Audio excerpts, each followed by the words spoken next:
Yeah, I think so. Oh, okay.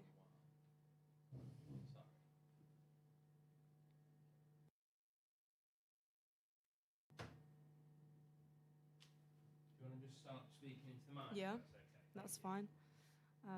I won't do the intro yet, but I really hope this is going through because I don't want to. The teams are coming out, so I've got limited time. Just in case this is going live, I will speak about cricket. Oh, perfect. Right, should I just go for it? Good morning and welcome to the live stream for the Blaze versus Sunrisers in the Rachael Heyhoe Flint Trophy. We are here at Derbyshire County Cricket Club. I am Polly Starkey and alongside me is the Blaze's very own Beth Harmer to take you through today's match. Sunrisers have won the toss and will bat first.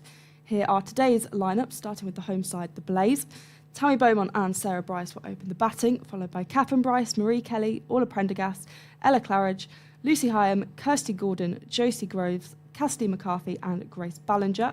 And for the Sunrisers, Grace Scrivens, Jo Gardiner, Cordelia Griffith, Jodie Grucock, Maddie Villiers, Alice McLeod, Flo Miller, Eva Gray, Amara Carr, Kate Kopak and Abtahar Maqsood.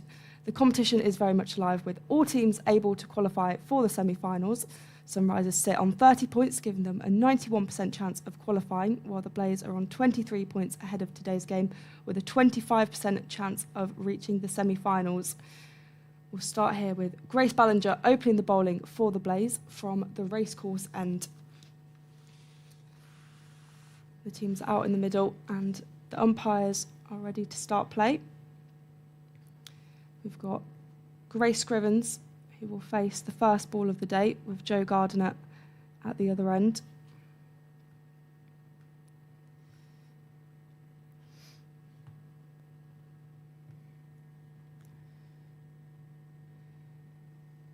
And play will begin. The umpire has signalled for Grace Ballinger to start the first over to the left-handed Scrivens. Ballinger is in. And Scrivens flicks that into the offside. It's racing away for four. To start the day, Scrivens scores a boundary. The captain of the Sunrisers gets off the mark with a 4. Not the way the Blaze would have wanted to start, but a strong start from the Sunrisers captain. Thoughts from you, Beth? Yeah, I think obviously a bit of width offered there. Scrivens is obviously in great touch at the minute, so just going to put that one away. Found yesterday when we fielded here that the outfield is lightning quick, so it will certainly go away. Ballinger in again for a second delivery, and Scrivens just defends that for no run. A better ball from Ballinger. As you say, a fast outfield, so it could be a high-scoring game. We had the same in Worcester yesterday where the Sparks thrashed the Southern Vipers. It was a bit of a low-scoring game, but a very fast outfield. Again, 4 without loss for the Sunrisers.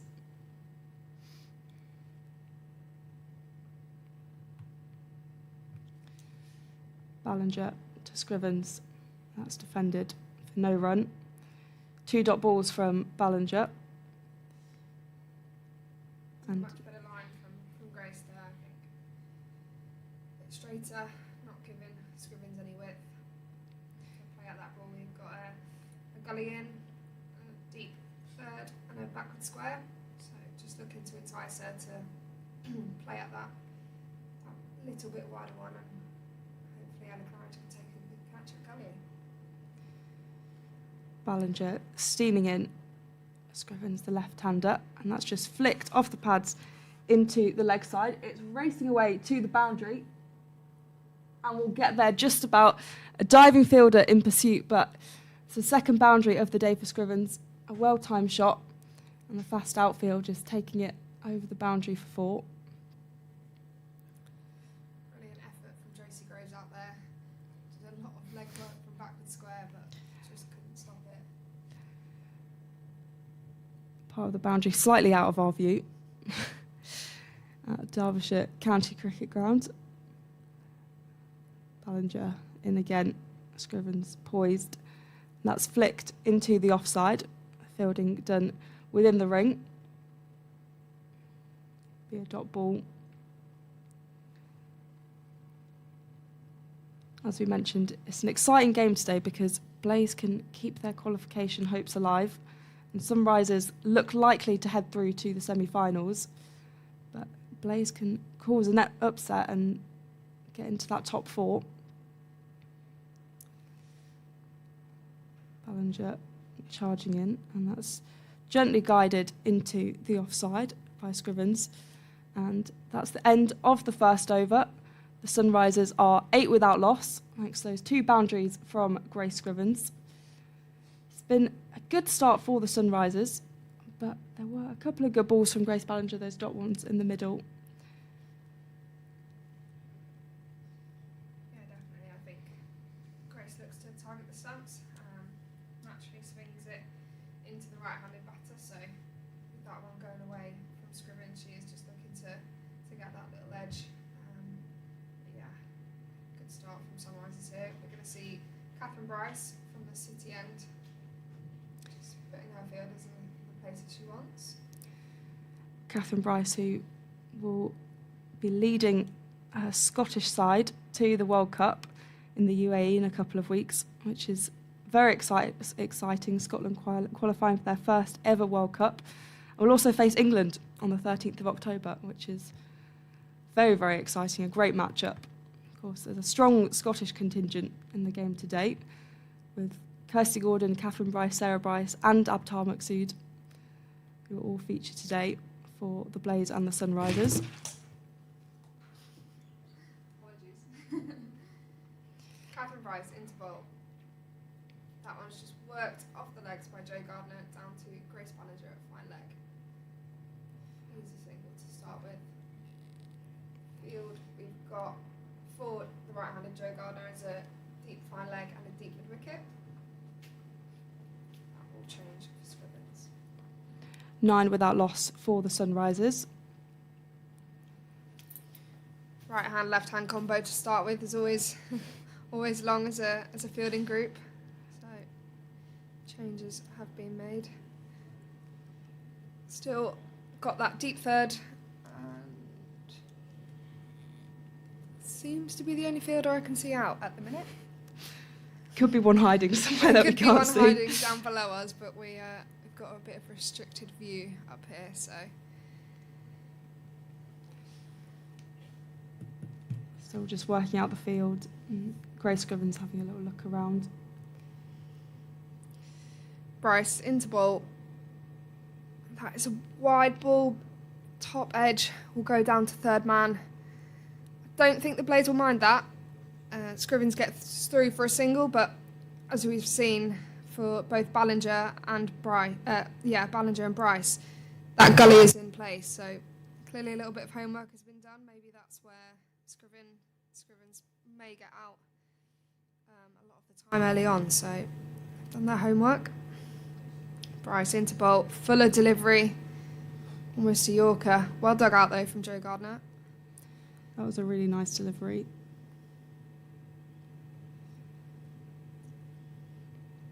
Ten without loss for the Sunrisers into the second over. Bryce into bowl. Another nice full delivery, but well played by Jo Gardner. Out to Kirsty Gordon at mid-off. Will be a dot ball. Catherine Bryce with that lovely in-swing that she does get very early on. It does hoop around a lot, so be looking to sneak a little inside edge onto the stumps. Bryce into bowl. Nice full delivery. A few half-hearted appeals, but nothing really from Catherine Bryce. Yeah, there are more appeals from the fielders than Catherine. I think with the amount of swings she does get a lot of the time, it will be going down leg. So, nonetheless, another great dot ball into bowl. Slightly shorter delivery. Valiant effort from Tammy Beaumont there at backward point. The ball is racing away and it will go for 4 runs. Just slight amount, too much width from Catherine Bryce there to finish off her over. Sunrisers are 14 without loss. Yeah, that was a good attempt of a dive by Tammy Beaumont, but it raced past her down to the boundary. That's the third boundary of the day for the Sunrisers, and they're off to a very strong start here at Derbyshire County Cricket Club. A reminder, this is the Rachael Heyhoe Flint Trophy between the Blaze and the Sunrisers, both looking for a place in the semi-finals of the competition. Of course, the Blaze, having won the Charlotte Edwards Cup here a couple of months ago, they'll be looking to do the double and secure the Rachael Heyhoe Flint Trophy, having missed out last year. And Grace Ballinger, once again, just comes from the racecourse end to Scrivens, who just nudges that into the offside towards point where Tammy Beaumont does the fielding. There'll be no run.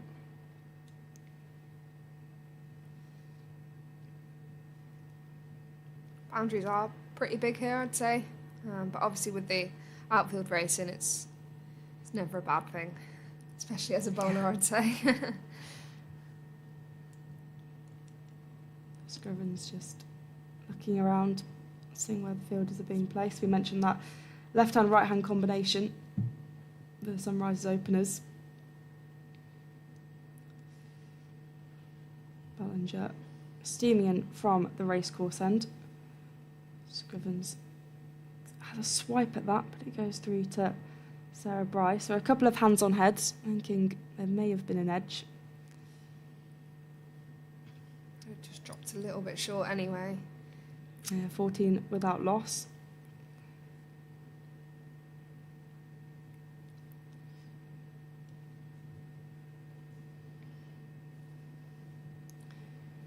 Grace Ballinger preparing to run in. And Scrivens flicks that one into the leg side. A fielder in pursuit and stops it in the ring. That's Catherine Bryce there. And he'll get through for the single to finish the... No, they haven't finished the over. Can't count. Left hand, right hand. Yeah. Throws me off. Joe Gardner to face the next ball of the day. 14 without loss for the Sunrisers in the Rachael Heyhoe Flint Trophy. Sunrisers they struggled for results over the first couple of years, but since Grace Scrivens took over as captain at the end of last season, they had 4 wins on the trot, and then have had a decent run this year in the Rachael Heyhoe Flint Trophy as Ballinger is in to Gardner, and that races away behind Sarah Bryce, the keeper. It goes for 4, and that'll be 4 runs added to the total. Gardner's second boundary of the day, and another boundary for the Sunrisers. 19 without loss. It's a strong start from the Sunrisers. As you mentioned, that fast outfield, just any width given and it will race away.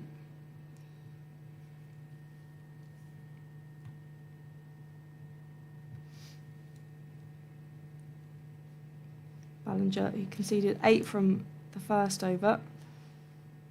She's in to Gardner, who just nudges that into the offside. There'll be no run available.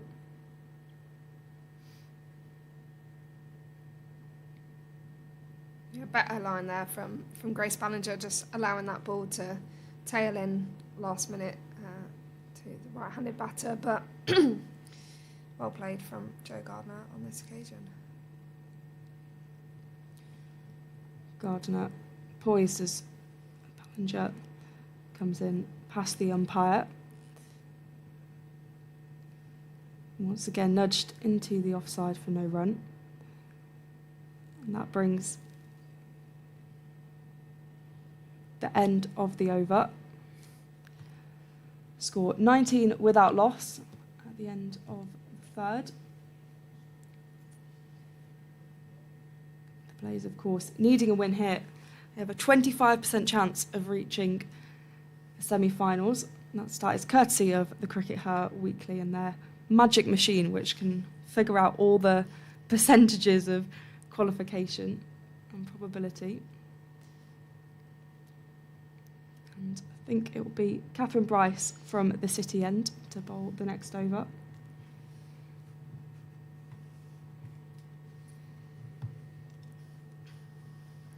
Bryce into bowl, and her second over of the day. That one just flicked down to fine leg from Scrivens. Didn't get too much of it. The umpire doesn't signal any leg by, so it has come off the bat. Get through for a single. Joe Gardner on strike. Looks like the players and the umpires have now got to terms with the right-hand, left-hand combo now. Making them work hard. Bryce into bowl. Nice full delivery. That one just worked off the hip from Joe Gardner. Grace Ballinger to do the fielding at fine leg. It's leg by, so it has come off the pad. Gardner, but rotating the strike nicely here. Sunrisers, they've got off to a good start. Healthy run rate, 6.3.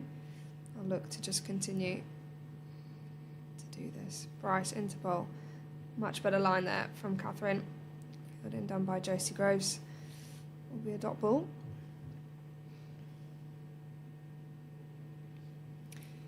With inside info into the camp, do you know how Blaze are feeling ahead of the next couple of games with the run in the Rachael Heyhoe Flint Trophy, of course? Qualification still possible. Defended nicely there from Grace Scrivens. Ball going away from her, so that's why we're seeing the slip in place and a gully in place too. Yeah, I think it's just taking every game as it comes. I think you can't think too much about what's happening elsewhere or a few games in advance, because you just got to win every game you play. That one's driven by Grace Scrivens, but didn't get anything on it. But I think the players will be pretty happy with those signs. Yeah, no, I think it's just, taking every game as it comes. Obviously, like you said at the start, Sunrisers are playing very well this year, so shorter pitch delivery from Bryce there, but fielded nicely by Orla. And that's the end of the over. Sunrisers at 21 for no loss. Of course, Orla Prendergast, you just mentioned that, has come over as the overseas star from Ireland. She'll head back to Ireland, though, for that series against England into September. But she previously was with the Western Storm and scored a century on debut, so has had great success over here in England, and is a very exciting prospect for both the Blaze and, of course, Ireland. Have you had an opportunity to face Orla Prendergast much yet? I haven't, no. We've only really had a few training sessions, obviously everyone coming back from the 100. It's kind of a weird feeling, but because obviously everyone's been all over the place the last few weeks, but we had a team social the other day when we were bowling together, so that was good fun. As Ballinger is in to Garden, there's a big appeal, but the umpire is not interested at all. So we're not on a great angle here for any LBWs, so I don't think we'll be calling them. We will rely on the umpires. When you said you went bowling, I thought of cricket bowling immediately, then I realised. Ten-pin bowling. Yeah, 10-pin bowling. Yeah, Orla started off a little bit shaky, but she got into it very well. Nice. So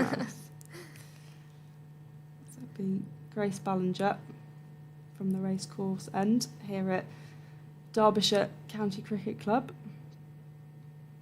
Joe Gardner poised at the other end. And she drives that nicely into the offside, but goes straight to the fielder out there, Kirsty Gordon. The score 21 without loss.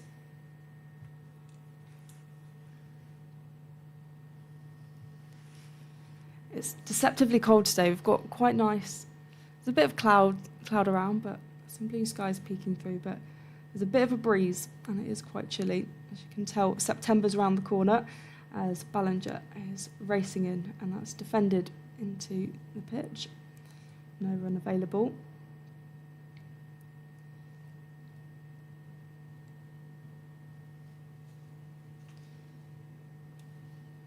A change to the Sunrisers side was Sophie Monroe is not playing due to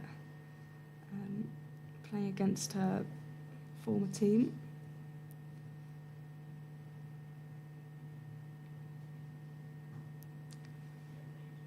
Ballinger coming in, and that's been nudged by Joe Gardner down to deep square leg.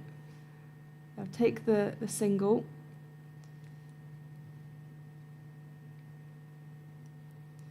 Once again, the left-hand, right-hand combination,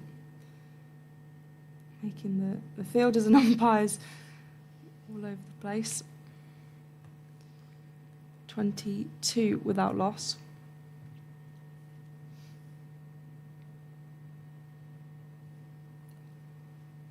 Ballinger to Scrivens.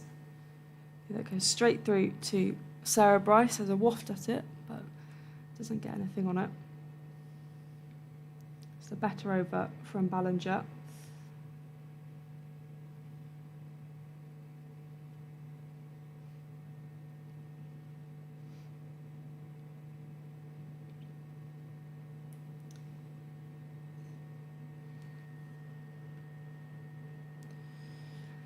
Ballinger running in. Grace Scrivens at the other end.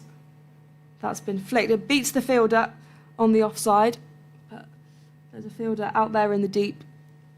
And they'll take one run from it. And that brings around the end of the over. The score 23 without loss for the Sunrisers after 5 overs here at Derbyshire County Cricket Club. Reminder that you're watching the Rachael Heyhoe Flint Trophy live stream between the Blaze and the Sunrisers. I'm Polly Starkey. I'm joined by Beth Harmer of the Blaze. And the Sunrisers off to a strong start, 23 without loss even, after 5 overs, with Grace Scrivens and Joe Gardner out in the middle. Catherine Price will continue at the City end. Third over of the day. She comes in, defended nicely from Scrivens, starting off with a dot ball. I think it's really key. We have a lot of meetings and stats we like to go by, and kind of have these dot ball streaks that we go on. So I think it might be 4 or 3 dots in a row. It's Bryce into bowl again, little bit of width offered, but Grace Scrivens doesn't get anything on it. Sarah Bryce now coming up to the stumps now. So we 3 or 4 dots, I think, is the streak we want. And I think the last couple overs, Ballinger and Bryce have been a bit better at doing that. Shorter pitch delivery. That's gone under Josie Groves there at cover, and it will race away for 4 runs. So that shorter, wider delivery, Grace Scrivens capitalise on it nicely. Moves her on to 16 off 20. And a healthy boundary for the Sunrisers. Yeah, Scrivens is a powerful batter, and you give her anything slightly wide or slightly loose and she will absolutely take it away.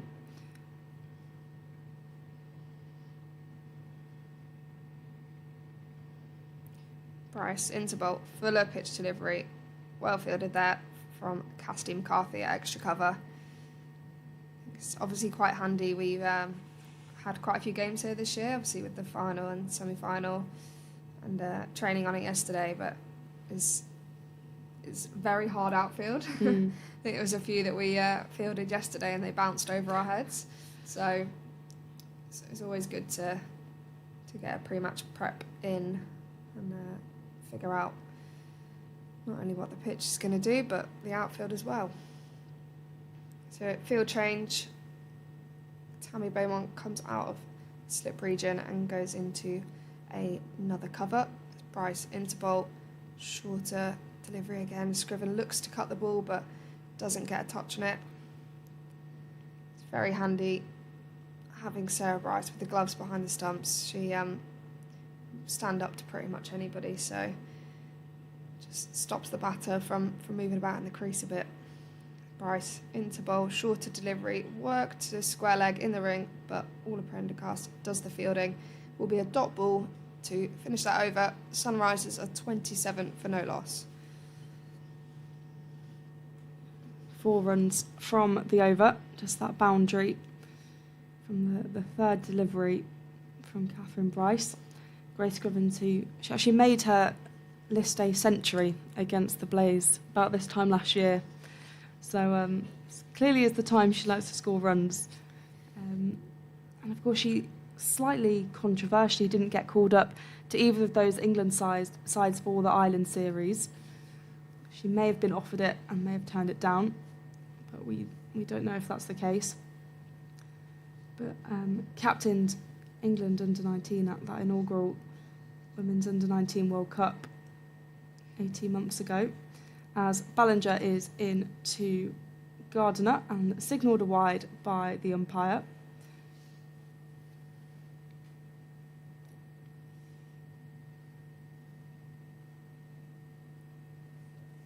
That England-Ireland series taking place in just over a week or so, with England taking more of an A side, but it will still count as a senior team, as Ballinger runs in again past the umpire, and that's flicked by Gardiner down to third, a short third. Be no run. The score still 28 without loss.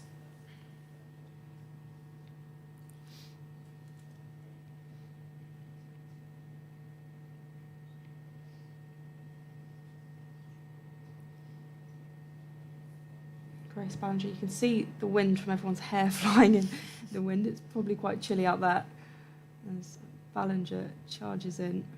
And that's driven by Gardiner. She's scampering through for the single. There's an attempt at the stumps that is slightly off target, which shows the intent by the Blaze in the field.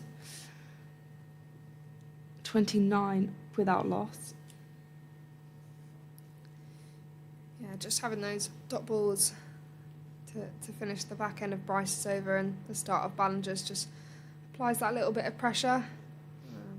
From a batting point of view, you just want to keep rotating and put away that bad ball, so good pressure applied from the Blaze there.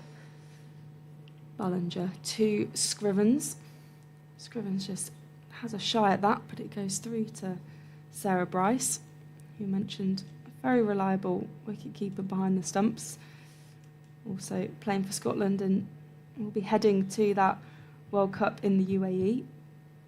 Moved from Bangladesh, for political reasons it's had to move to the UAE, and it should be a very exciting tournament. Scotland, of course, making their debut at a World Cup. Ballinger to Scrivens, who just flicks that into the offside. The fielding inside the ring by Lucy Hyam. There'll be no run. Scrivens and Gardiner just having a little discussion.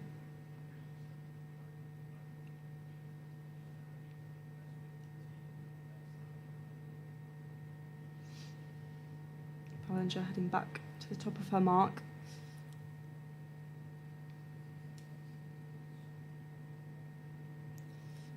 Runs in, arms pumping to Scrivens, who again tries to get something on that, but it's signalled a wide by the umpire. Grace Ballinger looking to the sky in frustration.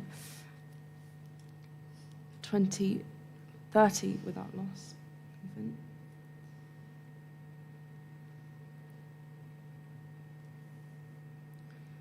Second wide of the over, so a little bit frustrating for Ballinger here. Just wanting to adjust her line.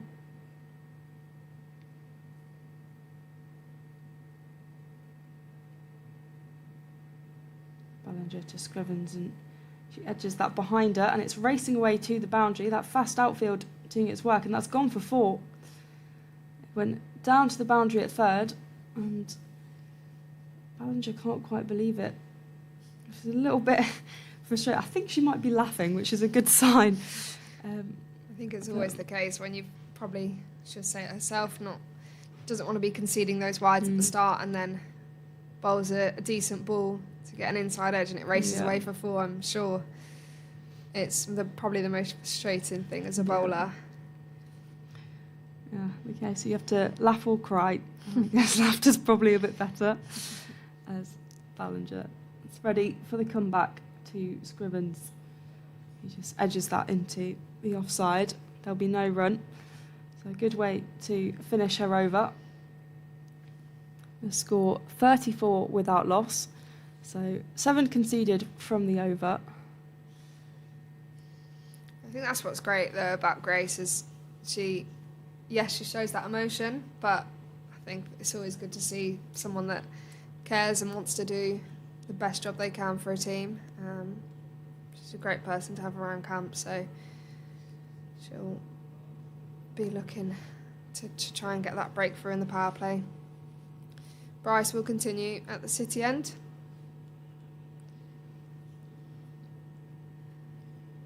Joe Gardner to face up. Into bolt. Fuller pitch delivery. Defended nicely from Gardner for a dot ball.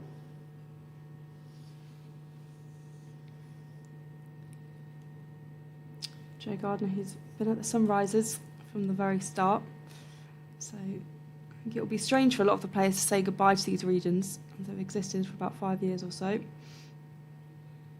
That is a shorter pitch delivery and it's gone out to the mid-wicket boundary but just bounces before Josie Groves. As we said, it's a pretty big boundary out there.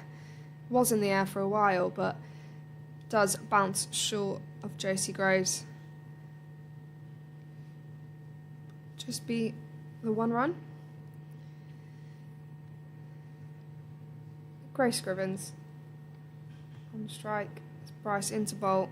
Fuller delivery. Just nudged to extra cover there for the dot. With Project Darwin, I'm sure we'll talk about it across the stream today. I guess for the Blaze, it's also a bit weird because the Blaze has only existed for 2 years, really, with it formerly being Lightning and Loughborough Lightning and all the many names it's had. That one just worked off the hip of Scrivens, but it will be a dot ball. Or the Prendergast square leg in the ring there. Yeah, I think the move for Blaze was brilliant. I think we've all loved being around knots. So I guess it's just really good that that's not changing. We're all very happy with that. I suppose, yeah, the Blaze will keep the identity generically. It's just down the leg side. Good take from Sarah Bryce there. Will be given a wide ball. Whether or not that is the name, I guess the legacy of that change and being in the finals in the first year and then obviously winning the T20 this year was a really good move for us. Bryce into bolt for the delivery, but that one's just worked to Josie Groves at cover for a dot ball. We are going to see a slight field change, so just a reminder there is only one person out before this, which was Grace Ballinger at third man. But we will now see Josie Groves go out to the cover boundary. So Bryce into bolt, last ball of the over. And that one's just worked to Prendergast at square leg in the ring for a dot ball. That finishes Bryce's over, just the 2 runs from it. Sunrisers are 36 for no loss. Yeah, it's a good over from Bryce. On the note of Project Darwin, the one thing I will be sad about to say goodbye to the regions is the amount of orange kit. Because I imagine that won't be the case next year, especially if they align with the men's team and we're wearing the same colours as the men's counties. Because there is a lot of orange in the women's game. There is, yeah. It's Vipers v Blazers. Yeah. All yeah. orange. But no, it's been really good. Obviously got the backing of Mick and Knots, and it was a really good change for us, and it's only going to get better. So the future's looking really, really exciting. As Grace Ballinger prepares to run in with Joe Gardner at the other end, and that's just defended. Joe Gardner currently on 12 runs.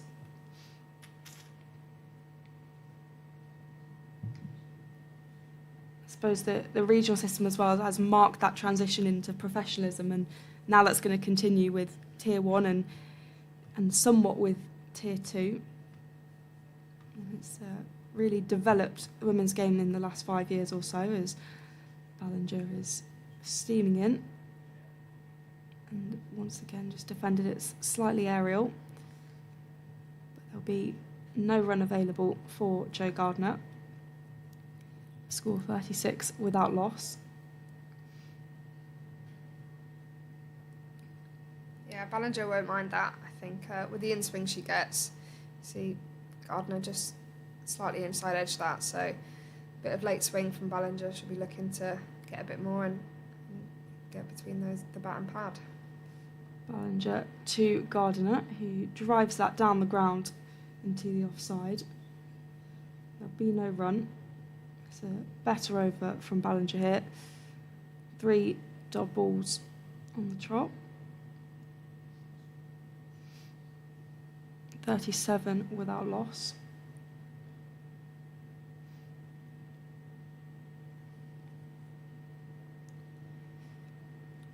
Ballinger coming in again. And that's nudged into the offside, down to third. There's a slight misfield, but it won't cost them at all. And they'll take the single. 38 without loss for the Sunrisers here in the Rachael Heyhoe Flint Trophy, between the Blaze and the Sunrisers. We often say about working in pairs as batters, but also as bowlers as well.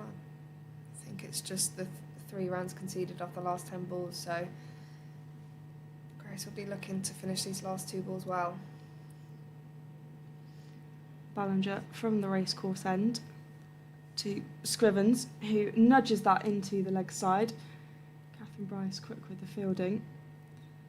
And they'll take the 1 run. And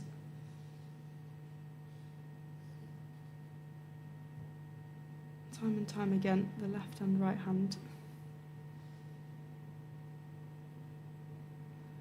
Grace Ballinger, the number 1 on her shirt, was the leading wicket taker for the Blades in the competition last season. To Gardner, again driven to the captain Kirsty Gordon. And that brings about the end of the over. And the score 39 without loss. It was a much better over from Ballinger. It's got a line right a little bit more. And still a strong start, however, by the Sunrisers. Yeah, I think both teams will be fairly happy at this point. Obviously, Blaze would have wanted that wicket in the power play. They've still got 1 over to potentially do that. But no, Sunrisers will be happy to have not lost that. And yeah, still at a healthy run rate of just over 4 and over. Bryce continues at the city end. Just into bolt. That one worked off the back foot, but straight to extra cover for no run.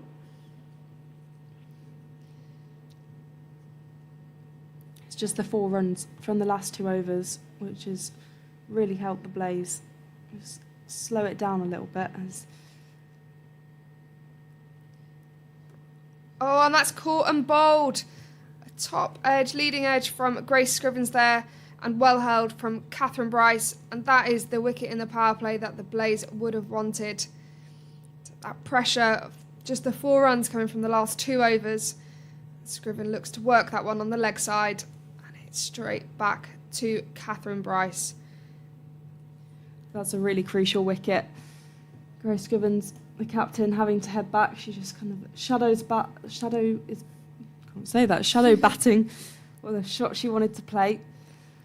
But a good bit of bowling and fielding from Catherine Bryce. And that should bring Cordelia Griffith out to the middle for the Sunrisers.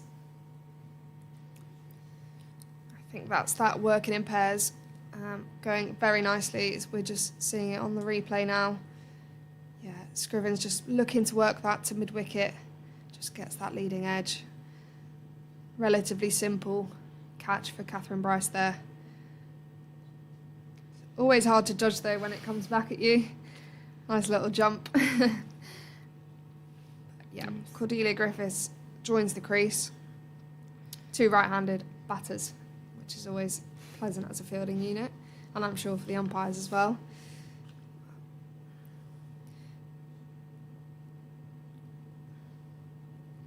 So Scrivens removed for 21 from 34 deliveries at the top of the order. Bryce into bowl. Griffiths starts off with the leave. Always worrying leaving the ball to Catherine Bryce though, with the amount of in-swing she can get. That was well judged. A good leave. Into bowl. That one's will be called a wide ball. Cordelia Griffith, who I was doing a bit of research, I think she might have played in every region of the country. I think maybe the Southwest, I think, is the only one missing on that list. Bryce, a fuller delivery, and but that will be called a wide again. Brilliant hands from Sarah Bryce there. Fuller take down the leg side. And she's had stints in Essex, Middlesex, Surrey, Yorkshire, with London Spirit, Oval Invincibles, Manchester Sunrisers. That's crazy. So, UK tour. That one's driven nicely, finds the gap between extra and cover. The chase is on. Ella Claridge will do the work, but she won't get there. That's 4 runs to Cordelia Griffiths, capitalising on that fuller length delivery from Catherine Bryce. Feeds it between the gap nicely. That opens her account with a 4. That was a really good shot. Just well timed and really well placed between plenty of fielders there. 2 balls left in this over. Bryce into bowl. That one defended nicely from Griffiths. A better length there from Catherine Bryce. 44 for 1 for the Sunrisers after the loss of Grace Scrivens earlier in the over. Bryce, final delivery. That one worked off the hip nicely from Griffiths there. Josie Gross will do the fielding, coming round at deep square. Finishes off the over, and Sunrisers are 45 for 1. That will be the end of the power play as well. So a slightly more expensive over in the end, but the crucial wicket of Grace Scrivens, the Sunrisers captain and opening batter. So the end of the power play, 45 for 1 for the Sunrisers. And it looks like there's going to be a change of bowling with Orla Prendergast coming into the mix from the racecourse end. Of course, the Irish international, only 22 years old, but has got 80 Island caps to her name, and will be heading back to Ireland briefly to play in that Ireland England series. I imagine she'll play a significant part of the Irish bowling attack. As Prendergast to Griffith, who leaves that, signalled wide by the umpire.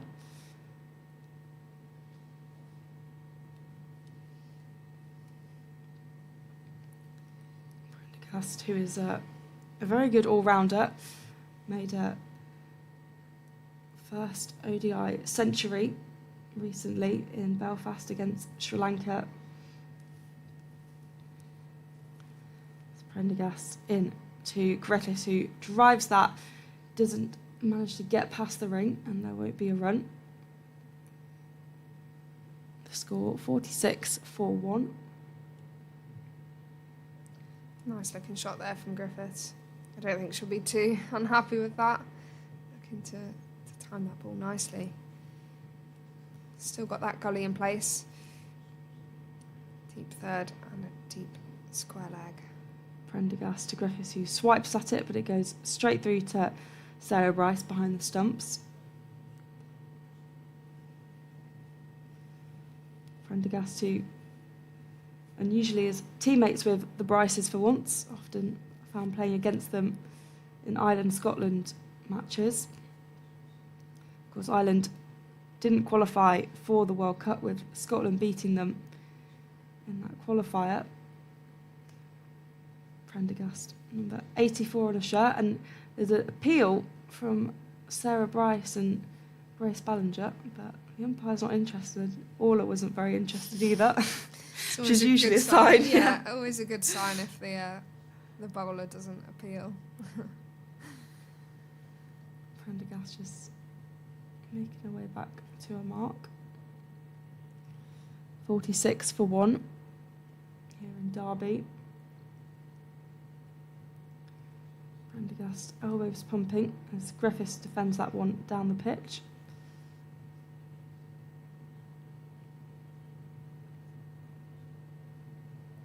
It's good to see Orla Prendergast over here. Of course, cannot qualify as a local player because Ireland are a test play nation, technically, even though the women haven't played a test for a very long time. So has to compete with the top Aussies and South African players who come and play here, as that's driven by Griffiths into the leg side, and there'll be no run.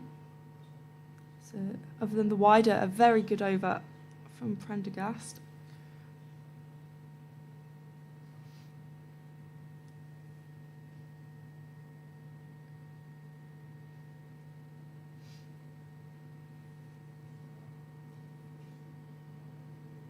Running in from the racecourse end, and that's defended into the leg side again. Marie Kelly does the fielding, and that's the end of the over. A strong over from Prendergast, 46 for 1 at the end of it.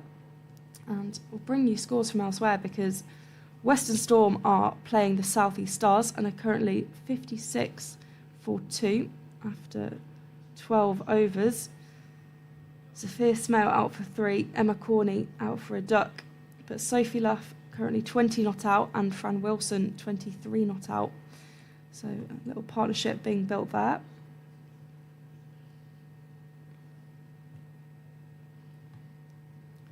Kirsty Gordon, Blaze captain, will come on from the City end, placing Catherine Bryce.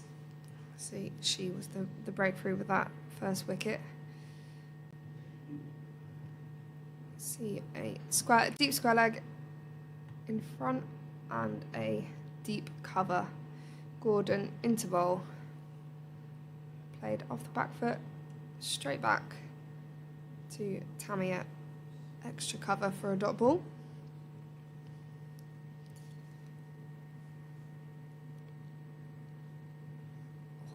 Gardner, oh, it's Boulder. It's Boulder, it's gone straight through. Looked like maybe the arm ball, and it's, from what we can see, it's only taken the leg stump bail off, so maybe a quicker delivery, and Joe Gardner has to depart for 13. The angle that we're at, we couldn't really see that. I thought the ball had gone down to fine leg. Apologies for that. Likewise, it was a very nice ball, and we'll get to see the replay, I imagine, in a minute, as Joe Gardner trudges off. That's both Sunrisers openers gone, and an instant impact by Kirsty Gordon, the captain. And the Sunrisers, 46 for 2. Their strong start looking a little bit dented by those 2 wickets. And here's the replay. Oh, it's still a side-on replay. Yeah, Joe Gardner just going back to that. Potentially the arm ball from Kirsty Gordon. Here we go, front on view. And that just slides, yeah, clips the leg stump. Gardner just looking to work that off the back foot, potentially slightly fuller than what she thought. But a good decision from Kirsty Gordon to bring herself on. Gets her wicket in her first 2 deliveries. That's a lovely delivery. It brings Jodie Grucock to the crease. The 19-year-old. Another left-hander to the crease. There's a lot of left-handers in the Sunrisers. Yeah, there is. lineup. Gordon into bowl. Full delivery. That one swept nicely from Jodie Grucock. That will be 4 runs. Tailing down the leg side there from Gordon. And that opens Grucock's account with a 4. well played, well timed. Quite a nice delivery there to face first ball. Good intent from Grewcock there. Scored 2 half-centuries, 3 half-centuries even last season for the Sunrisers. Gordon, fuller delivery, much better line from the captain there. Played back by Grewcock for no run. She was also part of that England under-19 tour to Sri Lanka earlier in the year. They played Sri Lanka and Australia. Played back to Kirsty Gordon there, again for no run. Much better line there from Gordon. I think she'll be a little bit frustrated that she gave Grewcock that loosener to get her off the account. She comes in for last ball. That one beats the outside edge for a dot ball. End of the over, Sunrisers are 50 for 2 of 12. Reached the 50 milestone as a team. The Sunrisers. And those 2 wickets will not be what the Sunrisers would have wanted at this stage. They're both openers gone and 2 relatively new batters at the crease. Cordelia Griffith, 5 not out from 10 deliveries, and Jodie Grewcock, 4 not out from 4. Orla Prendergast will be the bowler, continuing from the racecourse end here at Derbyshire County Cricket Club.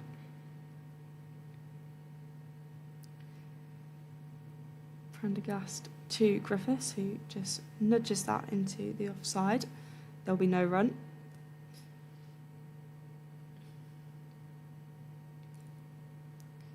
Reminder that this is the Rachael Heyhoe Flint Trophy live stream between the Blaze and the Sunrisers, with myself, Polly Starkey, and the Blaze's very own Beth Harmer, bringing you all the action from today's game. Prendergast to Griffiths, who pushes that into the offside for no run. Strong start from Prendergast. I think it'll be really key for especially the inner-ring fielders to keep having a bit of buzz. Just the 5 runs so far coming off Orla's and Kirsty's overs. So keep applying that pressure with the ball and hopefully make something happen in the field. Prendergast to Griffiths, that's lofted over her head, and it's a great diving stop in the field. That's Kirsty Gordon, who prevented the boundary and manages to stop it inside the ring. Had to make a lot of ground to stop that, and is just having a moment before she gets up. That's a lovely piece of fielding. It was a powerful shot lofted back over the head of Prendergast. The score 51 for 2.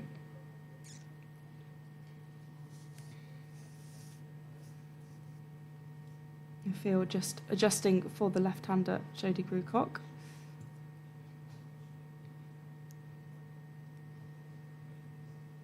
Prendergast to Grewcock, who drives that into the ground. Tammy Beaumont with the fielding on the leg side. When we say we're applying the pressure, so obviously we're out of the power play here, but there's still just the 2 fielders out, so the inner ring on the offside is all still up, so no easy singles for the relatively new batters in the crease. So they're gonna if they're gonna get it through, they're gonna have to score the runs that way as opposed to just gently knocking it around. Prendergast to Grewcock, who defends that, and she mentioned the stacked offside. Marie Kelly doing the fielding there.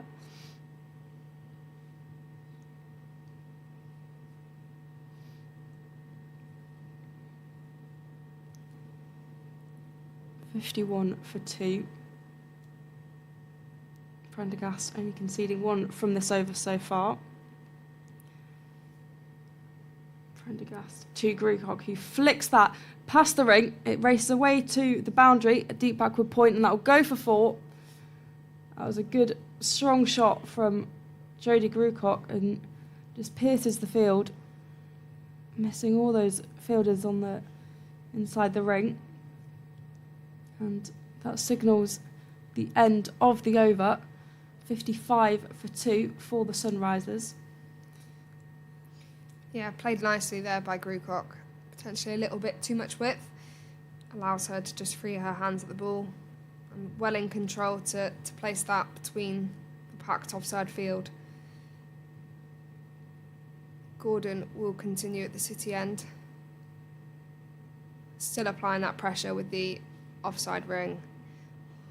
All in with an extra cover fielder in there as well. Gordon into bowl. Nice full delivery. Just nudged at by Griffiths.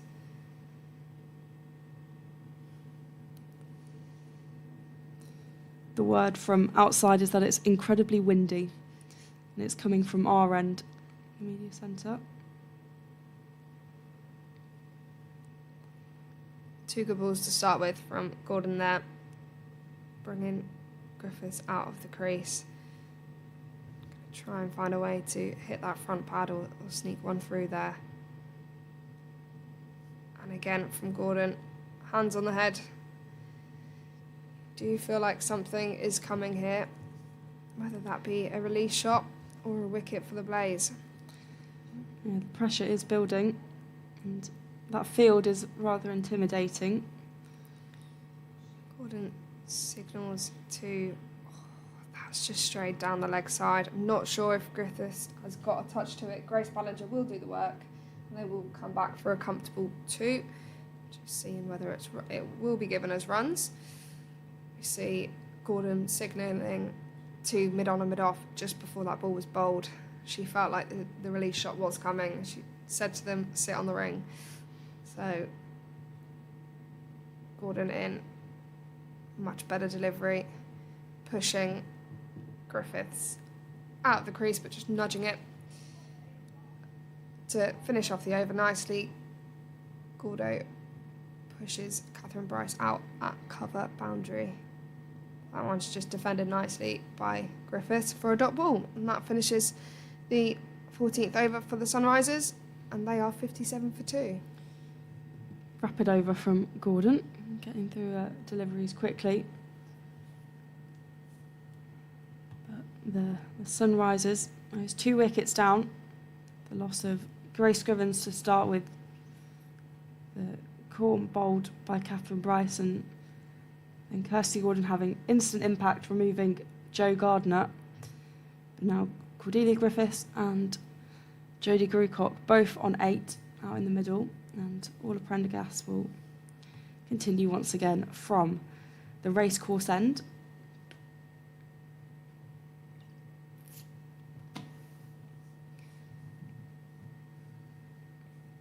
Prendergast to Grucock, waiting at the other end, and that's defended for no run.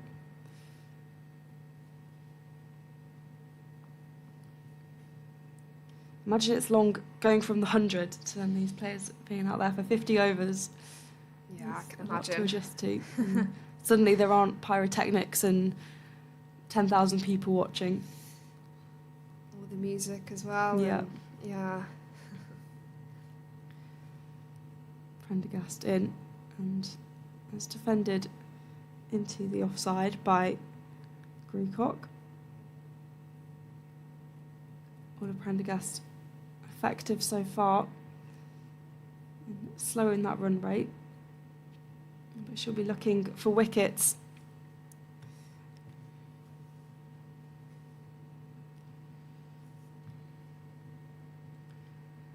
Prendergast to Grucock, who drives that down the ground. Kirsty Gordon fielding inside the ring, but they'll scamper through for the single, taking the total to 58 for 2.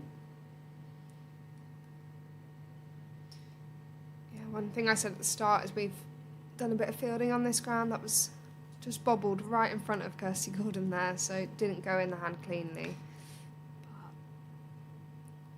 Yeah, it was a bit of an awkward one. Yeah. But that's the advantage for the Blaze, that they know the conditions a lot better than the Sunrisers will. Ella Claridge comes out of the gully region into mid-wicket. Marie Kelly goes to deep square. There's a deep fine and a deep third. Prendergast to Griffiths, and that goes straight through to Sarah Bryce. There's a slight gasp from Bryce there behind the stumps. But as you mentioned before, pressure building on the Sunrisers. Their run rate has slowed and the field is getting more difficult to pierce. Prendergast charging in to Griffiths, who flicks that behind her, is racing away down to fine leg.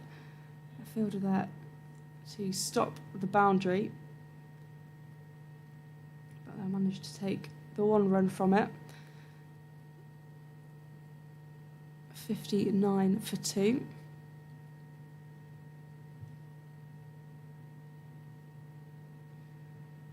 Prendergast just preparing for her next delivery. As that's driven by Grucock into the offside for no run, and that signals the end of the over. A good over from Prendergast, just conceding the 2 from it. 59 for 2 after 15 overs here in the Rachael Heyhoe Flint Trophy between Blaze and the Sunrisers at Derbyshire County Cricket Club. Yeah, good few overs here from the Blaze. Prendergast and Gordon working in a great partnership together. Run rate now below 4. As Gordon will continue at the City end.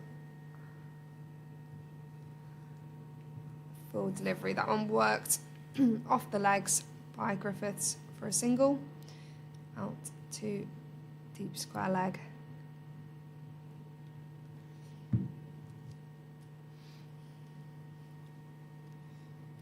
Kirsty Gordon just demanding where she wants her fielders to go. Deep mid-wicket, deep square, and a deep cover.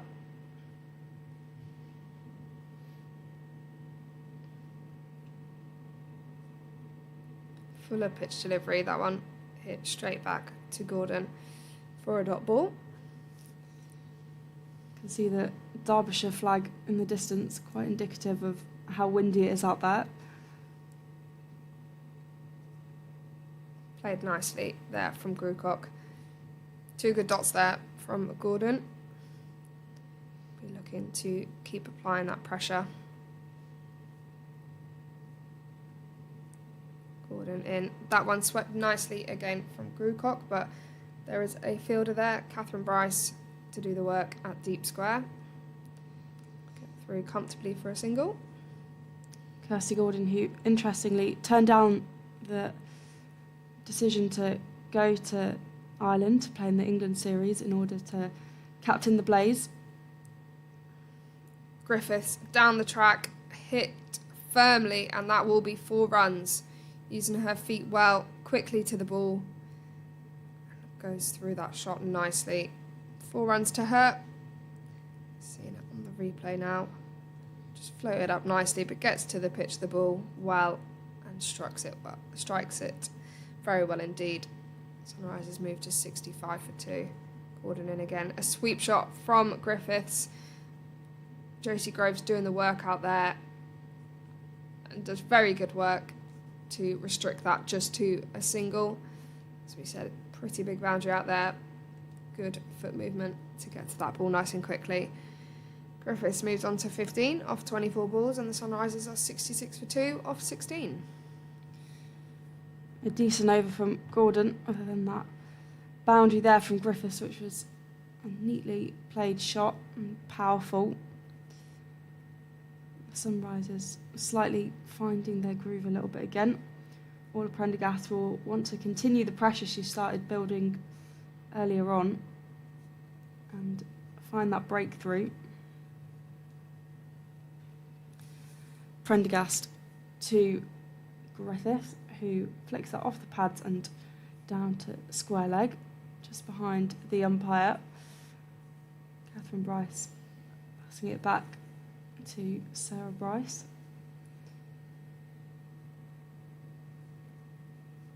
67 for 2 for the Sunrisers. Ola Prendergast, the Irish international, bowling here at the racecourse end in Derbyshire.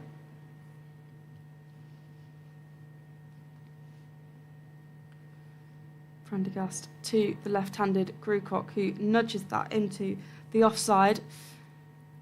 Fielding done by Cassidy McCarthy out there, who I imagine we'll see bowling a bit later. Yeah, still packing that offside field, trusting that Ola won't give too much width away.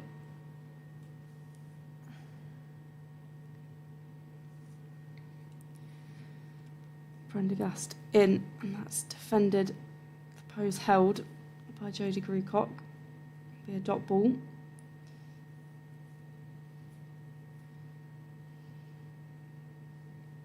It's always great having Tammy on the field with us. Obviously, her and Kirsty are two big characters, but she always offers valuable experience and key with decisions that can be made as well. So it's great to have her on the pitch. Prendergast to Grewcock, and that's flicked behind it. Heads towards the boundary, but there's a fielder keeping that boundary safe, and it'll just be the single. 68 for 2. Yeah, Tammy Beaumont, 129 England caps in total. Brings plenty of experience, and will also head to Ireland to play the T20s and ODIs with England. Prendergast to Griffith, and just bobbles up in front of McCarthy.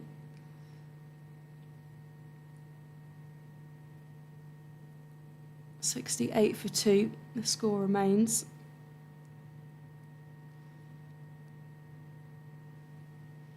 Grewcock struggling against Ola Prendergast. The final ball of the over. Prendergast is in, and that goes behind, signalled a wide by the umpire. So, in fact, it will not be the last ball of the over.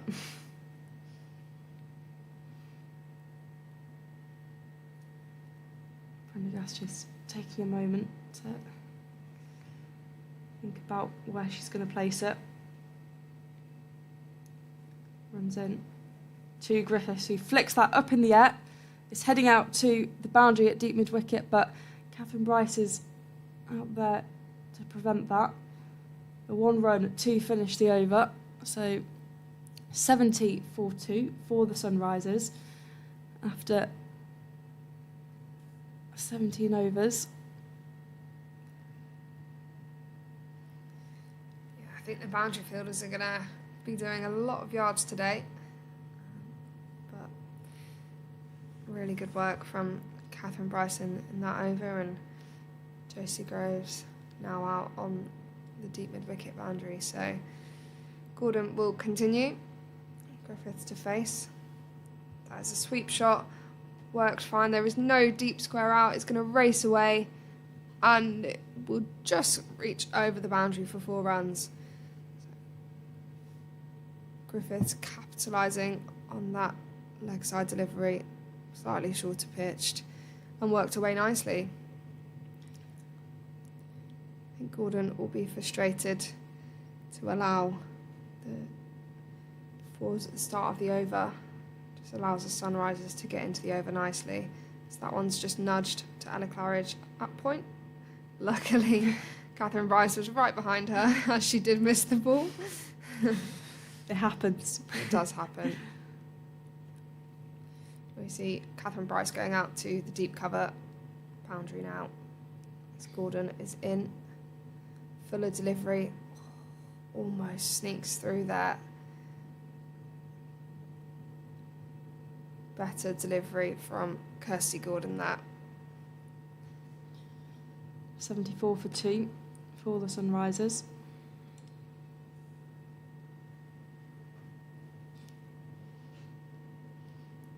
Gordon. That one, quick single, and they will make it through with ease, as that one's just worked onto the leg side. Good running for the Sunrisers there, knowing that they can still turn a good ball into a single. Brings Grucock on strike. Fuller delivery, that one's worked down to Grace Ballinger. Does the fielding at 45 there. Good diving roll. No run conceded.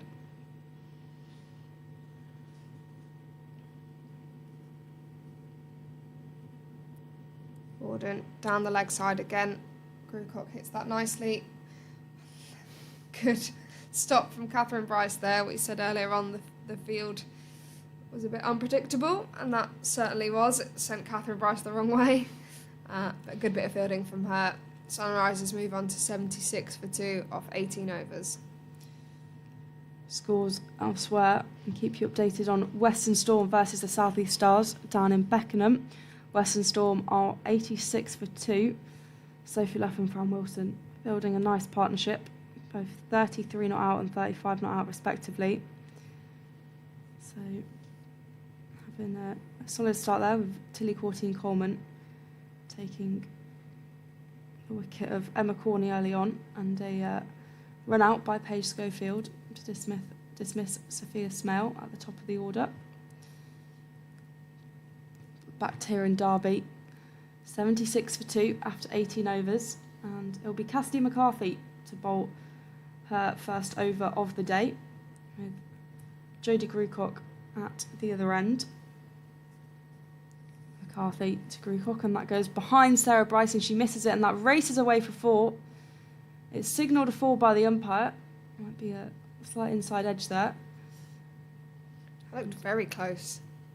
We can't see from this angle, but that did look quite close to the stumps. Handy little touch there. Yeah. Not the ideal start for Cassidy McCarthy, who came through the Sussex pathway and has found herself here at Blaze, as that's nudged by Jodie Grucock down to 3rd.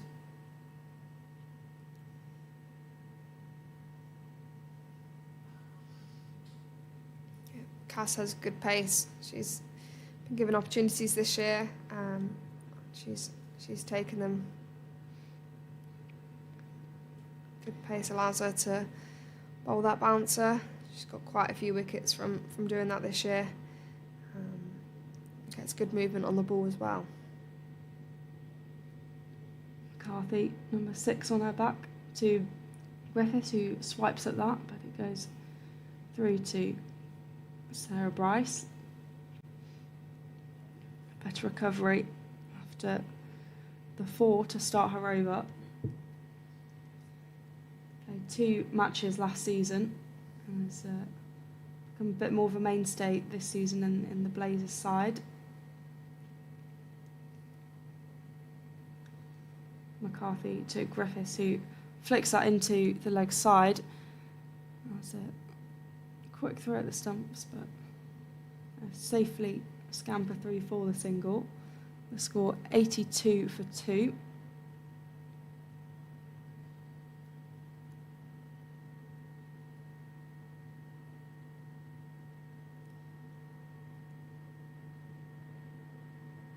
McCarthy to Grucock, and signalled wide by the umpire. She looks a bit frustrated by that.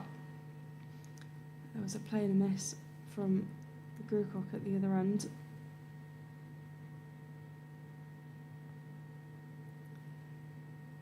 $83 for 2 for the Sunrisers.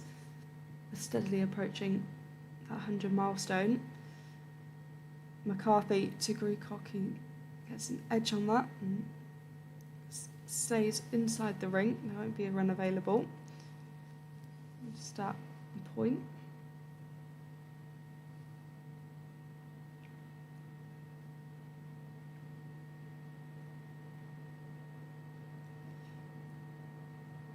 McCarthy to Grucock. That's driven down the ground. Grace Ballinger fielding inside the ring there at mid-off. And that brings about the end of the over. A decent over by McCarthy. The Sunrisers now 83 for 2. Yeah, I think Blaze, both teams pretty happy at this point. Blaze have probably bowled a few too many loose balls that the Sunrisers have put away very well. But I think when the Blaze have bowled well, they've bowled very well. So they'll just be looking to eliminate that loose delivery as Kirsty Gordon is back into bowl. That one flicked on the leg side. Quick single will be taken and they will get through for a leg bye. Yeah, just eliminate that bad ball and don't ease any pressure that you've built up. Gordon into bowl, fuller delivery. That one played nicely by Grewcock there, down to short third. Ella Claridge will do the work, but great running from the Sunrisers as they scamper through for 2 runs. Good work from Grewcock there, just playing with the field, potentially bringing in that change of 45 coming to short third, but that opens up a nice big space for her sweep shot. Gordon into bowl, worked nicely, will take the quick single. Throw comes into the keeper's end and there's no one backing up. Ella Claridge will give chase and she will get there, and they won't run anymore anyway. I think it might come off the bat of Griffiths, so they choose not to. I believe that would be the reason. I don't think they'd just stand there. Just stand there. Don't want to run anymore. Yeah. Rather fortunate there for Blaze as no one was backing up. 4th ball of the over. Defended nicely from Griffiths there.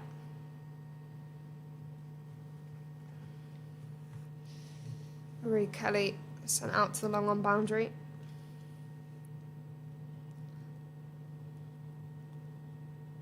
Quicker delivery in there from Kirsty Gordon. Worked nicely by Griffiths to Catherine Bryce on the cover boundary region. Sunrisers rotating the strike nicely. Looks pretty comfortable for them at the minute. They are respecting that good ball and hitting the bad balls. Grewcock plays that. Punches off the back foot out to deep mid wicket for 1 run. That concludes Kirsty's 5th over. Sunrisers at 89 for 2 off 20. A partnership of 43 between the pair of Cordelia Griffith and Jodie Grewcock. They're building a strong partnership here, despite losing those 2 wickets relatively early on in the game. Sunrisers 88 for 2, 89 for 2 even after 20 overs. And Kirsty McCarthy will be bowling from the racecourse end. 6 conceded from her first over. We'll be wanting to have a better over in this one.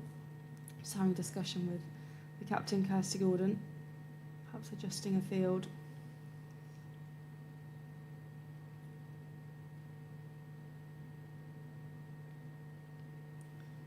We'll be opting to go round the wicket.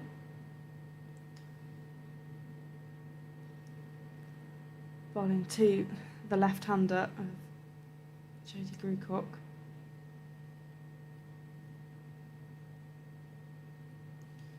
That goes through to Sarah Bryce, who was a swing and a miss at it. The score still 89 for 2. Important for the Blaze here to keep that energy in the field. It's always difficult when a partnership's growing, but you need to keep applying that pressure. McCarthy to Grewcock, who slices that into the offside towards cover, deep cover point. And I'll take the 1 run, placing Cordelia Griffith back on strike. Yeah, especially after a lot of these players have been in the 100, 50 overs. It's a lot longer to be out on the field, and when you haven't had a breakthrough for a couple of overs, to keep that energy and momentum. It becomes more and more difficult as McCarthy starts to run in to Griffith, who edges that in the air. Has an attempt at a catch. It's a really good attempt by Orla Prendergast there, but it races away for 4. It was always a little bit too high for her. I don't think even a jump would have maybe got that. I think that's that short ball I was talking about at the start of Cassidy's spell. I think she comes onto the bat quite skiddy, so sometimes it is hard to tell when that short ball is coming, and Griffith just gets away with that one. McCarthy to Griffith, who pulls that down to the even. We'll take the 1-run ticket, 95 for 2. There's 1 run from that delivery by McCarthy.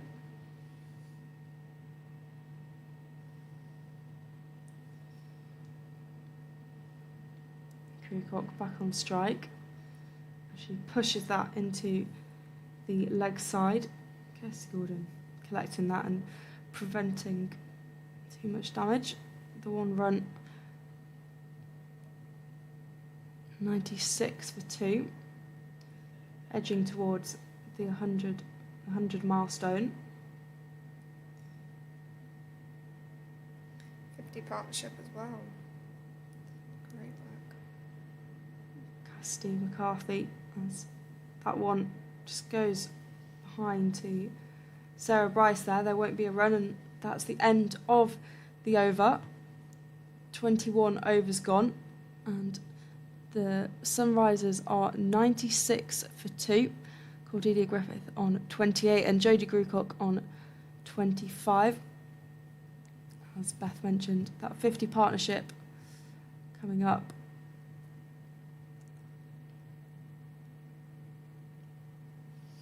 Change of bowling at the City end as well. Lucy Hyam is given it a go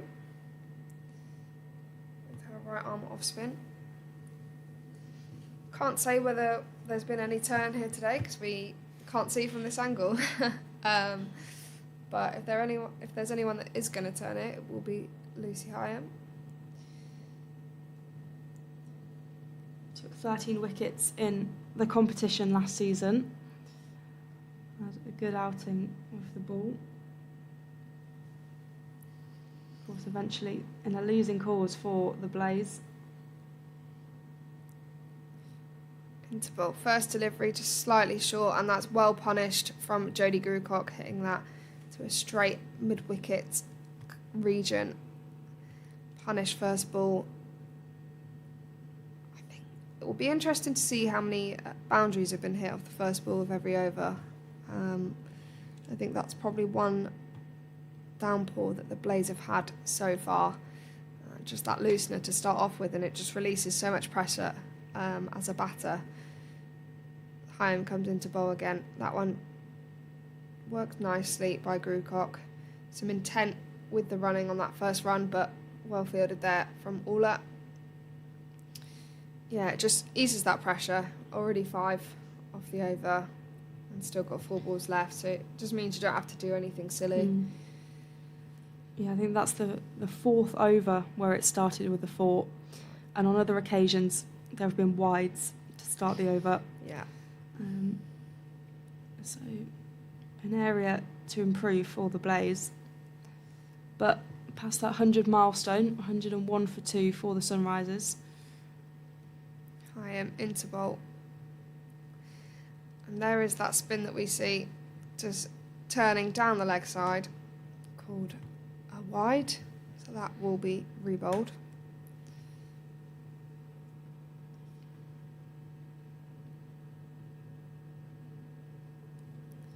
Fuller delivery, good footwork from Griffiths there. That does just bobble right in front of Kirsty Gordon again. They will get through for the single, as it was a misfield.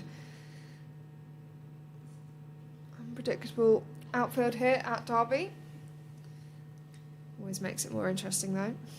The run rate seems to have upped a little bit. They were going 2, 3 and over, and now it's up to about 6 or 7 and over. well flighted delivery, but down the leg side they will come back comfortably for 2 leg byes.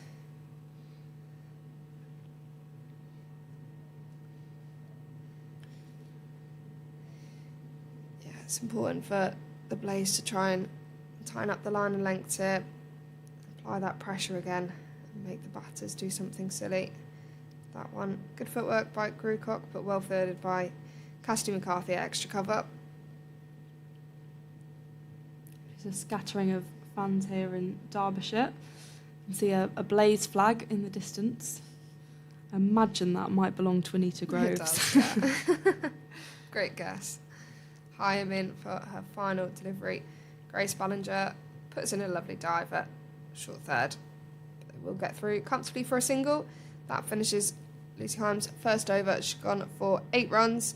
Sunrisers move on to 106 for 2 off 22. Yeah, you can always count on Anita to be there. I'm sure once Josie starts bowling, we will see the 2-step will come out. Yeah. There's probably going to be a banner, some sort of poster. You'd like to hope so. I can see Josie warming up in the distance, so we might be seeing her come on in a few overs. For now, we've got Cassidy McCarthy bowling from the racecourse end. It's a 3rd over, I believe. There's McCarthy in to Grewcock, and that's signalled a wide. Again, starting the over with a 4 or wide has been a pattern we've seen over the game so far from the Blaze. A pattern they'll sure they'll want to stop. Yeah, 15 extras already in the space of 22 overs. McCarthy to Grewcock, who guides that powerfully into deep backward point where Catherine Bryce does the fielding. A scamper through for 2. There was some fast running there between the wickets. Grewcock keen to get back on strike and score 109 for 2 for the Sunrisers.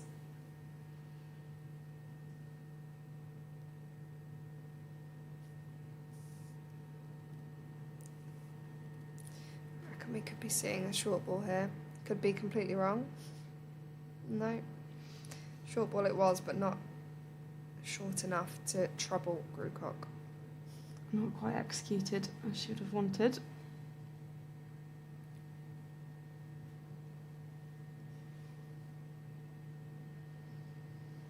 Cassidy McCarthy preparing to bowl the next delivery to Griffith, who nudges that into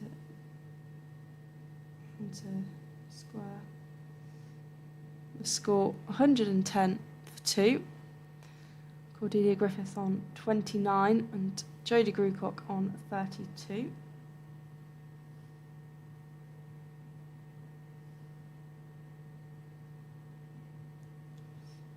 McCarthy again. There's an attempt at a catch and she grabs a hand.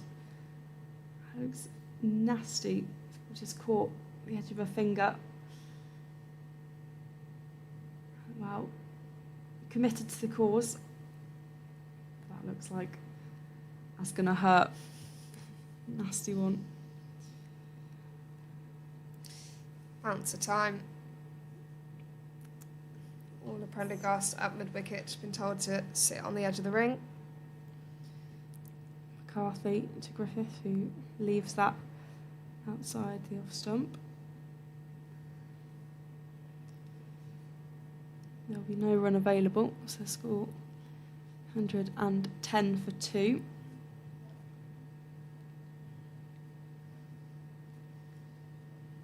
McCarthy starting to run in. Griffith at the other end. He nudges that into the leg side and take the single to finish the over.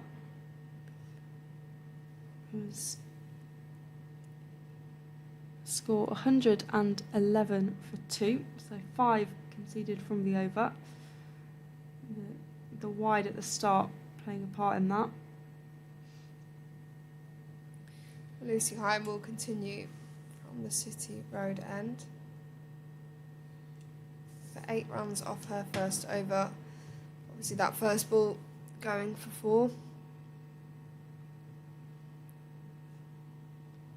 Griffiths to face, ticking along nicely on 30, Grucock on 32.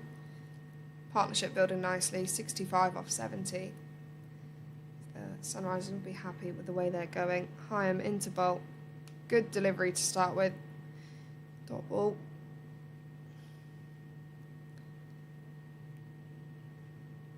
Field, we've got deep square, deep mid wicket, a long on and a cover. As Griffiths hits that one firmly into that pocket between mid wicket and long on, confident strike of the ball and picks up 4 runs. That was a really nice strike and reaped the rewards for it, with that boundary. Player with a lot of confidence. Heyhoe into bolt. Better delivery. Outside edge there from Griffiths, but they will get through for a single. Finding a way to turn good balls into singles as well, which is always handy as a batter and frustrating as a bowler. Yeah, it's just a little nudge, but got enough on it to make the fielders chase. 116 for 2. Fuller delivery, that sweep shot again by Grucock. Catherine Bryce does the fielding. Wide square leg out. Griffiths batting with great intent here. Obviously for the Spirit, she was sent to go in and have that intent, and it looks like she's carried that confidence through playing for Sunrisers here today. Struck nicely off the back foot, out to deep cover. Get through for the single. Final ball of this over.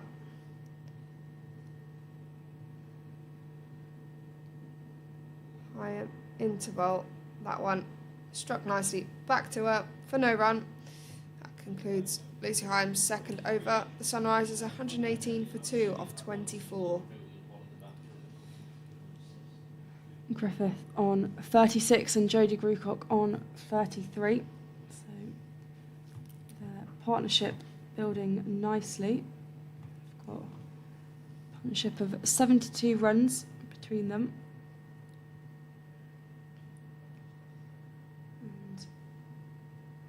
And it looks like Josie Groves is going to be coming on to bowl.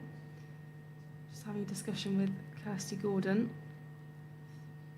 the 19-year-old leg spinner, who has made a big impact on the Blaze here. She also played for that England under-19 side at the under-19 World Cup.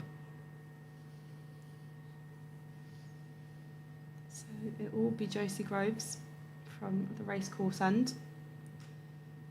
She bowls to Griffith, who just nudges that behind, gets something on it and is sending it down to the boundary.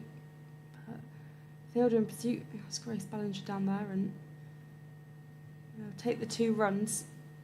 It's less damage than a boundary. 120 for 2.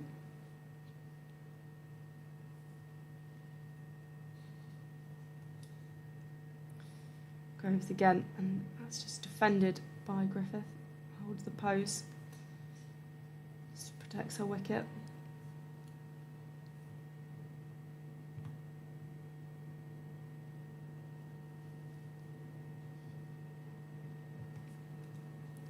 Groves to Griffith, who sends that aerial in the air, and it's going to go for 6. Cordelia Griffith has absolutely hoiked that over. It was not going to land anywhere shorter and has gone all the way to the advertising boards. That's a fantastic shot. Plenty of power on it, and just lofted that. The first 6 of the day for the Sunrisers. The score 126 for 2 as Groves is in again to Griffith, who flicks that, goes onto the back foot and flicks that into the offside. She'll get the 1 run. What a shot that was. It was fantastic. I thought it was a top edge at first and then it just flew. Josie Groves now opting to go round the wicket with the left-handed Grewcock at the other end.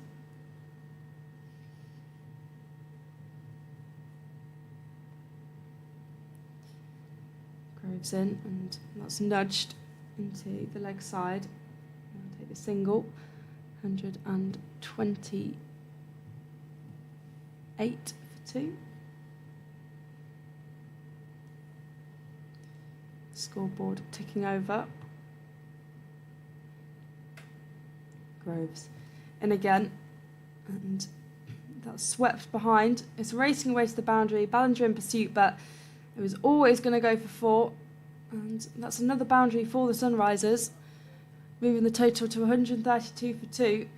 This has been an expensive over for the Blaze, and the Sunrisers have found a bit of rhythm as we're going to go to a drinks break here in Derbyshire. Beth, some thoughts from you about how the game is going so far? Yeah, I think probably not the start that the Blaze would have wanted, but I think the back end of Bryce's and Ballinger's first 5, they tightened up their lines nicely, and obviously Bryce with that key wicket of Scrivens was pretty handy. Orla and Kirsty coming on, starting off very well, drying up those runs, getting the run rate below 4, I think was superb. But the Sunrisers of Griffiths and Grewcock are going along very nicely. Partnership of 86 off 82. So they're looking very steady out there. And Blaze need to get a breakthrough somehow.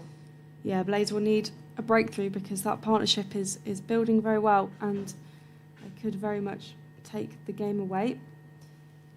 Just having a drinks break and discussions out in the middle. If we look to the other game in the Rachael Heyhoe Flint Trophy today, we've got Western Storm versus the South East Stars. Western Storm are 128 for 2. As I mentioned earlier on, that partnership between Sophie Luff and Fran Wilson was building.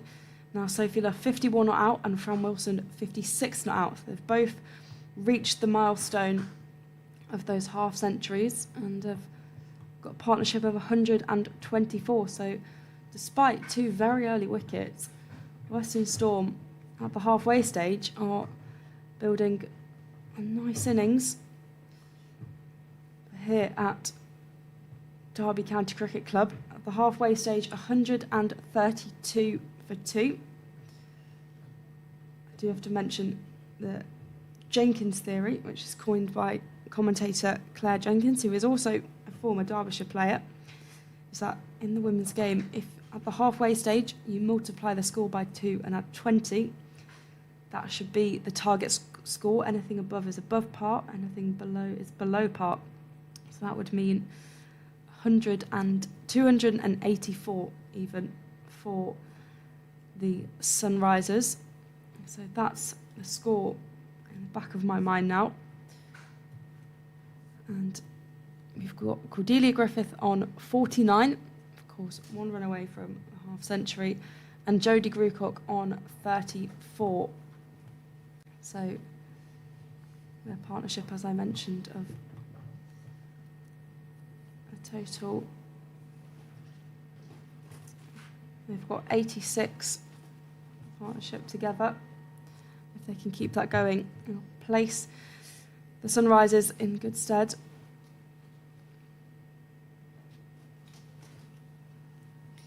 I reckon the looking at well over 200 total for the innings. We've seen the outfield is lightning quick, and anything wide, you can thoroughly get your hands through it and pick up boundaries. So I think the position they're in, they'll be looking at least 280, I would say, at least. Well, that's bang on, because we have a theory that Claire Jenkins, who's a former Derbyshire player, coined that in the women's game, when you get to the halfway stage, if you double that score and add 20, that should be kind of the expected total. Anything above that is above par, anything below par. Yeah. And that calculation is 284.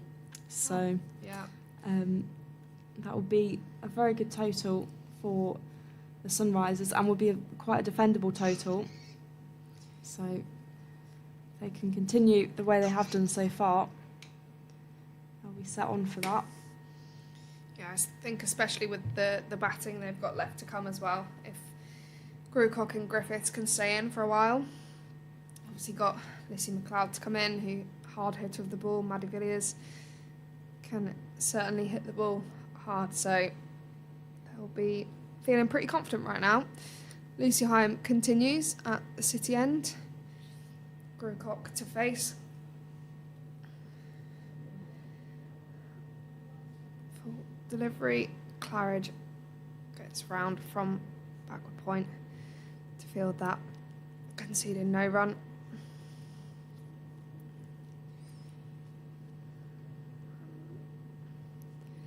I'm sure Kirsty Gordon would have gathered the troops and offered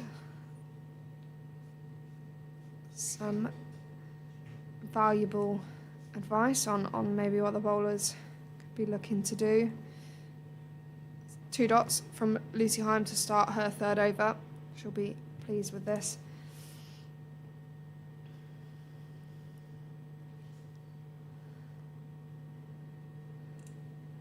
Nice delivery there from Lucy Hyam. Good pace on the ball. Third dot. All important dot balls. Very handy. Sun is trying to come through here at Derby.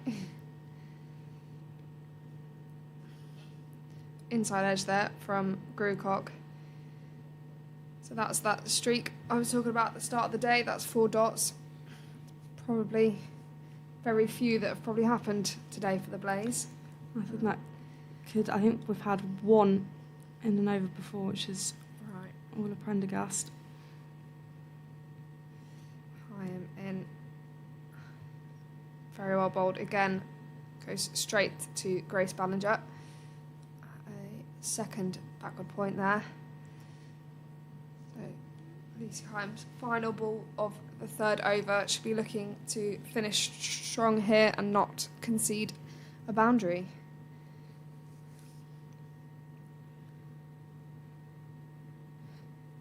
Grewcock goes on the back foot, works that nicely to deep cover, come through for a single. So very tidy over that from Lucy Hyam. Exactly what the Blaze would have wanted after drinks. Yeah, it's a really good over. There hasn't been a wicket since the 12th over, so I think the Blaze will be hungry for that, but they'll very much take the dot balls, because that does make a difference, slowing the run scoring and also building that pressure. And Kirsty Gordon has opted for Josie Groves, same initials, to come back on. She had an expensive over 14 runs to start, but Gordon backs her to have an impact here, and the pressure's been building at the other end. Just adjusting the field. Yeah, just bringing Grace Ballinger from 45 to square in front in the ring, and sending Cassidy McCarthy slightly finer there at deep square. I think we've seen today Grewcock does favour the sweep shot behind square, so just setting the field nicely for that. As that's exactly what happens. Precisely. Read the future. And that'll be the 1 run from it. 134 for 2.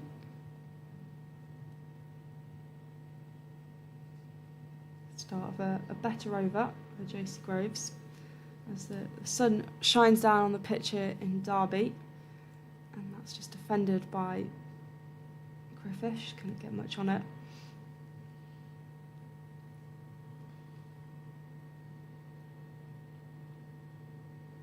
Again, as we mentioned earlier, the quite windy conditions out there. The Derbyshire flag flying in the distance. Groves to Griffiths, who nudges that into the offside, leg side even, and they'll take the single. Brings up Griffith's half century off 55 balls. Batting very nicely so far. That partnership going 89 off 91 balls. It's been a good steady innings for Cordelia Griffith. As Groves has given out. Josie Groves traps Jodie Grucock, LBW. There was a big pause from Grucock as she didn't move, and there was a big appeal from Josie Groves and the surrounding fielders, and that's a big breakthrough for the Blaze. The first wicket since the 12th over, and it's Josie Groves who makes the difference. She struggled in her first over, conceding 14, but has come back on, and she's taken her first wicket of the day, and the third wicket falls for the Sunrisers. Jodie Grucock, who had built a decent partnership with Cordelia Griffith, has to go for 36 from 47 balls. 135 for 3. Yeah, Grucock just going for that favoured sweep shot again, as we're now seeing on our replay. Traps are dead in line with the stumps. Don't think it could be more out. Well bowled Josie for backing herself to flight it up there. As we said, didn't have the first over she wanted, but Captain Kirsty Gordon backing her bowlers and Josie backing herself to keep the ball flighted and gets that breakthrough that the Blaze wanted and needed. It was a very good delivery, and that ends the 89-run partnership between Cordelia Griffith and Jodie Grucock, and it has brought Maddie Villiers to the crease. Maddie Villiers facing her first ball, just defending that, settling herself in. Groves to Villiers. He gets power on that and sends it into the offside. There will be 1 run. Very handy for the Blaze as well, dismissing Jodie Grucock, the left-handed batter, back to 2 right-handers. It does probably take a lot of time up in the field as well. Get behind that over rate. Yeah. It's hard work out there. I've had to... A lot of left-hand, right-hand combinations have been all over the place.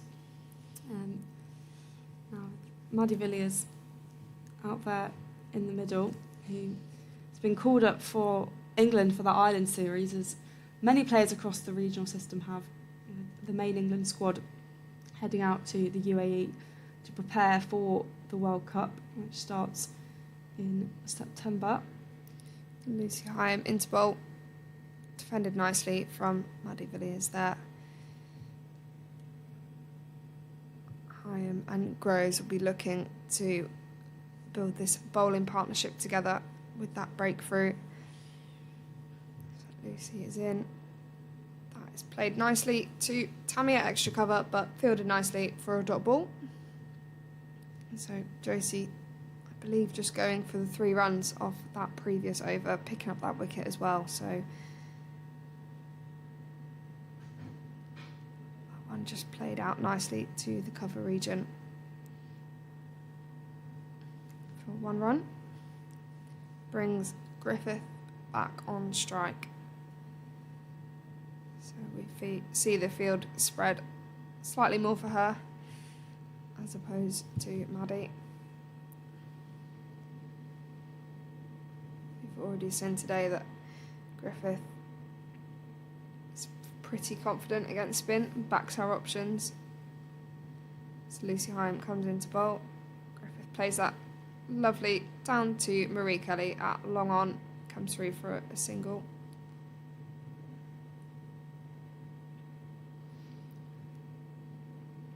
$138 for 3 for the Sunrisers.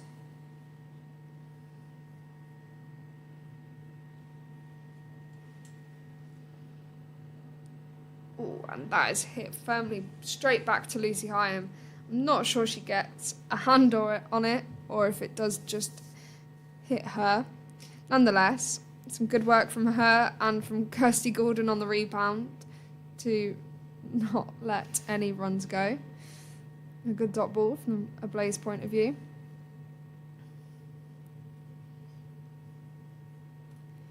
I'm in for the final ball of this over. It's worked nicely from Maddie Villiers and smart running between the wickets there from the Sunrisers duo. Nice and quickly off the mark and through for a comfortable single. Lucy Hyam finishes her over. Sunrisers are 139 for 3.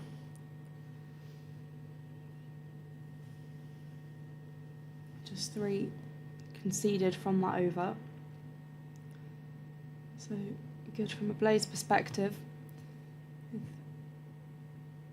Maddie Villiers 3 and Cordelia Griffith on 51, as Josie Groves, who took the wicket previously to dismiss Jodie Grucock, is back into the attack to Villiers, who drives that down the ground. Marie Kelly is there behind the stumps to prevent it, and there won't be a run available. Good start to the over for the 19-year-old. Groves in again and goes behind. It looks really close. There are hands on head all around the field. Of course, we don't have the best view with this angle, but it looks like it was very, very close to the stumps. Groves to Villiers, who goes onto the back foot and drives that out into the offside, down to deep cover point. We'll get off strike and place Cordelia Griffith on strike. The batter who's on 51 runs so far. Groves doing a few steps in and attempts to sweep, and Sarah Bryce seems to have lost the ball but finds it again. It's a dot ball from Josie Groves. Groves to Griffith, who drives that down the ground in a similar fashion to Maddie Villiers a few balls earlier, and just rotating the strike. 141 for 3.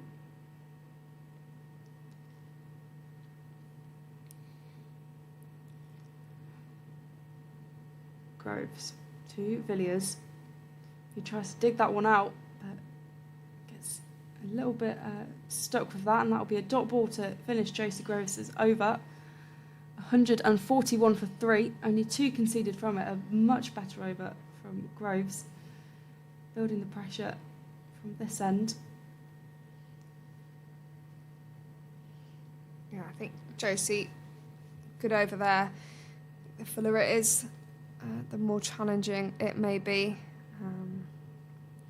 Try and force Griffiths and Villiers to do something potentially silly or make them hit through the ball. We can see if it's a shorter delivery, it's very easy to rock back and play it around wherever you wish. So it's nice to see Groves putting it up there and backing ourselves. As Hyam comes in, that one's swept nicely by Griffiths. Almost gets it through the gap, but very smart fielding there from Cassidy McCarthy at deep square.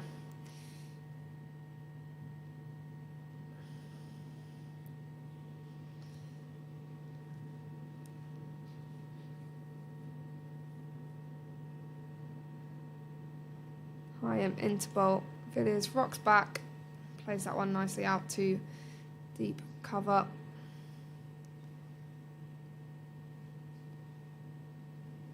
Just rotate and not strike. Very comfortably at the minute. Hyam, quicker pitch delivery. Griffiths. Can't quite see from this angle, but maybe hits the pad. Sarah Bryce does the follow-up for no run.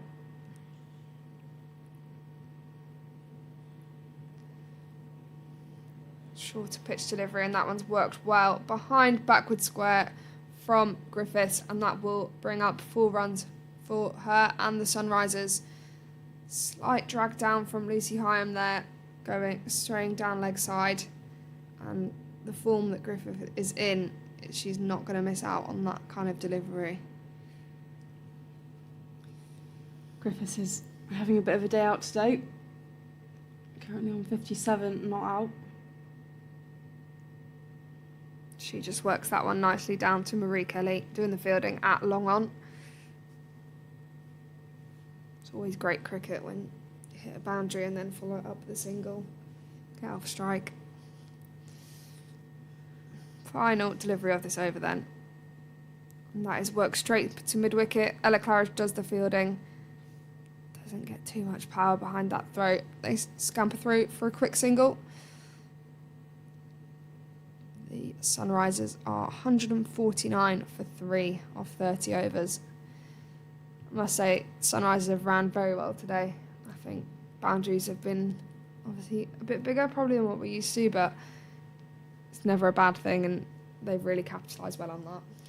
Yeah, exactly. I think their running has been really good, and it's nice when you've got the bigger boundary, you can get those 2s and sometimes even 3s.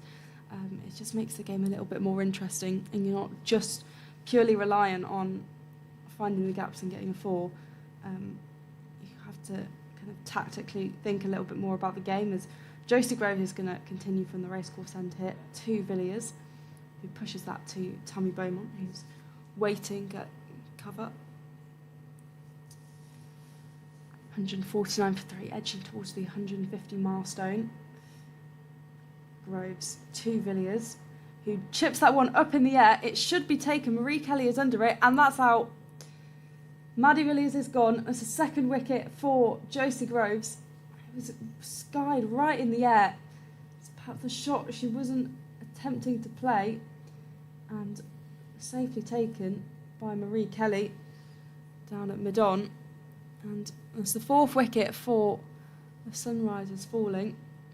149 for 4. And another impact by Josie Groves. Just tempted Maddie Villiers into that. That was the fuller pitch delivery that we were talking about. I think if you can consistently bowl that length, you can force the batters to play something they probably shouldn't be playing, and that's what we've seen there from Maddie. Sweep shot was probably too full to be on, and that is a great catch from Marie Kelly. It was in the air for quite a while, and yeah, really great to see Josie backing herself, flying up there, and giving the ball time in the air.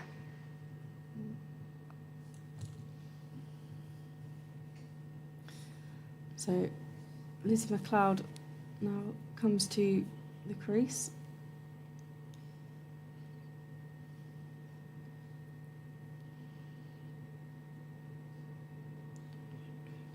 $149 for 4 for the Sunrisers, who are doing well not to lose wickets and have lost 2 wickets in relatively quick succession. But Cordelia Griffith, crucially, is still there as Groves plays that to McLeod on her first ball of the day. It's pushed into the offside for no run.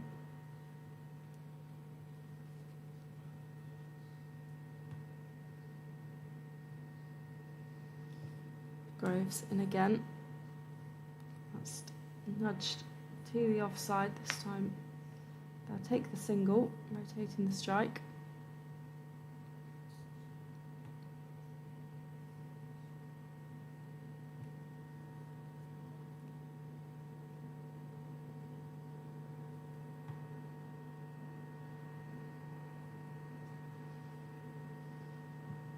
Cordelia Griffith just having a look around at her field. Groves to Griffith, who nudges that behind. It's racing down to 3rd, and Grace Ballinger in pursuit, who collects it, and they'll run through for 2.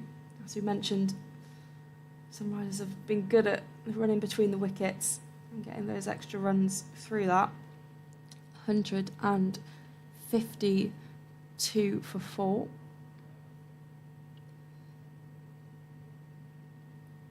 Groves again, and that goes into the hands of Ella Claridge, but it pops out That could have been a wicket. I think it might have just dropped short. Yeah, it looked like a very awkward one to take. We'll probably see on the replay. But it seemed to kind of drop down and then pop out of hands. Really good over though, again from Josie Groves. She obviously went for 14 off her first over, so she's brought it back really nicely in the last 3 overs. Again, flighting that ball up there and forcing Cordelia Griffiths to hit it aerial and potentially give a catching opportunity to the Blaze. We're seeing on the replay now. I'm pretty certain I can see from this angle. I think it did bounce before.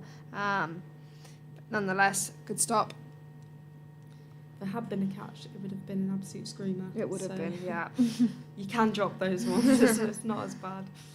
Kirsty Gordon to return from the City end. And she traps Lucy McLeod on the front pad. And it's not been given. Big appeal there from Kirsty Gordon and Sarah Bryce and team, but not out is the answer.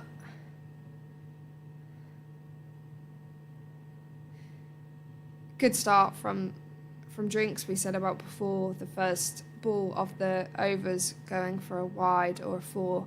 And that hasn't been the case since Drinks, so it's been really great to see from the Blaze. That one worked to mid-wicket in the ring. Slightly aerial at first, but drops short of Lucy Hyam there.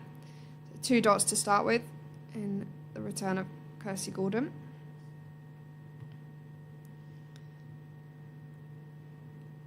Played nicely, just defended for no run. 3rd dot of the over. We can see the field has tightened up with the new batter in on strike. Play and a miss, just evades the outside edge there. You can see there's still a cover fielder on the boundary, but 2 extra covers in the ring, and long on is in the ring too. That is gone aerial, and it's a drop catch from Ella Claridge. It was in the air for a long time, but did get a hand on it. It just goes over her head. It's always a difficult one when you're backtracking and you've got to still follow it in the air. And she didn't quite get enough ground. It will still go down as a drop, but it's a difficult one. Yeah, it's obviously difficult. She normally has the gloves on, so Kirsty Gordon in. Defended nicely from Griffiths there. A brilliant over from Kirsty Gordon on her return. Chance coming from that over. So in the last 2 overs, we've had 2 opportunities from a Blaze point of view. So I think Gordon will be very happy, since Drinks really applied that pressure, bowled in much more consistent, better areas, and bring in a couple of wickets and a couple more opportunities as well. So Josie Groves will continue. Yeah, there have been those 2 wickets since the Drinks break, and the run rate has drastically slowed as Groves is in to McLeod, who flicks that down into the leg side. 153 for 4.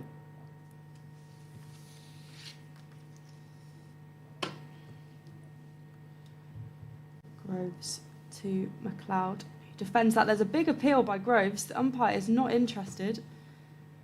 She keeps her hands in the air for a while, but the umpire doesn't move at all. I look pretty close from up here, but we are not in a position. No, we aren't in the best place. But Groves was convinced. Nevertheless, she continues. McLeod defending that in a similar fashion to the previous delivery.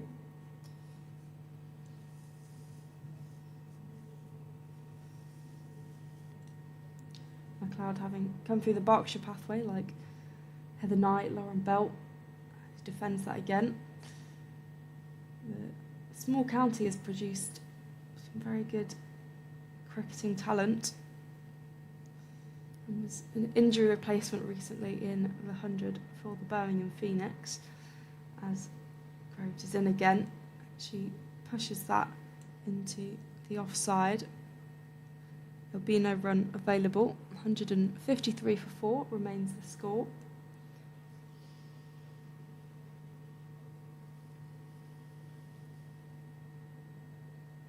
Josie Groves walking in, and that's nudged just into the leg side, and that signals the end of the over. A very good over for Josie Groves. I think that's the first maiden of the day, and that's precisely what the Blaze will be wanting at this stage. You mentioned the 4 dot balls in a row. Well, 6 dot balls in a row. I think, in fact, it's 7, including the last one, the previous over. The Blaze will be very happy with that. Yeah, for sure. Kirsty Gordon will continue at the City Road end. I think what's key as well is Gordon comes into bowl. That one rock back. Played nicely from Griffiths there. Plays it very finely down to third man. Ella Claridge gives chase, but she will get there before the rope. They'll come back for 2 runs. I think what's been good is, I don't know how many balls, but Griffiths hasn't had much strike in the last few overs, so the Blaze have been able to capitalise on the new batters coming in. Gordon into bowl. Griffiths uses her feet, but well bowled from Kirsty Gordon, well dug out too.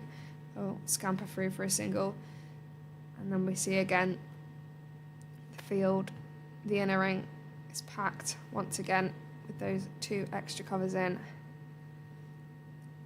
Gordon into bowl.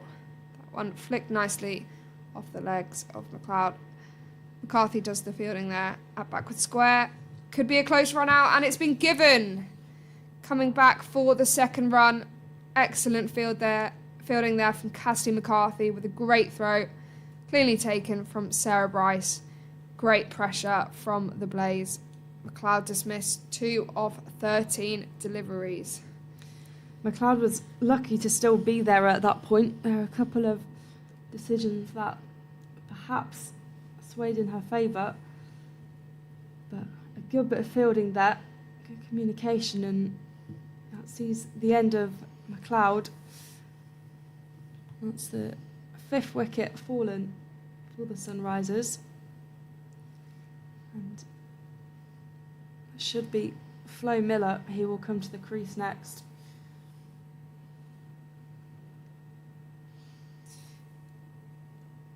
Yeah, Flo Miller joins the crease. I think at this point, Cordelia Griffiths would just want people to bat with her. Obviously, still plenty of time left in this innings, so no rash shots need to happen. Just keep working it away. Obviously, the Blaze have bowled a lot better in these previous 6 or 7 overs. It might be more challenging, but still plenty of big gaps in this field. 3 balls to come in this over. Gordon into bowl. And that's a thick outside edge from Flo Miller to start. Grace Ballinger will give chase, and the ball will just slowly stop within the boundary. They'll come back for 2 runs.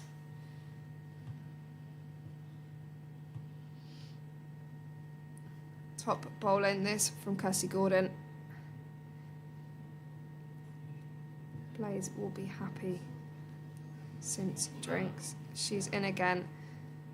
Miller plays that nicely to Ballinger at point for a dot ball. Final delivery of this over. Driven nicely by Miller, but straight to Tammy Beaumont at extra cover. That will be a dot ball to finish the over. Sunrisers are 159 for 5 of 34. The wicket in that over to help the Blazers' cause. As the Sunrisers batters have a discussion in the middle. It looks like Josie Groves will be bowling another over from this end. Came close to a 3rd wicket. The umpire was not interested in her appeal.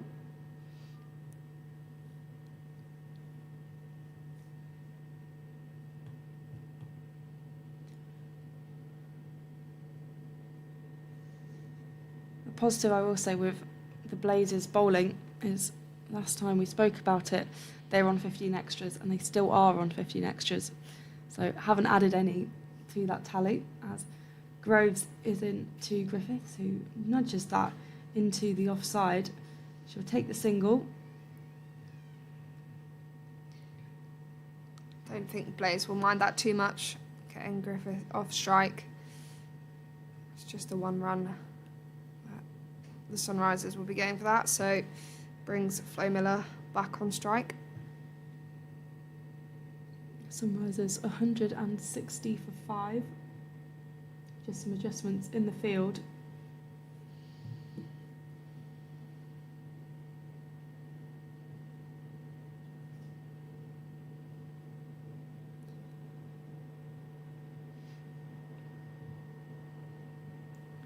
A slip in place for Flo Miller as Josie Groves is into Miller and she swipes that down the ground into the offside.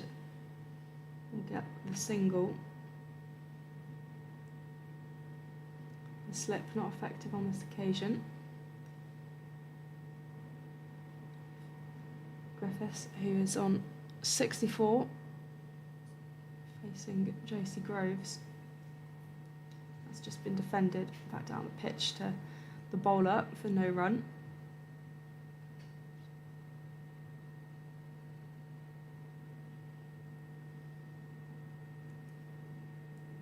Groves coming in, and that's once again defended. Cordelia Griffith holding the pose. Groves not giving her much pace to work with. Groves in again, and that's been slashed into the offside, but we'll slow down, and Kirsty McCarthy able to field that, just rotating the strike and putting Flo Miller back. 162 for 5. As Groves is in again, and that's just slightly nudged by Miller. Just held the bat straight. As that concludes the over, Josie Groves only conceding 2 from it. 162 for 5. Yeah, another great over there from Josie Groves. I think, if I'm right, the Sunrisers were 134 for 2. So they've lost 3 wickets for less than 30 runs. I always say you can keep a cluster of wickets, you're on a good roll. So it'll just be important to keep taking regular wickets from a Blaze point of view. From a Sunrisers point of view, just want to keep building these partnerships. As Gordon is back in, well watched there from Lucy Heim at backward point. Ball always spinning away. Will be a dot ball. This is Kirsty Gordon's 8th over. So that's a sweep shot. Big appeal from Kirsty Gordon, and it's been given. Griffiths looks back, almost questioning it, but big appeal from Kirsty Gordon and Sarah Bryce, and the finger goes up. Big wicket for the Blaze here. Griffiths is removed for 65 off 73 balls. A very good knock from her. I think she will be frustrated. She's not gone on and scored a few more for the Sunrisers. That's a very key wicket. The Blaze will be very happy with that. They've now going to have 2 relatively new batters at the crease, and Griffith, who was kind of guiding this innings, is forced to depart, and Kirsty Gordon getting her 2nd wicket and leading from the front. The Sunrisers 162 for 6. a slight collapse on, you could say, with 4 wickets in the last 9 overs or so. Eva Gray will be the batter that comes out to the middle. Starting to enter, not quite the tail end, but their bowlers are going to have to put some hard yards in with the bat. I think just seeing on that replay there, I think Gordon just traps Griffiths on the front pad. So, good decision from the umpire as Gordon continues. Gray starts with a lovely cover drive, picks the gap perfectly, and that's 4 to start with to open up her innings. That's a really lovely shot. Well timed, well placed.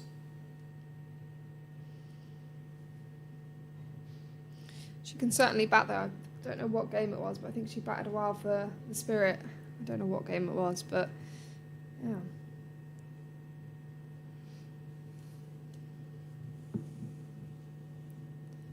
Gordon in. Better length on that delivery. Doesn't allow Gray to get underneath it. Defended for a dot ball. Yeah, Eva Gray moved from the South East Stars at the end of the 2022 season and has had good success, mainly with the ball for the Sunrisers. Defended nicely for another dot.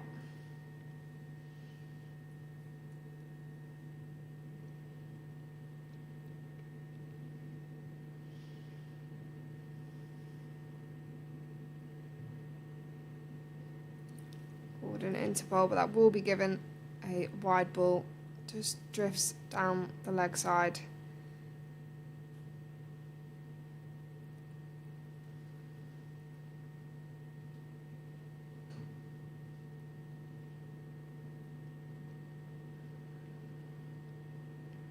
That one's sat up, but it will just be a single out to Orla Prendergast, who does the work on the cover boundary.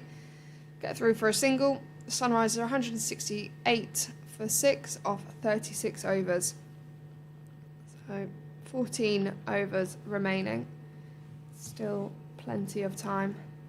But it's really key for the Blaze to keep taking consistent wickets. Really get into that tail end. Yeah, the Sunrisers have gone from 133 for 2 to 168 for 6. So the loss of 4 wickets for about 35 runs, which is not what they would have wanted at all. No, I think we were saying at the halfway stage they'll be looking at 280 plus. So Yeah. I imagine they'll fall short of that now as Josie Groves is back into the attack and that's flicked by Eva Gray into the leg side. With a slight overthrow, but not costly. Just be the 1 run, 169 for 6. Groves in, and that's just pushed slightly into the offside. No run. Flo Miller at the striker's end.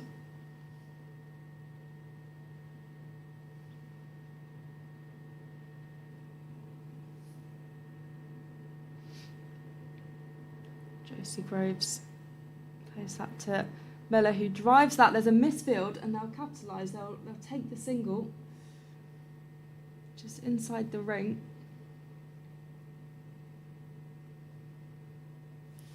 I do think the field placements on the boundary have been very good from the Blaze.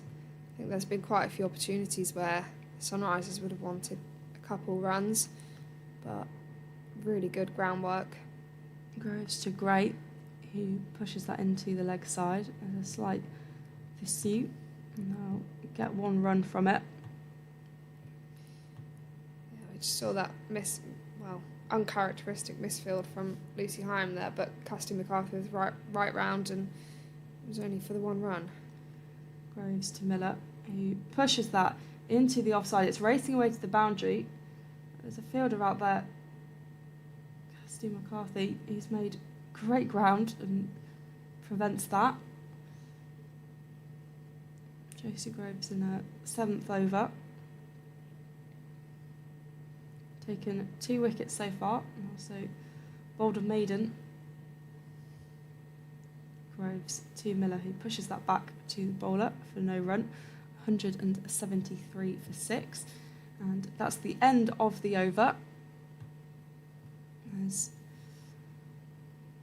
37 overs completed, 13 to go here in Derbyshire. A reminder that this is the Rachael Heyhoe Flint stream for the Blaze versus the Sunrisers at the County Ground in Derby. With myself, Polly Starkey, and the Blazes' Beth Harmer.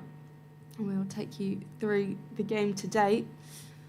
Elsewhere, Western Storm are playing the South East Stars down in Beckenham. The Western Storm are 198 for 4. Fran Wilson and Sophie Luff both got out. Wilson for 81 and Luff for 58. And now Nat Wraith and Neve Holland are batting down there. Gordon in. That will be given it a wide down the leg side. So again, that starts the over with a wide ball.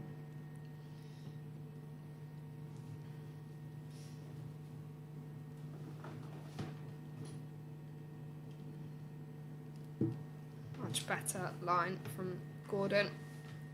Gray respectfully defends that for no run.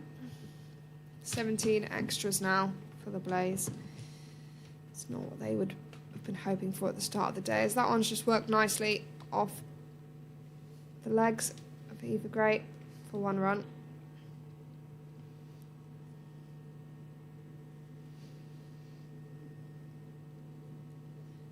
Gordon's 9th over. She's in. That one's just flicked off the legs again. Lucy Heim does the groundwork, but they were always going to come through for a single there. Good running again.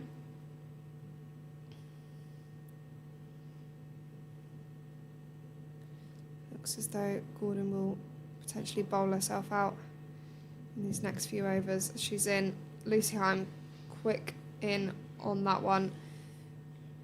No run conceded.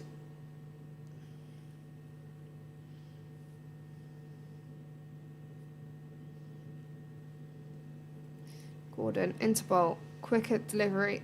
That one's worked nicely off the hip. 1 run added to the total.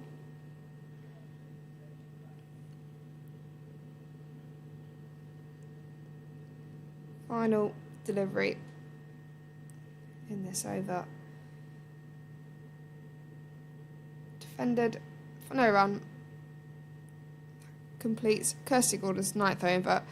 Sunrisers are 177 for 6 of 38.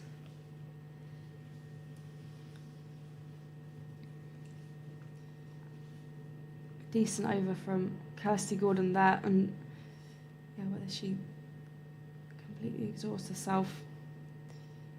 And I think it will be Kirsty McCarthy. He will be back to bowl from this end, the racecourse end.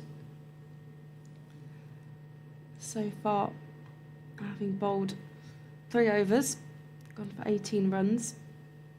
In fact, it's going to be all a Prendergast, no mistake.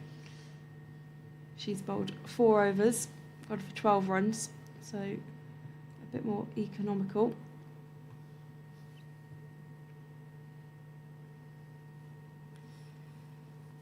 Prendergast to Eva Gray, who just defends that one. Prendergast doing the fielding off her own bowling.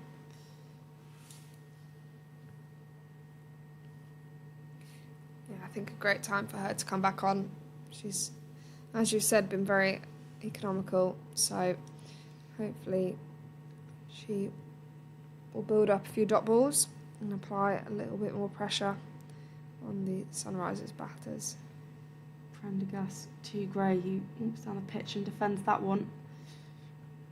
It's a good start from the Irish international.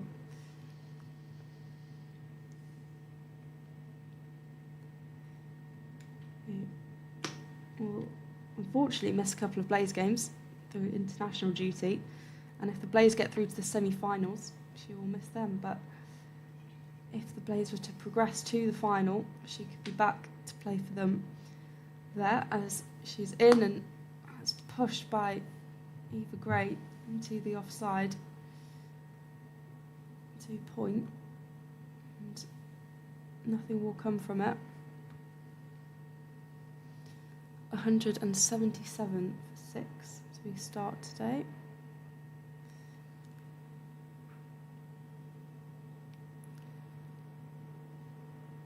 Three dots in a row, and Prendergast to Gray defending that back down the ground. Another dot for Prendergast in this over. It was a wise move by Kirsty Gordon to bring her back on. She's done precisely what she needs to do at this point, and that target of around 280 seems miles away at the moment.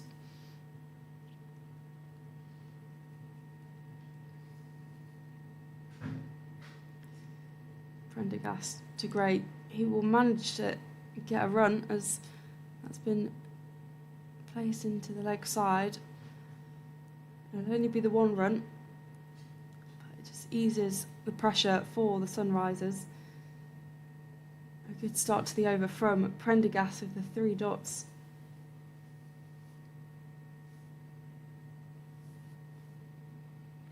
Prendergast number 84 on her shirt, charging in, and that's been flicked up, and she gets a hand to it, but it falls down. And end of the over. So been a good one from Prendergast, 178 for 6. Just the 1 run conceded. Sunrisers pair having a discussion in the middle. Yeah, Kirsty Gordon going to bowl herself out here. She's bowled very nicely, picked up the 2 wickets so far. She'll look to finish strong here.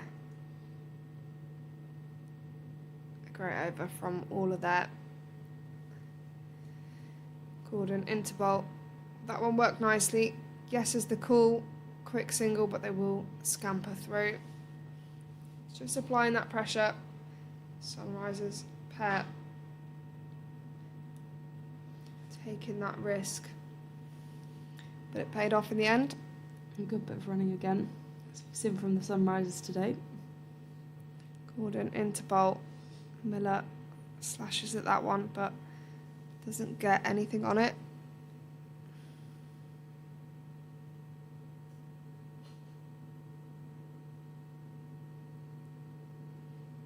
Fuller delivery from Gordon there. They will take the single on.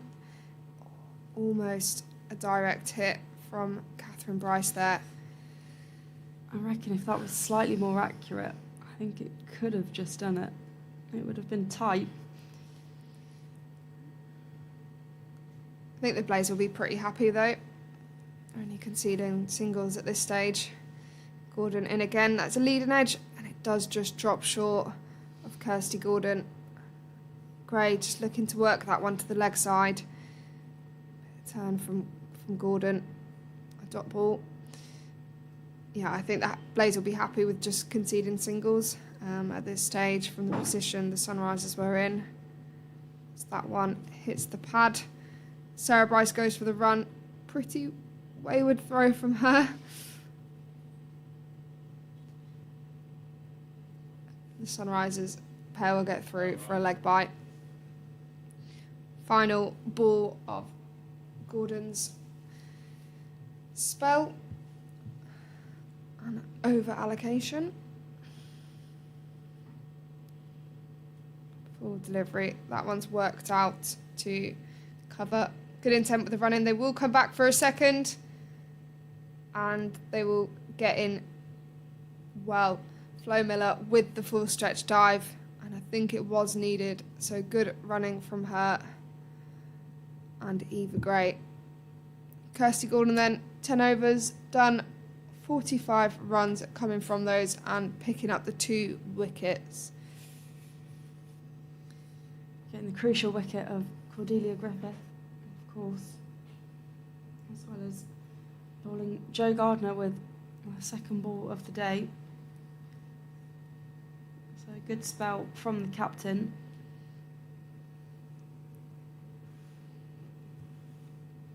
$183 for 6. After 40 overs, and all of Prendergast is continuing to Eva Gray, who defends that, aims to go for the run, pauses and heads back to her crease. Looked like there was a little bit more pace on that one from Prendergast. Yeah, she's bowled really nicely today so far. Only a couple that she's offered a bit of width on that have been punished, but very economical and bowling very tight lines. Prendergast to Gray, who lofts that in the air. It's going to go down the ground. 2 fielders in pursuit, and it's gone for 4. The boundary has been signalled, and that's an unfortunate one for Prendergast, but Gray just got hold of it, got enough height, and landed safely without plugging and skid along the ground over the boundary. It's the first boundary in a while, actually. There's been a bit of a drought of boundaries, so 5 overs or so. And that was swung at by Gray. Just tries to pull it. No run.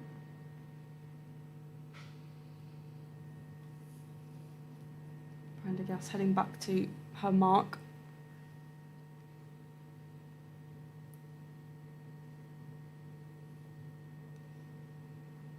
Gray poised, and that's clipped into the leg side. It's racing away to the boundary, but there are 2 fielders there. Catherine Bryce running round to prevent any more runs. And they'll get to 189 for 6. Closing in on the 200 mark. Of course, we said a good score would be around 280, which that prediction has slightly lowered as Prendergast is into Gray, defending that into the pitch. Just under 10 overs remaining.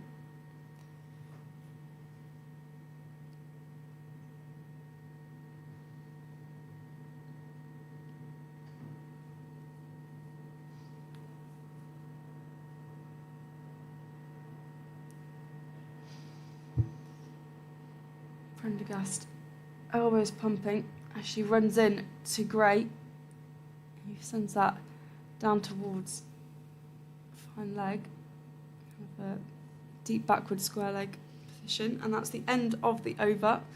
190 for 6 after 41 overs, and another decent over by Prendergast, that 4 slightly tainting her figures. Grace Ballinger will come on from the city end, so a change of ends for her. First 5 overs went for 24 runs, so she'll be looking to bowl a few variations with 9 overs remaining.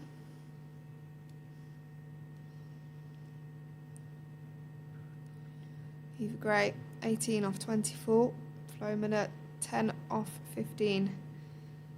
So relatively healthy partnership of 28 off 34 at this stage, after the Sunrisers lost a few quick successive wickets. Gordon and Ballinger just having a conversation. Yeah, 7 runs from the final one.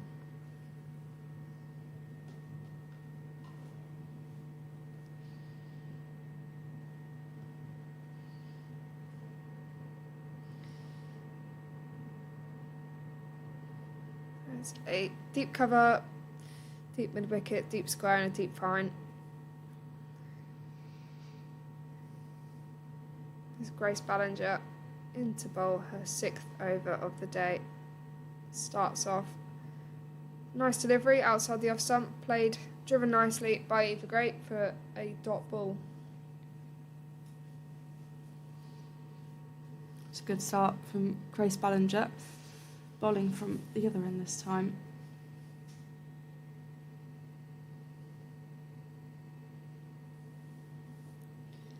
Ballinger into bowl. Bit more bounce on that one. Does some good work to get to the mid-wicket region to concede no run. With her height, she does sometimes get the ball to pop a little bit off the pitch. That one looks as though it did that.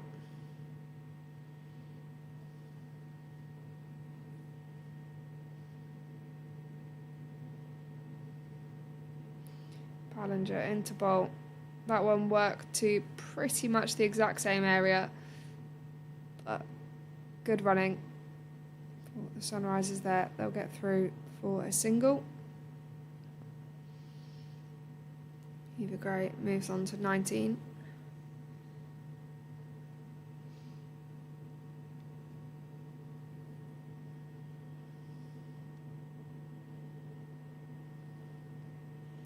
Halfway through, Ballinger's over. Driven nicely from Flo Miller out to deep cover for a single.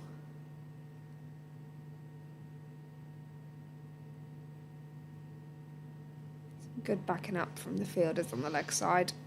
I've obviously seen the bounce is a bit unpredictable on the outfield, so some good yards from them.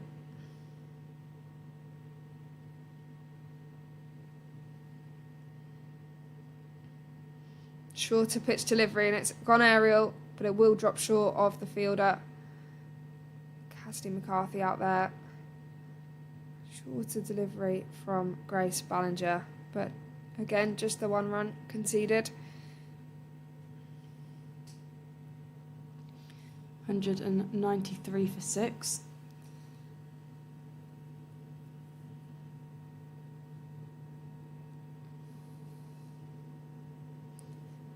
Ballinger, short ball again, well watched from Sarah Bryce there. Got good hands to that. Will be a dot ball, and that concludes 6th over. The Sunrisers are 193 for 6 of 42. That was a good over, 3 runs from it. And the right decision to bring Ballinger back in. Eva Great just getting a bit of treatment on her hand. In fact, no, putting paracetamol in her hand. Yeah. Bit of painkillers. And ready to bat again. As Orla Prendergast will be continuing her spell from the racecourse end. So far, having bowled 6 overs, gone for 20 runs, yet to pick up a wicket, but has been the most economical bowler of the day so far.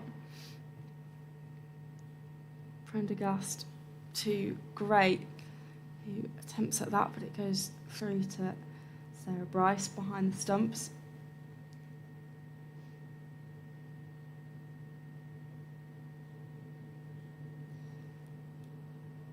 $193 for 6, the score remains. The Sunrisers will want to reach that 200 mark relatively soon. Prendergast in, and that's been flicked by Gray down to deep back with a square leg for the single. Prendergast will be happy with her bowling so far today. Has been really good at just building the pressure and slowing the run rate from this end, and it's the selfless role of letting the others get the wickets, but you build the pressure. Prendergast to Miller, and that goes through behind. There are a couple of hands on heads. I don't think it was too close, but again, a slightly more pace on that one. 194 for 6. Gray on 21 and Miller on 11.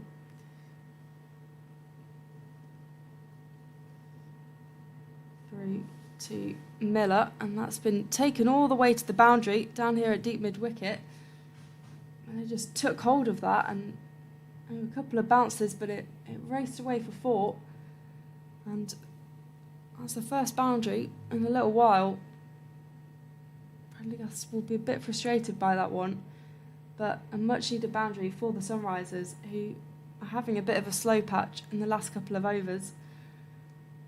Their innings are slightly lulled, but that boundary could have slightly reignited the batting and bring it up a bit. As Prendergast to Miller, who just drives that down the ground, there won't be a run available. The Sunrisers probably deciding at what point do they try and accelerate and take more risks as the innings starts to come to an end.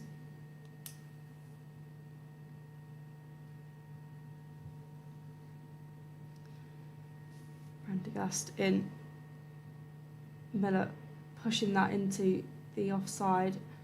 They'll scamper through for 2. It's a brave decision, but they make it in time. The ball thrown to Sarah Bryce, but Miller comfortably home, and that's the end of the over.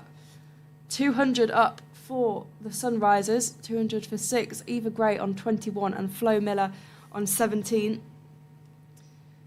That's the end. 43 overs gone, 7 overs remaining, and the Sunrisers have hit that milestone. There will be a change of bowling. I think it's going to be Catherine Bryce coming back into the attack. Yeah, so Ballinger just having that one over. Didn't think she bowled too badly, but Kirsty Gordon just wanting to keep changing it up. Bryce has also bowled very well. Got the wicket very early on in her spell, so she's back on to bowl at the City end. 7 overs remaining. Into bowl. That's aerial. That's gone very high. Marie Kelly's making chase, but it will just drop short right in front of her. Short pitch delivery from Catherine Bryce. Just getting hit straight up. Bit of a field change. Square leg. Comes round. Finer. Deep mid wicket. Deep long on. On a deep cover. Partnership growing nicely. 39 off 47. As Bryce is in again to bowl. That ball just stuck in the pitch slightly. Bit of pop, bit of bounce. Potentially seeing Catherine Bryce bowl a few change-ups now.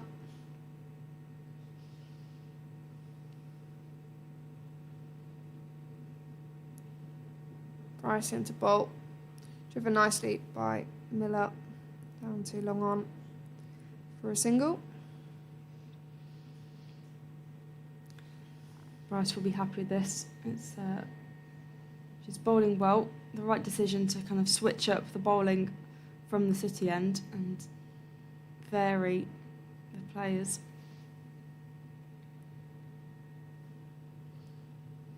Fast running from Sunrisers there.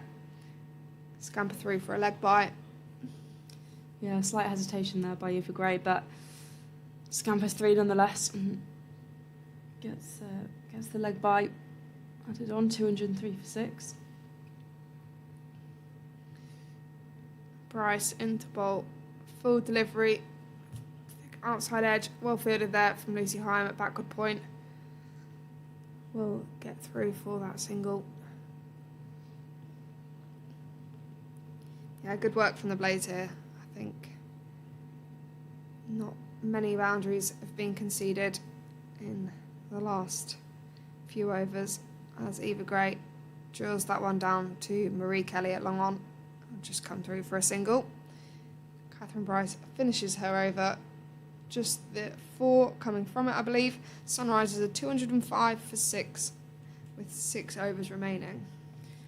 At what stage do the Sunrisers go and try and take more risks and try and elevate that run rate, knowing that, you know, they want to get that total as high as possible and make it defendable? Yeah, well, I think it looks like when you bowl in good areas on this pitch, it can be more difficult.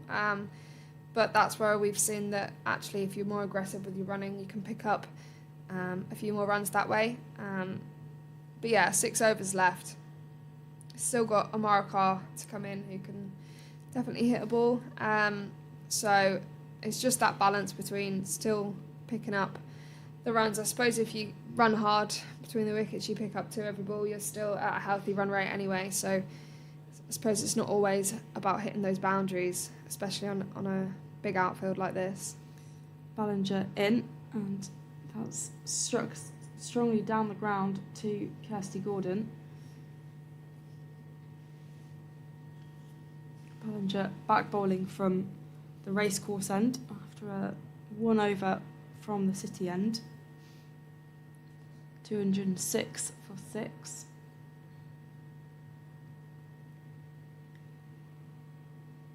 Ballinger in full flow, and that's dragged out towards the boundary, but there's a great diving stop by Catherine Bryce who prevents that. They'll take the 2 runs. And good running between the wickets. 208 for 6.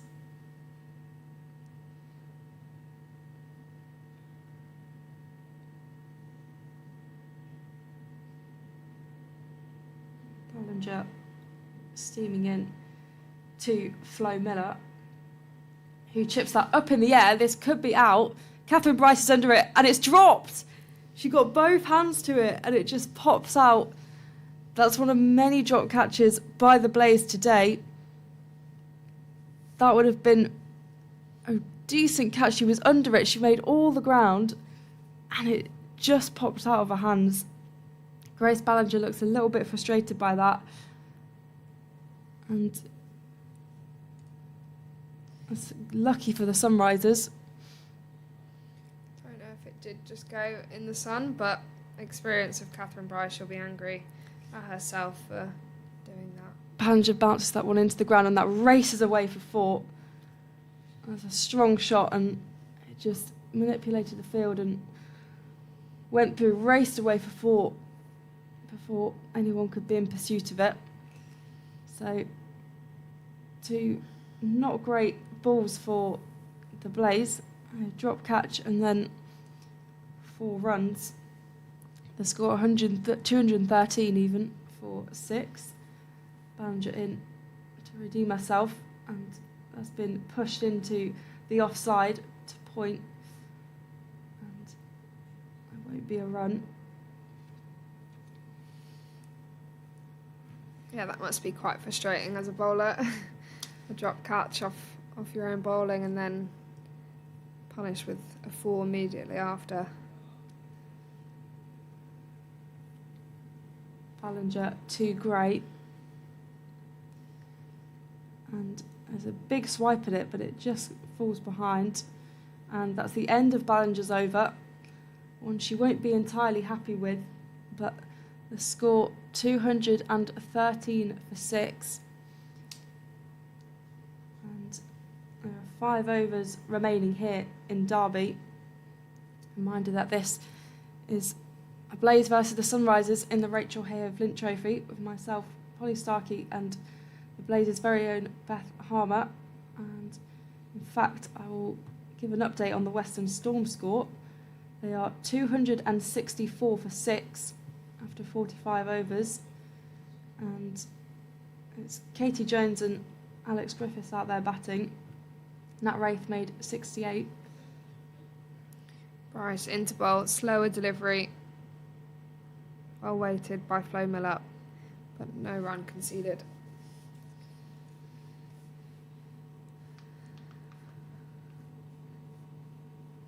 Under 5 overs to go here at Derby.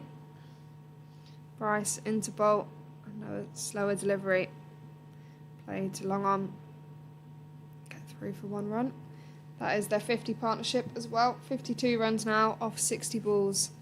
So a very handy partnership for the Sunrisers, much needed for them. Played very nicely together.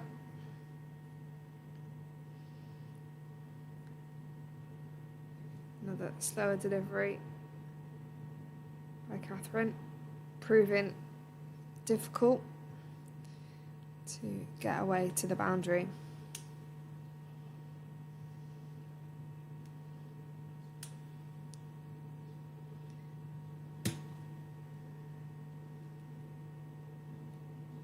A handy dot ball there from Catherine Bryce. Miller tries to work it to the offside, but doesn't get anything on it. A good over again from Catherine Bryce. They'll take a quick single. Kirsty Gordon will hold it. No need to throw it at this stage in the innings. Happy with one being taken.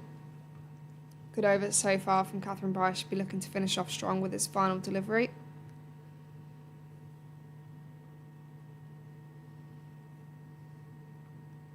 And that is firmly struck straight down the ground. Marie Kelly will have to put in a diving stop, and it beats her 4 runs to Eva Gray. Great timing of that ball. Well struck straight down the ground for 4 runs. Yeah, not the ending she would have wanted. But for some wider context on today's game and the other game between Western Storm and South East Stars, South East Stars are in 4th and Blaze are in 5th. So if Blaze win today and South East Stars lose, Blaze will go ahead of South East Stars and will be in that 4th place position, meaning they're in a better situation to qualify for the semi-finals. If Sunrisers win, however, makes it a lot more difficult for Blaze. I think mathematically still possible, but slightly more unlikely, and that will just be heightened if the South East Stars win today, as they will go up to 31 or 32 points, depending if they get the bonus or not. And as I say, that game 265 for 7 after 46 overs. So the Western Storm building a nice innings there. Of course here, 220 for 6 with Eva Gray on 33 and Flo Miller on 24. Eva Gray batting well and building a nice partnership with Flo Miller on that. The Blaze will be keen to break. Kirsty Gordon just having a discussion with Grace Ballinger, who is going to be bowling from the racecourse end.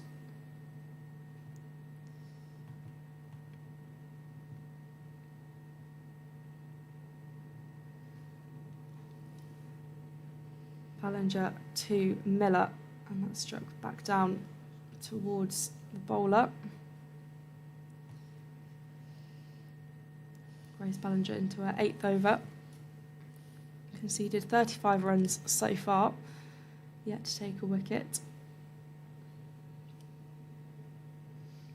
224 6.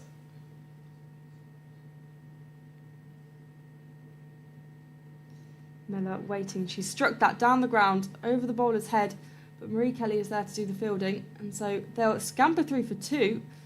They bravely make the decision for 2, and there is a direct hit, but Flo Miller was safely back. There's some good running for the Sunrisers. That's the approach they're clearly taking, not necessarily focusing on boundaries, but as you said, Beth, running between the wickets, and they're able to do that. We've got big boundaries here in Derby, and so getting it far enough to take those risks as Ballinger is back into Miller and Boulder. She's out. I completely missed that. Can't see from this angle. No. And that is the end of Flo Miller. She has to walk back to the pavilion. The stump's dislodged by Ballinger. Both bails are off. And that is the 7th wicket down for the Sunrisers. 222 for 7 in Derby. And Grace Ballinger finally reaping the rewards of her past few overs, which have been decent. She gets her first wicket of the day. Flo Miller goes for 26 from 33. And that will bring Amara Carr to the crease, Sunrisers wicket-keeper, who's a capable batter. But crucially, that partnership between Miller and Gray has been broken, which could have easily gained some momentum towards the back end of this innings. Definitely, yeah. I think, as we said, that partnership was very handy. And still, currently 2-2-2 is still a pretty healthy total. I think it's definitely one the Sunrisers will feel they can defend, so they'll still be looking to pick up a fair few more runs with the last 3.5 remaining overs left. As Ballinger is running in again, continuing her over, and that's been flicked down by Amara Carr facing her first ball. It won't go all the way, and they'll get the 2. That's an interesting throw from Josie Groves down there. It doesn't quite go back to the bowler. It goes to Lucy Hyam at extra cover. Takes a slight detour.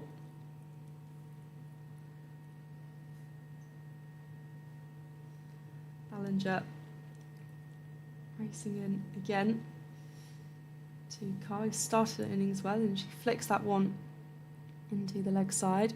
Catherine Bryce kept busy out there, and they'll get the single. Good running again.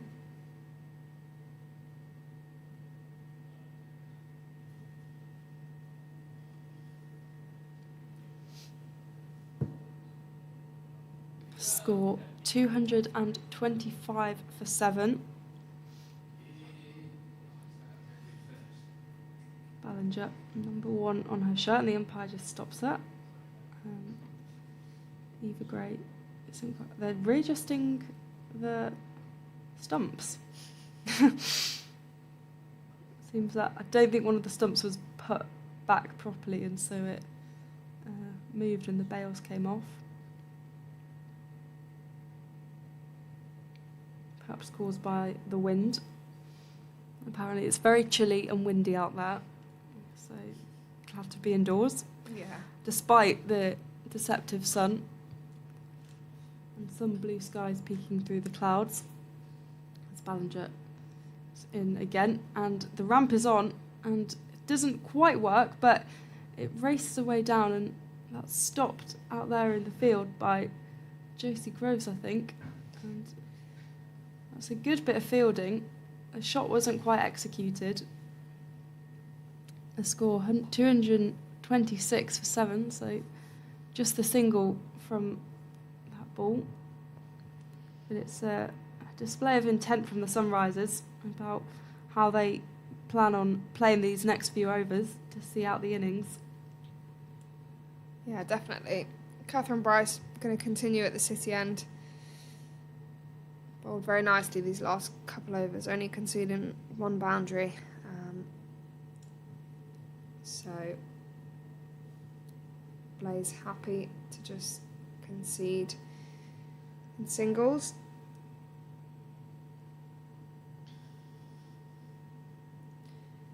Bryce into bowl. Slower delivery, and that's a very well executed shot from Eva Gray there.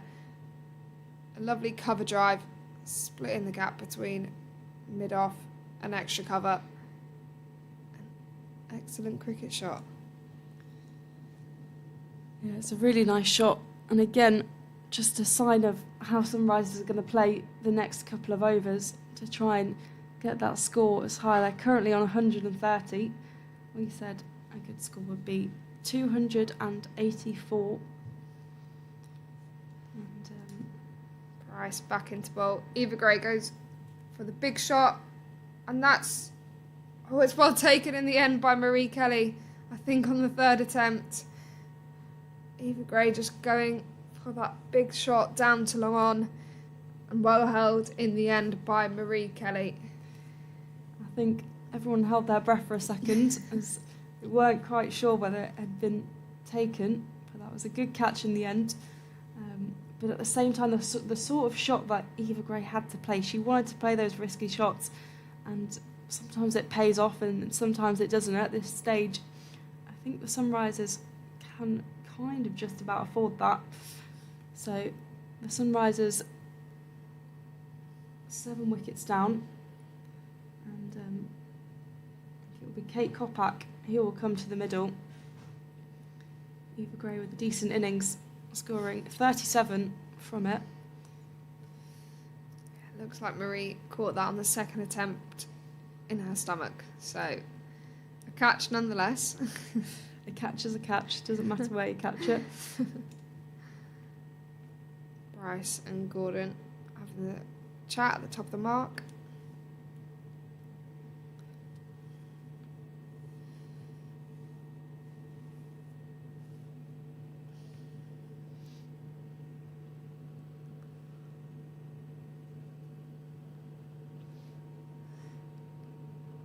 Bryce into bowl.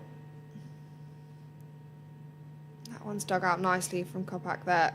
Kirsty Gordon goes for the direct hit. Great backing up there from Sarah Bryce to stop any overthrows. Quick single taken. Mara Carr back on strike. 3 balls to come in this Bryce over. That is big shot down to square leg. That's a great effort from Cassidy McCarthy there in the deep. She's gone for the catch, and she's also got her body completely behind the ball to stop it from going for a 4. So brilliant fielding from her. Good bit of running from the Sunrisers between the wickets.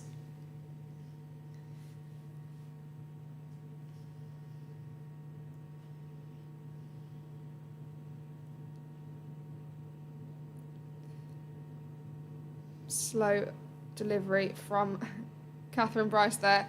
Good dive and effort from Tammy Beaumont, which she didn't get to, but well watched from Kirsty Gordon behind her to stop that ball.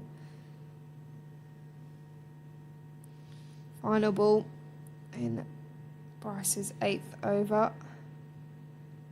This ball played down to third man just for the single, which the Blaze won't mind. That brings Kopak on strike for the next over. Sunrisers 235 for 8. 2 overs remaining.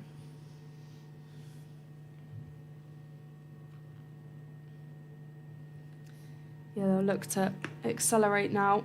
I want to get that run rate up and try and put as many runs on the board as possible to make this total defendable. At this stage, I think the total would be defendable. Sunrisers have got a strong bowling attack. Abtar Maqsood in the fold of the spin. And then, of course, Eva Gray, who was out there batting for a while with her seam bowling. Likewise with Kate Kopak. But they'll want to get these runs on the board, and Grace Ballinger's having a discussion down there with Kirsty Gordon. Ballinger has so far bowled 8 overs. She's got 2 remaining. She charges in, and that's been swiped out by Amara Carr, but just falls just a short point position, and there'll be no run. 235 for 8.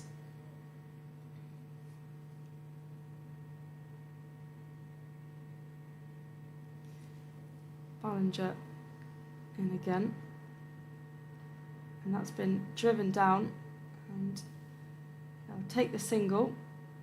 It's Kate Kopak getting off strike. 236 for 8 here in Derby. The Western Storm South East Stars first innings has almost concluded, so I'll bring you that probably after this ball from Grace Ballinger. As Amara Carr gets in her stance. Ballinger running in, and she flicks that down all the way. It's heading towards the boundary. It's just been stopped out there, right at the deep backward square leg boundary. It's a good stop, and they'll get the 2 runs, but a crucial boundary stopped. 238 for 8. Grace Ballinger at the top of her mark, running in, and Amara Carp sends that down to Kirsty Gordon, waiting at mid-off. Again, good running between the wickets, just taking that single. And as I said, Western Storm have wrapped up their innings on 282 for 8, which is, I would argue, a defendable total for them against the South East Stars. Bryony Smith and Kalia Moore getting 2 wickets apiece, as Grace Ballinger is in again to Kopak, who flicks that into the leg side, and they'll take a quick run with a direct hit, almost, that I think has just missed the wickets, but 240 for 8.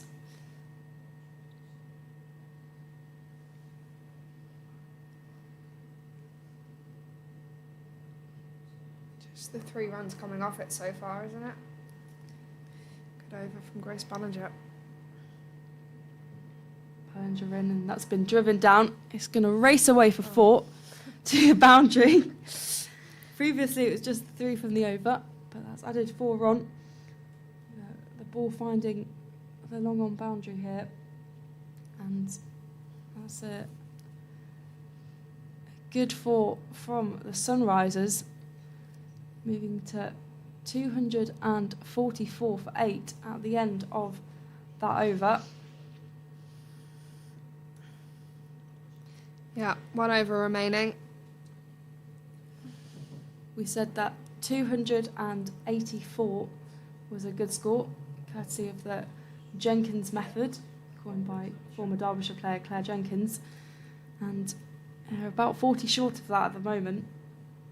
In the final over, we'll want to boost that.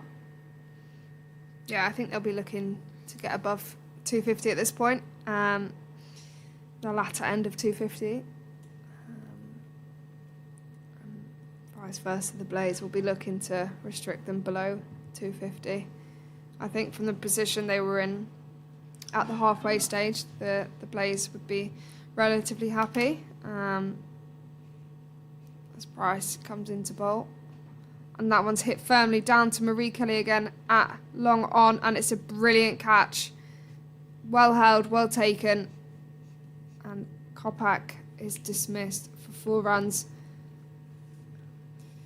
Yeah, the risky shots in the final over. It worked in the Blazers' favour as Kopak departs. 244 for 9. And Abtar Maqsood, the final batter for the Sunrisers, will come to the crease. The Sunrisers will want to see out this final over, use all the balls up if possible. Yeah, you never like to leave balls out there. Don't think that was a bad option though from Kate Kopak. Catherine Bryce now picked up 3 wickets in her 8 overs so far. There's another dot ball. No runs added to the total.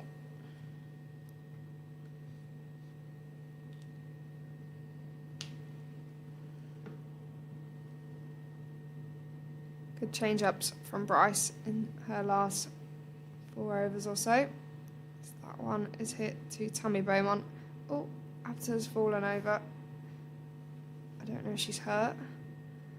Tammy Beaumont's held the ball regardless. Good sportsmanship. Hasn't run her out. just get through for the single. Blaze won't mind that too much. 245 for 9, with just a few balls left of this innings.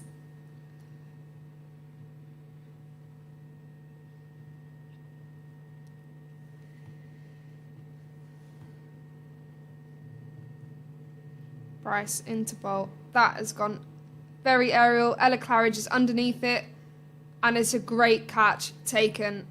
Redemption from that catch earlier on in the innings that she put down. That is a brilliant catch. It had a lot of airtime, and it's very well taken from her. Catherine Bryce finishes with 4 wickets from 8.4 overs. So that is the conclusion of the first innings. 245 all out are the Sunrisers. I'll talk you through the scorecard. Top of the order, Grace Scrivens scored 21, but it was Cordelia Griffith who was the star for the Sunrisers, scoring 65 from 73.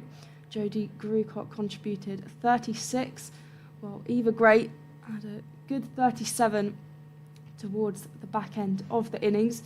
In terms of the bowling, Kirsty Gordon taking 2 for 45, exhausting all her 10 overs. Josie Groves taking 2 wickets as well. And then Catherine Bryce, she finished with 4 overs for 41 runs in the pick of the bowlers. Grace Ballinger also contributing 1. There'll now be an innings break, but we will be back with you for the Blazers batting innings, where they will be chasing 246.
So it would sit like that, but I know I'd fall.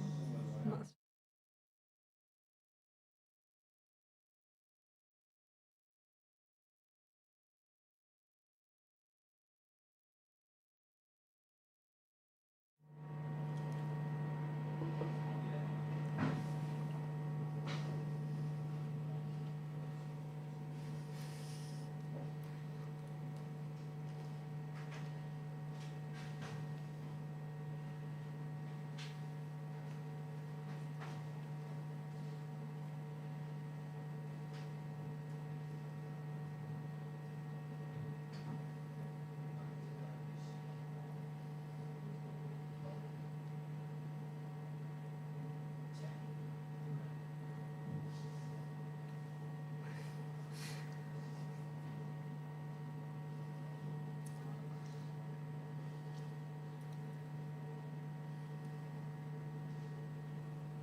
Yeah. Welcome back to the Blaze YouTube channel, where we have got the stream for the Rachael Heyhoe Flint Trophy game between the Blaze and the Sunrisers. The Sunrisers scored 245, meaning the Blaze are chasing down 246. And from the City end, we've got Eva Gray opening the bowling with Sarah Bryce facing the first ball of the day. Tammy Beaumont at the end, first ball of the second innings. Apologies. Signalled wide by the umpire.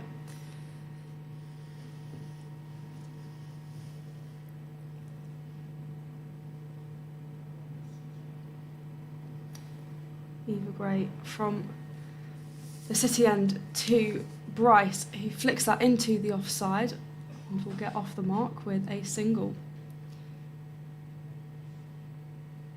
And one without loss, two without loss even, for the Blaze, chasing down 246, as mentioned before. I'm Polly Starkey, alongside me is Beth Harmer of the Blaze, and we'll be taking you through the second innings here today, a game which is important in deciding who will reach the semi-finals of the Rachael Heyhoe Flint Trophy, as that's defended by Tammy Beaumont, but she'll run through and take the one. A swarm of fielders running in to collect the ball. Placing Sarah Bryce back on strike.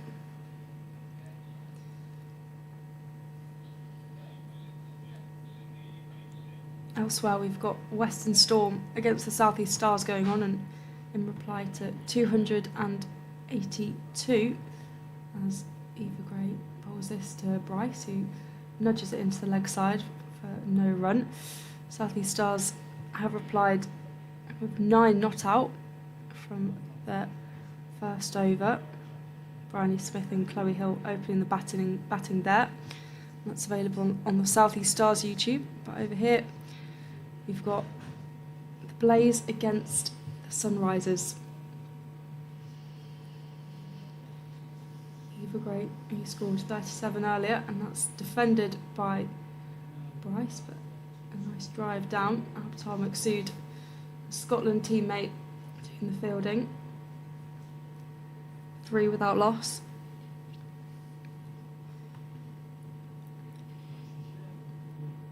At the end of the last innings, Beth, how did you think the Blaze side would feel heading into this one? Yeah, I think As Eva Gray comes in and has a swash from Bryce and there's no run. Yeah, I think obviously the start that Sunrisers got off to, and Grewcock and Griffiths, was that really good partnership. Was thinking it was going to be probably about 30-40 runs more than what they finished on, so I think in that aspect the Blaze would be pretty happy, but obviously there's other partnerships that formed that probably could have capitalised on a bit sooner. Gray is in and Bryce gets hold of that and pushes that out to square leg, And we'll run through for the single, placing Beaumont on strike. That's the end of the first over, and that will score tick over to 4 without loss.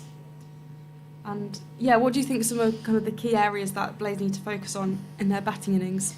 Well, I think some of the Sunrisers batters showed that strong shots got you really good reward. I think we mentioned it wasn't always about looking for that boundary option, because the outfield is pretty big today. You can pick up twos quite easily. So I think Sarah and Tammy will just be thinking of batting a long time and playing proper cricket shots, and the reward will come from that.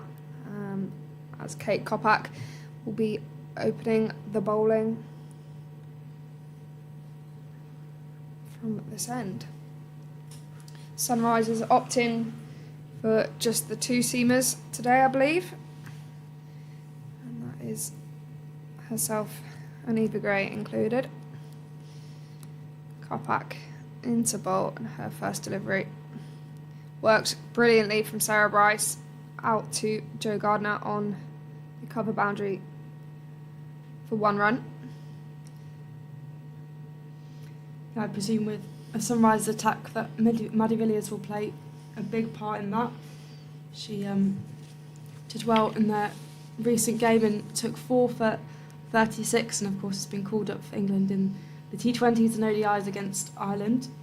So I expect her to bowl a full allocation. Kopak into bowl is edged behind from Tammy Beaumont, but that will race away for 4 runs. I think it's Cordelia Griffith there with a diving effort, but she couldn't get near it. Bit of luck and the Blaze favour there. Yeah, it was a decent delivery, but that edge it was a powerful ball, and so just any edge of bat was able to take it away. It's just what I was alluding to earlier, though, that first ball of Kopak, Sarah Bryce just waited for it, timed it lovely, and it flew to the boundary fielder. Kopak in again to bowl. That one worked onto the leg side. I think it will be a leg bye. Nonetheless, a run added to the total. Back starting nicely here. 10 without loss. Sarah Bryce on 3 and Tabby Beaumont on 5.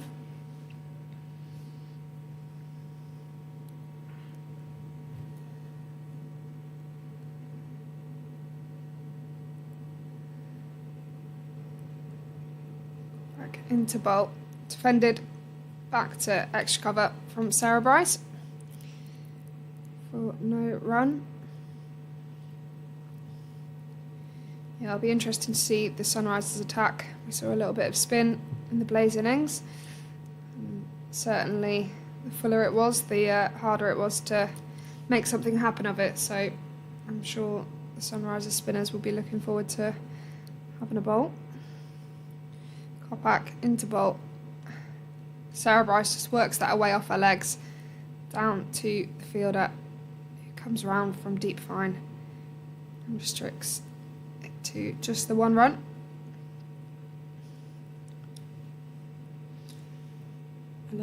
Without loss for the Blaze, chasing 246 here in Derbyshire in the Rachael Heyhoe Flint Trophy.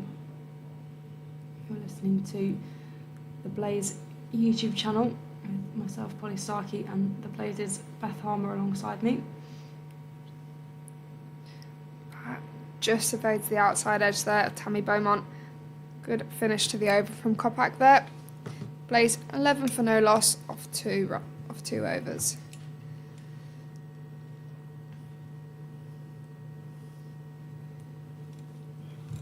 At this stage, the Sunrisers were 14 without loss, so everything is still very close. I imagine a total is a competitive total, and I think it could really go down to the wire. Of course, the Blaze have a fantastic batting lineup with the likes of Sarah Bryce and Tammy Beaumont at the moment, but also Marie Kelly, Catherine Bryce. There's a lot of depth in there. Orla Prendergast, of course, Ella Claridge, and then even down to Kirsty Gordon, Josie Groves, very capable batters, as Eva Gray is coming in from the city end, continuing, and Catherine Bryce pushes that into the leg side and will get 1 run.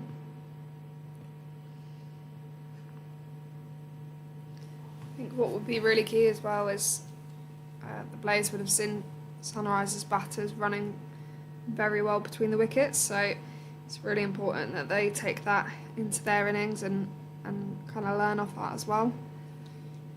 Great. Charging in again, and Beaumont leaves that one because it's signalled wide by the umpire.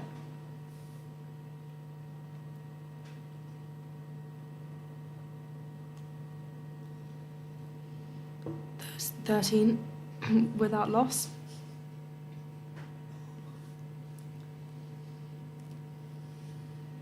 Eva Gray just turning at the top of her mark, ready to run into Beaumont in her stance, and that's almost defended, but it's slightly edged down to Cordelia Griffith, who was just waiting there.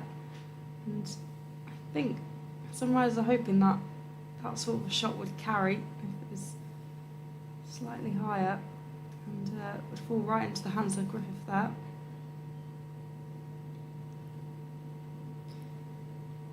Yeah, Sunrise is opening bowlers, bowling good areas here.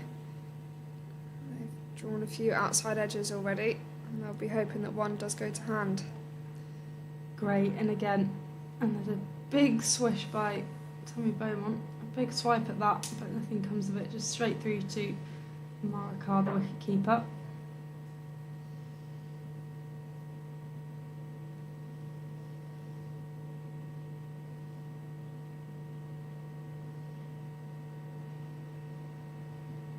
Eva Gray heading back to the top of her mark.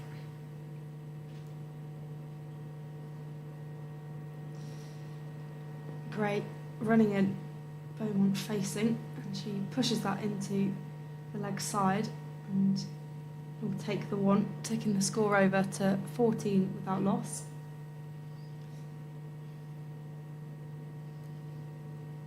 So we've mentioned earlier on that the regions will be changing to counties as of next season. So the Blade, as we know it, will become Nottingham, and Sunrisers, Essex, won the bid to take that county.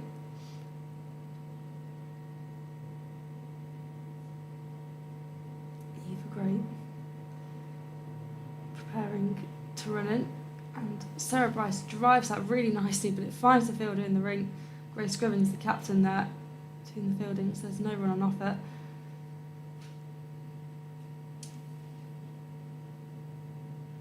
So on the note of Project Darwin, obviously you've been part of the regional setup for a while. What have been kind of some of your highlights of it over the last few years? Well, I think one of the biggest ones is obviously winning the T20s this year.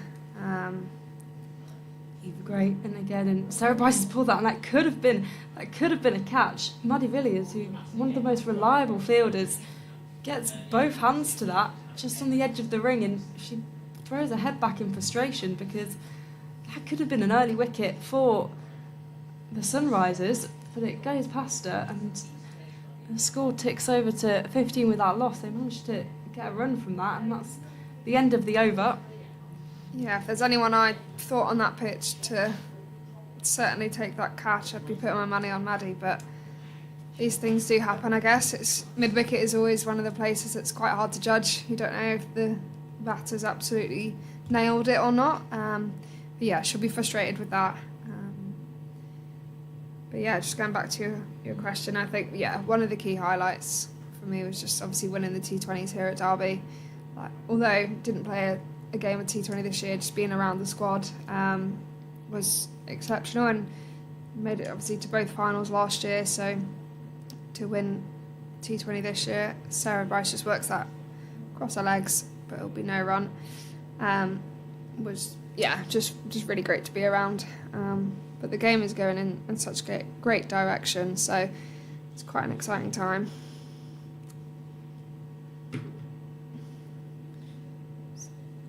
Kopak continues. Went for the 6 runs off her first over. Sarah Bryce slices that past backward point for 4 runs. Any width on offer, she capitalised on perfectly. Placed it past the fielder at backward point, that is Jodie Grucock. Control over the ball, 4 runs. We did see that any width that was on offer in the Sunrisers innings looked relatively easy to capitalise on. So a slightly wayward ball there from Kopak. And Sarah Bryce puts it away. Yeah, that's good from Bryce. That's precisely what she needs to do. She sees those loose balls and attacks them.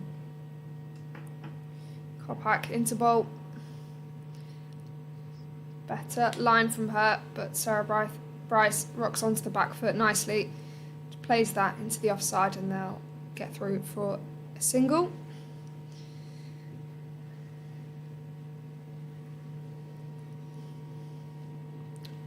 A deep cover fielder and a deep square leg.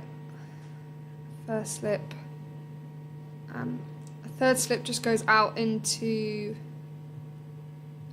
another extra cover? No, another point. As Joe Gardner just comes a little bit straighter there. Tammy Beaumont to face.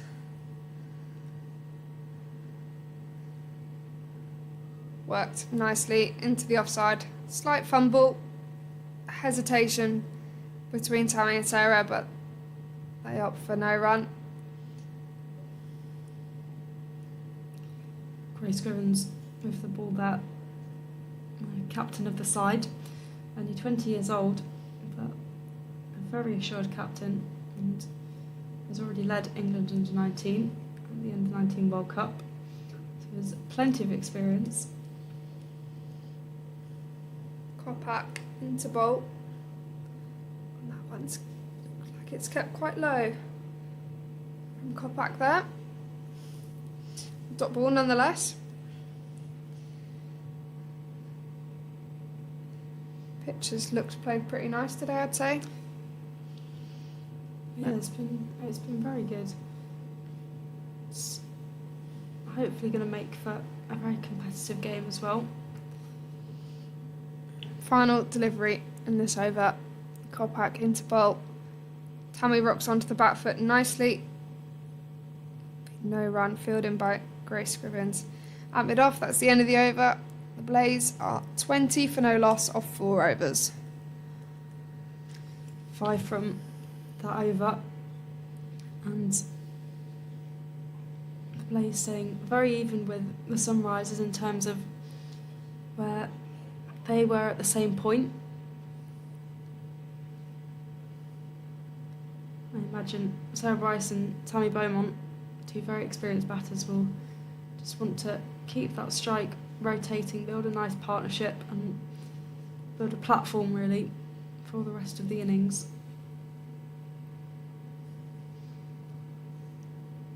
Eva Gray preparing to bowl her 3rd over of the day,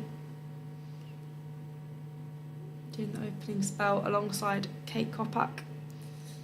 So from the City end, Eva Gray, Sarah Bryce poised in her stance, and that's driven into the offside with Flo Miller on the boundary out there. They'll take the single there. 21 without loss. The sun is starting to get pretty bright, although I imagine it's still very cold out there and quite windy. Eva Gray past the umpire, and Beaumont leaves that outside the off stump. Good ball from Eva Gray, tempting Beaumont there, but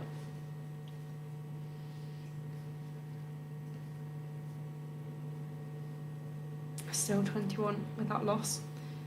Reminder that this is the Blaze YouTube channel, seeing the Blaze against Sunrisers in the Rachael Heyhoe Flint Trophy, and Beaumont takes hold of that, and Maddie Villiers stops it inside the ring. That's a really good stop. The bails are whipped off and there's a potential run out. The umpires don't look interested and they'll put the bails back on. There's a lot going on there.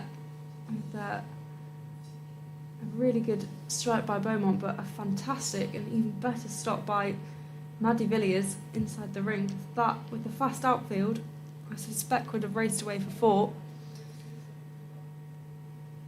A score 22 without loss, only one being able to have taken from that is signalled a wide by the umpire, Eva Gray, with a loose delivery. Sarah Bryce just shadow batting in front of the stumps. Opting for the deep cover and deep backward square with slip in place. Often your eyes light up when you see that cover's out. It looks like an easy single. Great to Bryce, who just drives that into the leg side. There won't be a run available.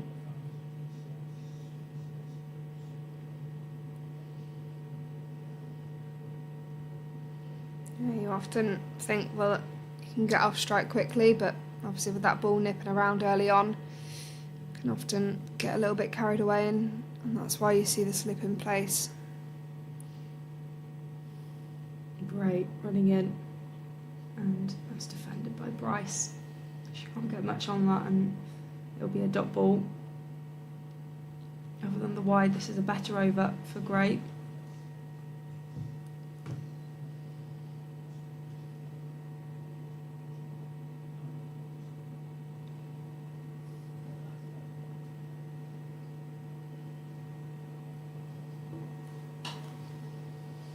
Coming in, Bryce preparing, and that's slashed into the offside.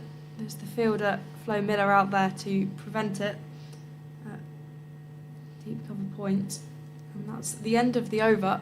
24 without loss for the Blaze, chasing 246 in this Rachael Heyhoe Flint game between the Blaze and the Sunrisers. Reminder, I'm Polly Starkey, and alongside me is Beth Harmer, and we'll take you through today's proceedings. Okay, Kopak will continue. Hold nicely so far.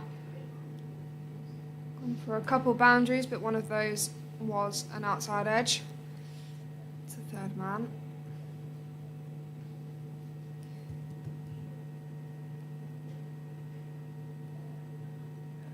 Deep cover is out. 2 extra covers are in. A slip and a deep backward square. Kopak into bowl. Rocked back from Sarah Bryce. Punches it through. Backward point does get a hand to it, so the ball won't go to the boundary. Jo Gardner runs round and cleans up. It's a good hand by Jodie Goodcock there at backward point. Certainly saved a boundary there for the Sunrisers. But again, it's that width that's being on offered. Sarah Bryce isn't going to miss out on that. 26 without loss. Kopak into bowl. That must have come off a pad because it was not given a wide. No, A little appeal from Kate Kopak there. No one else appealed. No one else did, yeah. It's usually a sign that nothing's really happened.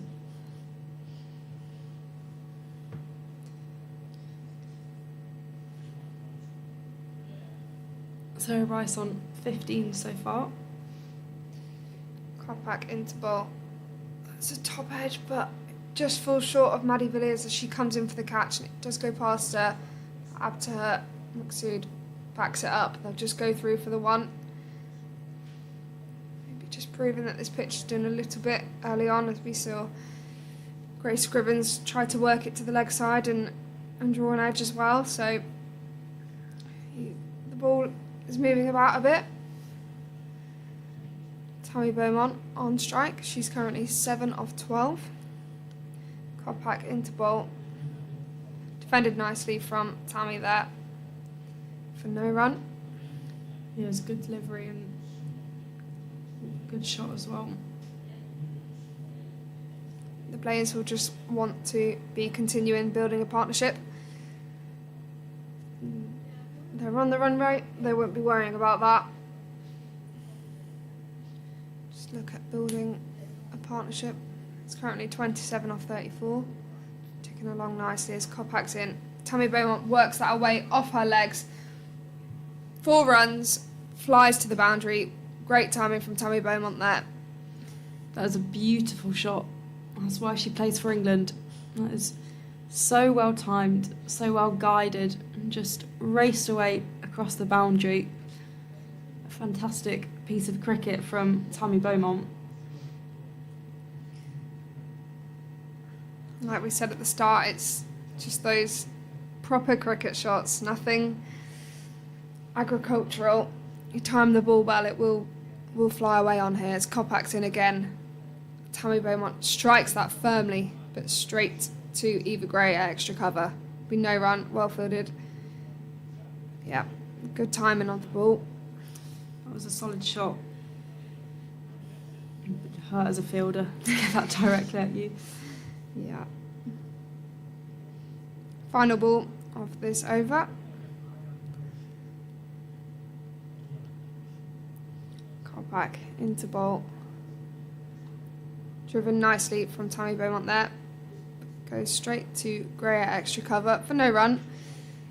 The Blaze at 32 for no loss of 6 overs. 214 runs required to win. Of course, that is a long way away.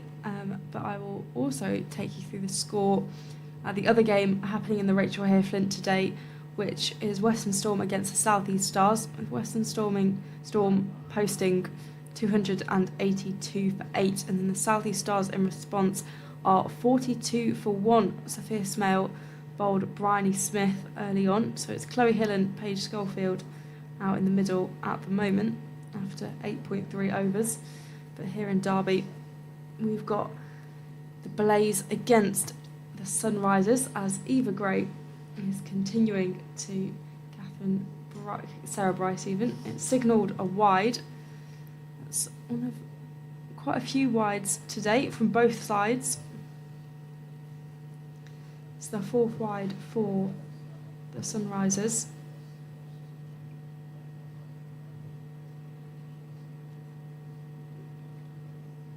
You know, 22 in extras.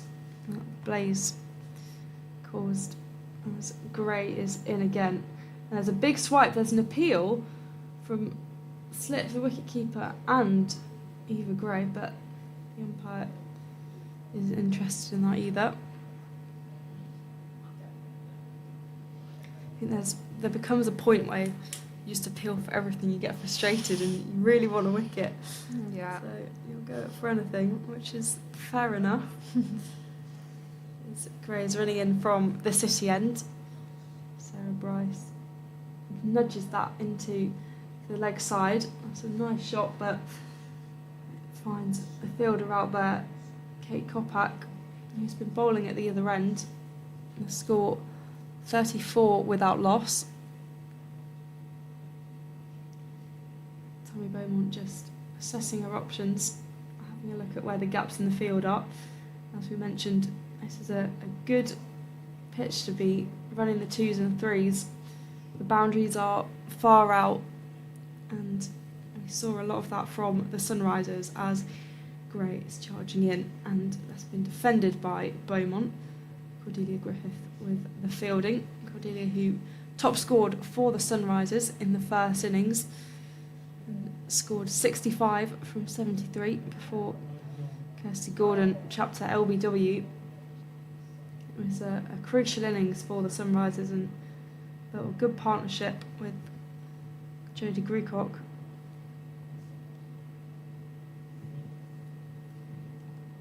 Great coming in, and Beaumont tries to go down the track, but it's a swipe at it and puts her back in her crease.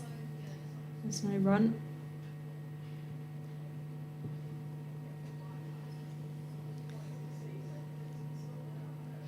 Eva Gray in her 4th over so far today. as mentioned, Kate Kopak at the other end, bowling in tandem. Great, coming past the umpire as Beaumont prepares, and that's a very nice defensive shot. Just holding the pose, and there's no run. In the Sparks game yesterday, Abby Freeborn, we noticed when she plays a defensive shot, it's almost like she's fencing. She lunges so far forward. Yeah. I saw a little bit of that with Tammy Beaumont. She's at the Olympics fencing. And she leans forward as Eva Gray continues here from the City end. And another defensive shot straight back. And that concludes the over. 34 without loss for the Blaze. 212 runs away from victory here in the Rachael Heyhoe Flint Trophy. And Kate Kopak, as expected, will continue from the racecourse end. Just having a discussion with the captain, Grace Scrivens.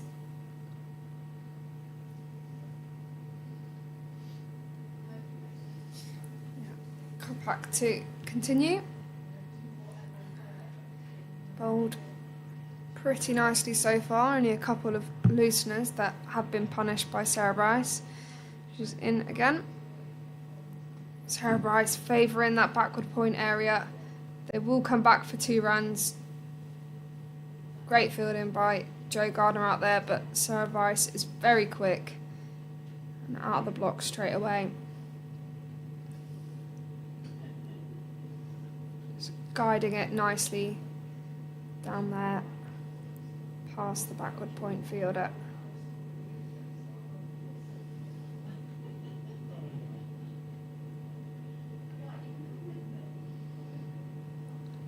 Kopak into bowl. Defended by Sarah Bryce for no run.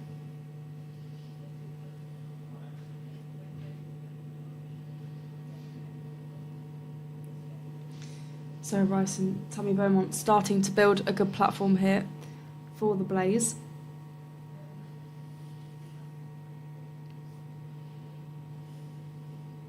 It's been great to see Tammy play so much regional cricket in the last couple of years, of course. Has England commitments, mainly in ODIs, but she's played a lot for the Blaze over the last year or so. That will be 5 wides, so not what Kopak would have wanted, but judging by the reactions, he wasn't too far away from that leg stump. Nonetheless, it's still 5 wides, so not what Sunrisers would have wanted. Yeah, that's frustrating. Sunrisers are already on 11 extras. As I mentioned before, the Blaze, it was 22 extras, 12 wides, 9 leg byes and 1 bye. Back into bowl again. Much better delivery from her. Sarah Bryce plays and misses. Yeah, no, it's great having Tammy in. Obviously, as you said, mainly involved in the ODIs, but when she is around the squad, she does bring a lot of experience, and just being around her, a lot of people can learn a lot of her, so it's really good. Kopak into bowl. Sarah Bryce on the back foot to play that for no run. 41 without loss for the Blaze here in Derbyshire. The stream on the Blaze Cricket YouTube channel with myself, Polly Starkey, and Blaze player Beth Harmer.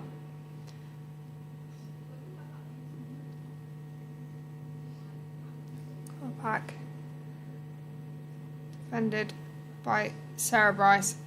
A little bit of hesitation with the running, but Cordelia Griffiths does the fielding there to stop the run.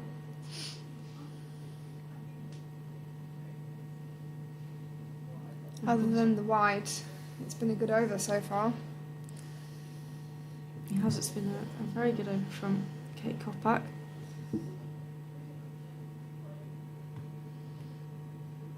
Final delivery played back down the ground nicely. Good hand on that from the bowler. It'll be a dot ball to finish. The Blaze 41 for no loss off 8 overs. So at this stage of the game, the Sunrisers were 36 without loss. So there's a very small difference, but there's at least something. It'll be interesting to see how long the seamers stay on for.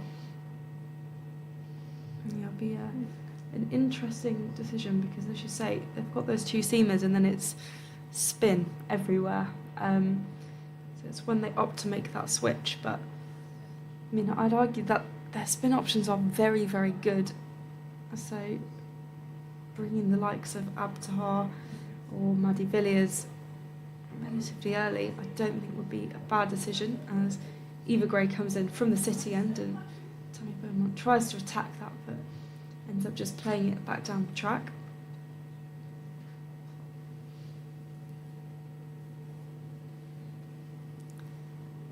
The score is still 41 without loss.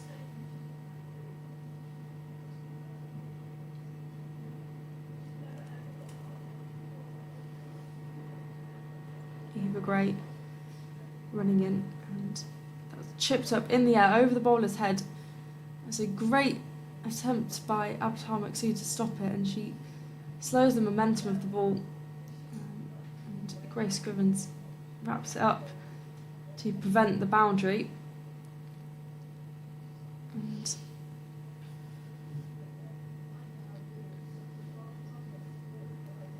Tammy Beaumont preparing to face the next ball as Gray comes in, and that's been swiped out into the offside, but down to the boundary of deep cover region. This is a ground the Blaze are very familiar with, having won the Charlotte Edwards Cup here a couple of months ago, and this being one of their home grounds. Interesting that both domestic finals are taking place in Blaze territory, with the Rachael Heyhoe Flint Trophy final at Leicester in a couple of weeks' time. I did not know it was there. Yeah. So Eva Gray to Sarah Bryson has a slight shout, but umpire's not interested. Yeah, so I remember when they announced at the start of the season, or ahead of the season even, it's interesting that it was Derby and Leicester that were picked. That is interesting. I suppose it is kind of in the middle. It's of everywhere. central, yeah, exactly. So unless you're Blaze, there's not really an advantage for any of the team. Yeah. Coincidentally, Blaze have reached the final of the Lottie Cup, as Eva Gray plays that to Sarah Bryce, and lets that go through. But yeah, it's interesting some of the locations. So last year I think it was Northampton, which is Sunrisers territory. The year before that it was Lords, which is also Sunrisers territory. Interesting. So Lords to Northampton to Leicester is an interesting... Yeah, that is... interesting set of grounds together. Eva Gray, once again, to Sarah Bryce, who drives that into the offside. Flo Miller kept busy out there on the boundary. That's the end of the over. 43 without loss for the Blaze. 203 runs required to win. But the East Midlands is very good at hosting women's cricket. I've been to a lot of internationals here. They've always been good at Derby, Leicester, Nottingham, the likes of them. Even moving south into Northampton. Yeah, very good definitely. venues. We are going to see a change of bowlers. Maddie Villiers is going to replace Kate Kopak. Maddie Villiers, who in Sunrisers' last game took 4 for 36, and a very deserved call-up for England in the T20s and ODIs. Of course, has played for England before, but has been out of the setup for a number of years, but has an opportunity, as the main England squad will all be in the UAE, preparing to play the World Cup, but the second side are heading off to Ireland to play in Belfast and Dublin. Drop short from Villiers to start with, but there is protection out there Flo Miller does the work at deep mid-wicket.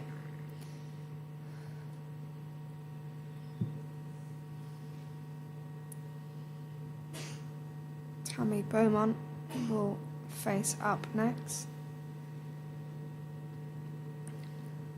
Villiers into bolt, fuller pitch delivery, driven back nicely for a dot ball.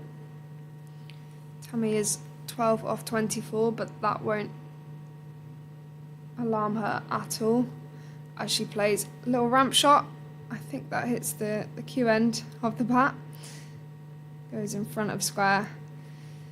She's the type of player that if she nails 3 balls, she's well caught up with the strike rate, so that would not faze her one bit. Sarah Bryce faces up. And that will be a wide ball. It's another wide to the tally, racking them up.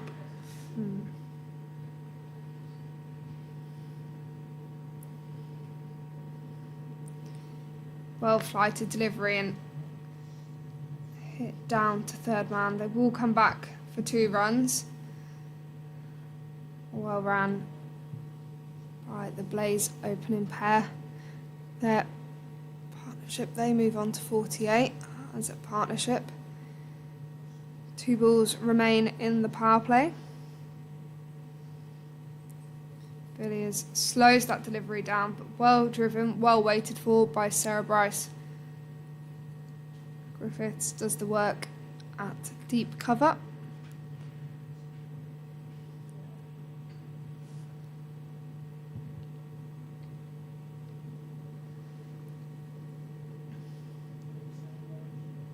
Hit to backward point, but Grucock does the fielding well. It will be a dot ball. Villiers' first over goes for 6 runs. The Blaze 49 for no loss after 10. That's a better power play than the Sunrisers. At the end, the Sunrisers were 45 for 1, so they'd lost the wicket of Scrivens by this point. And the Blaze still have their opening pair of Tammy Beaumont and Sarah Bryce there. Jodie Grucock. Yeah, Jodie Grucock is gonna come on and bowl. The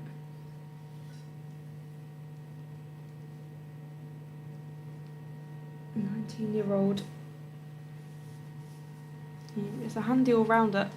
We saw her bat earlier, and she managed to score 36 runs. Had that nice partnership with Cordelia Griffith. Grucock to Bryce, who edges that into the leg side. And they'll take the 1 run, facing Grucock's leg spin.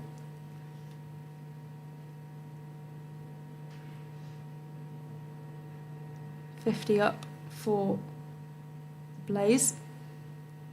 196 runs required to win. A total which the Blaze are right on track to get at the moment. Grucock continuing to Tammy Beaumont, who just leaves that one. Maracart collecting the ball.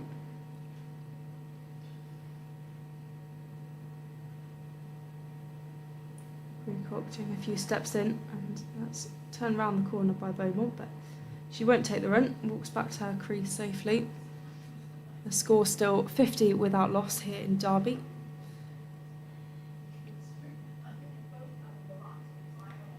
Grucock pushed towards Tammy Beaumont there. He just holds the pose and the ball falls in front of her. This is a very good over from Grucock so far. There's just been the 1 run from it at the very start. Grucock is in, and Beaumont takes hold of that and she pulls it into the leg side. Cordelia Griffith is out there to do the fielding, so it won't reach the boundary, and the single will just be taken. 51 without loss. Grucock not giving the batters very much pace to work with. That's slashed by Sarah Bryce into the offside, and that will conclude the over with a single. 52 for 1 at the end of the over. 3 conceded from it. And the Blaze are looking comfortable still. They're ahead of Sunrisers as they were at this stage. And crucially, they haven't lost a wicket yet.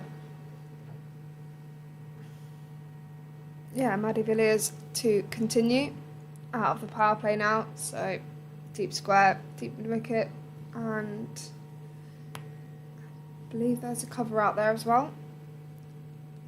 Deep square is now coming up. Just wanting to keep the pressure on the Blaze, force Tammy or Sarah to do something they don't want to do. As Maddie is in, flights that one. Sarah Bryce rocks on the back foot, plays it out to deep cover for 1 run.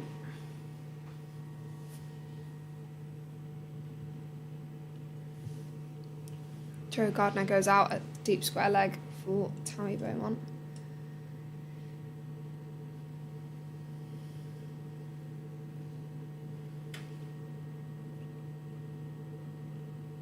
Villiers into bowl, fuller pitch delivery.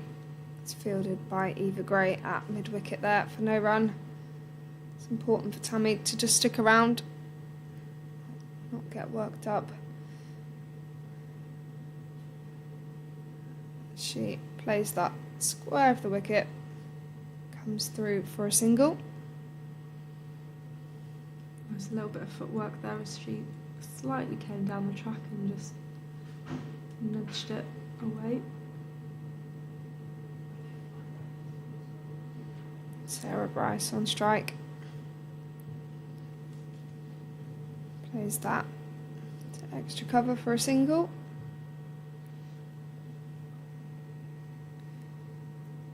Sarah Bryce started very nicely. 28 off 39.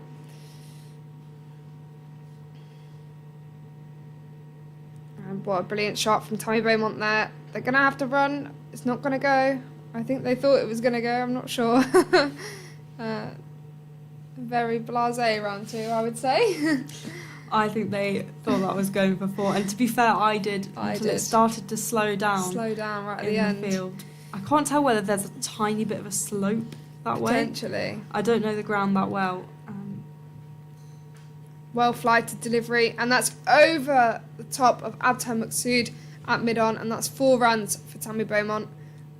Full toss there from Maddie Villiers, and Tammy Beaumont capitalises on that nicely. The Blaze moved to 61 for no loss after 12. That was a good shot over the head of Maqsood. I don't think many players would have been able to reach that as it sailed away to the boundary. I think Tammy Beaumont keen to pick up the pace a little bit and just accelerate the run rate slightly. They are, as I say, ahead of where the Sunrisers were at the same stage, quite significantly. However, they'll want to keep it that way. 61 without loss at this stage. Sunrisers 50 for 2. The wickets, I think, being the crucial column here. That was an interesting shot there by Sarah Bryce, just evading the fielder, and that runs away for 4. Jodie Grucock being punished there. It was a really nice shot, enough power, and just kind of found its way through the field. Grucock again to Bryce, who hits that over the head. That's a fantastic shot. That races away for 4. It was really nice and straight and just headed straight down, back over the bowler's head, back-to-back boundaries for Sarah Bryce. Fantastic piece of cricket there from the Scotland international.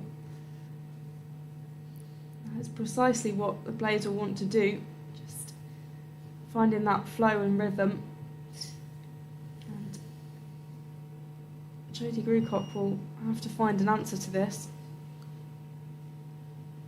She's in again. On the back foot from Bryce. They're running quickly for a single. It's a good bit of running there. With McLeod fielding that. Score 70 without loss. Not sure if there's confusion on the scoreboard, but the screen we have here, it says that Flo Miller's bowling, but I can tell you she isn't. I don't think she is bowling. It's still Jodie Grewcock bowling. Grewcock continuing, and Taryn Beaumont gets that behind the wicket keeper. Shot on a bit of flair, and they'll run through for the single. I think Beaumont was keen for a second, but I don't think they would have had enough time. Beaumont is a rapid runner, but I think even then it would be a bit risky. 71 without loss, 175 runs to win.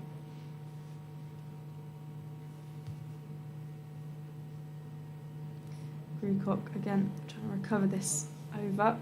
That's just pushed out onto the offside to point, where Kate Kopak does the fielding.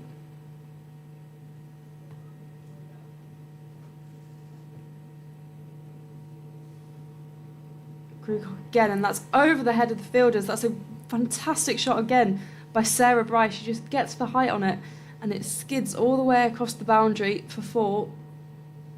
That was a really nice shot. Sailed past McLeod there and recovers.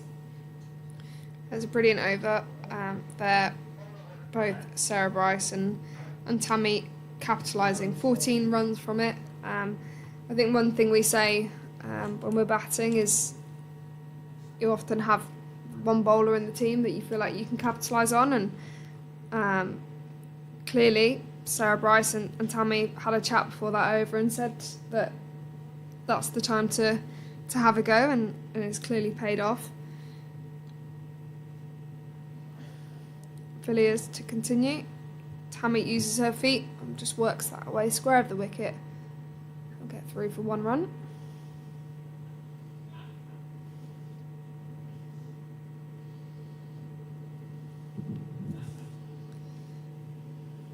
Scrivens with a bit of a field change.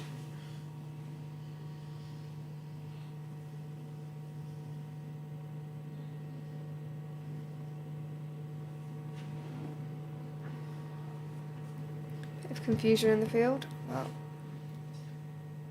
got a deep mid-wicket, square leg in the ring, a mid-wicket in the ring, another mid-wicket in the ring.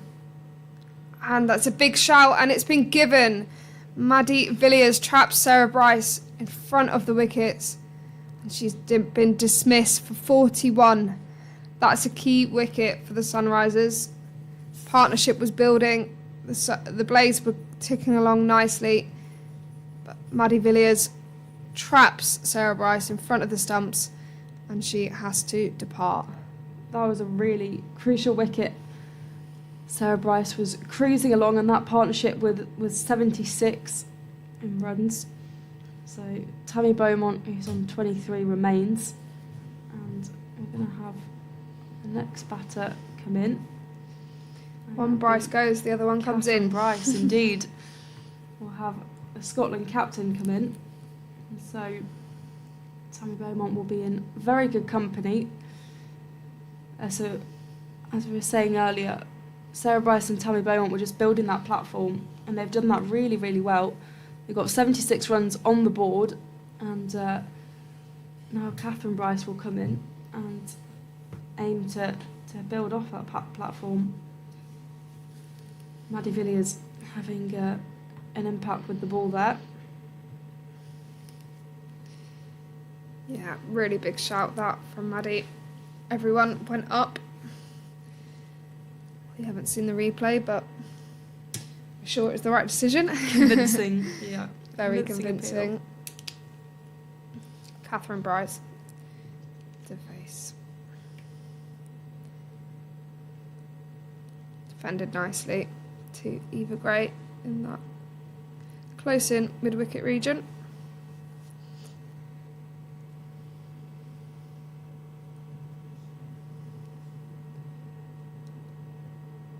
and a miss there from Catherine Bryce. Sunrisers will feel they want a couple more wickets. They'll be pumped with the dismissal of Sarah Bryce. Oh, that's another play and a miss. A few hands on heads. Lissy McLeod goes from 45 into slip. 76 for 1.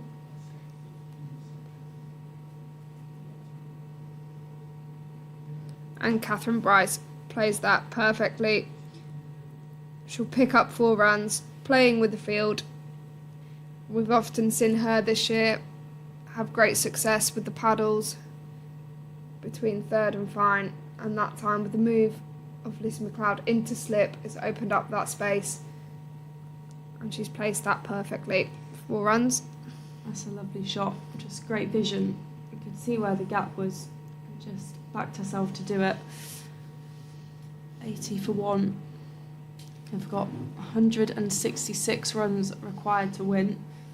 At the moment, it's looking very comfortable for the Blaze, who a win to date would really boost their chances of reaching the semi-finals. As of today, there's a 25% chance of them reaching. They're starting 5th, wanting to push into that top 4.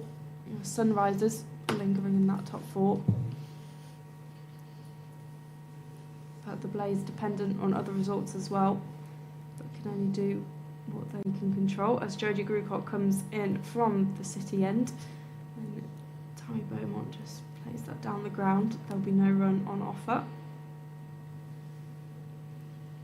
I'll bring you an update from the Western Storm game shortly, as Grucock is in and Tammy Beaumont gets hold of that and sends that down into the leg side to that boundary where Maddie Villiers is keeping a watch over there. Prevents the boundary. 81 for 1. Grace Scrivens, the Sunrisers captain, just having a little discussion with Jodie Grucock, potentially making adjustments in the field as Cordelia Griffiths is brought up into the ring. Very interestingly, got no point. Grucock is in and Rice plays that into the offside where Flo Miller. It's been actually quite busy all game.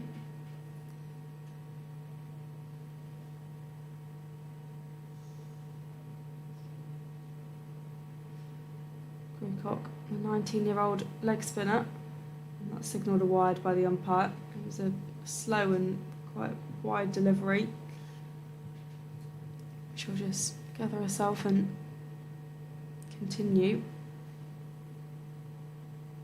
As Beaumont rolls a straight bat and that just goes through to Amara Carr. Much better delivery from Grucock. 83 for 1, 163 to win.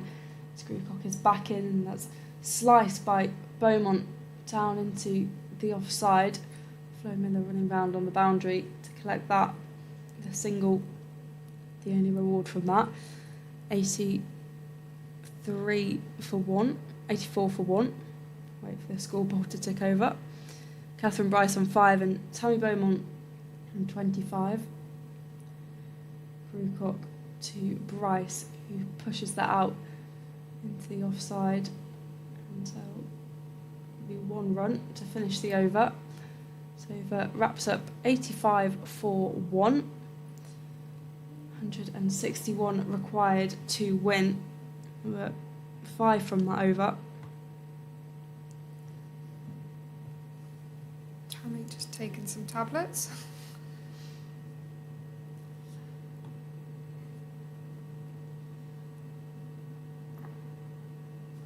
Maddie Villiers will continue. 3 overs so far. 20 runs coming from it. Now the disparity between the two teams at this stage is showing, as currently the Blaze are 85 for 1 and at this stage the Sunrisers were 59 for 2. So they're two slightly different stories. A lot can happen though. Precisely. Villiers into bowl, fly to delivery, and Catherine Bryce picks the gap between the two mid-wickets in the ring. Flo Miller does the work at deep mid-wicket.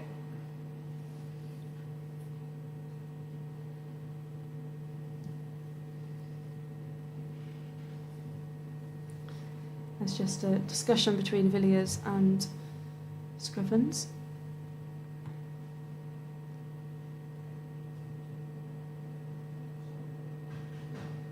Tammy Beaumont down the track. Good hands from Maddie Villiers to stop, and he runs.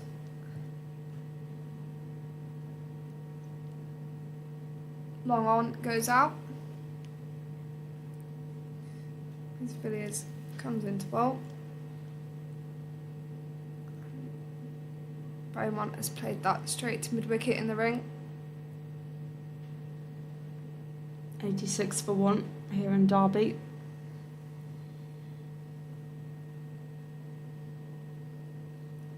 Tammy with the sweep shot, plays it fine. Bit of work to do for deep square leg. And there's Jo Gardner out there. She does a very good job. Just restricts it to the 1 run. Some good ground being covered today.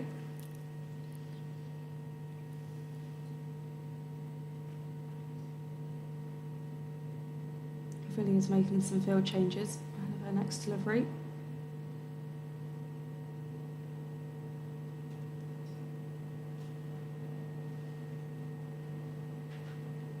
.87 for 1 is the score. 159 required to win. Maddie Villiers bowling with Catherine Bryce on strike.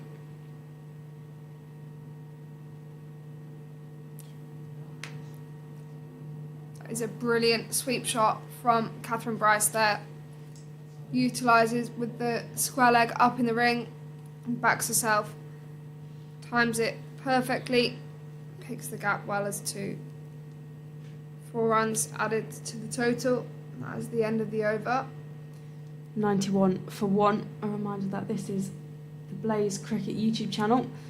The Rachael Heyhoe Flint Trophy match between the Blaze and the Sunrisers here at Derbyshire County Cricket Club, with myself, Polly Starkey, and the Blazers' Beth Harmer. We're taking you through today's proceedings. Currently 91 for 1 for the Blaze in response to the total of 246 set by the Sunrisers. 155 runs required to win here in Derby, and that will boost the hopes of the Blaze to get through to the semi-finals of the Rachael Heyhoe Flint Trophy. It's Jodie Grewcock who's bowling to Tammy Beaumont. That's skied in the air. It should go all the way for 4. It might even be a 6, and it's signalled a 6 by the umpire. That's the first 6 in the Blaze innings. That's a spectacular shot, lofted up in the air, got height and length, and I think it's gone all the way past the advertising boards.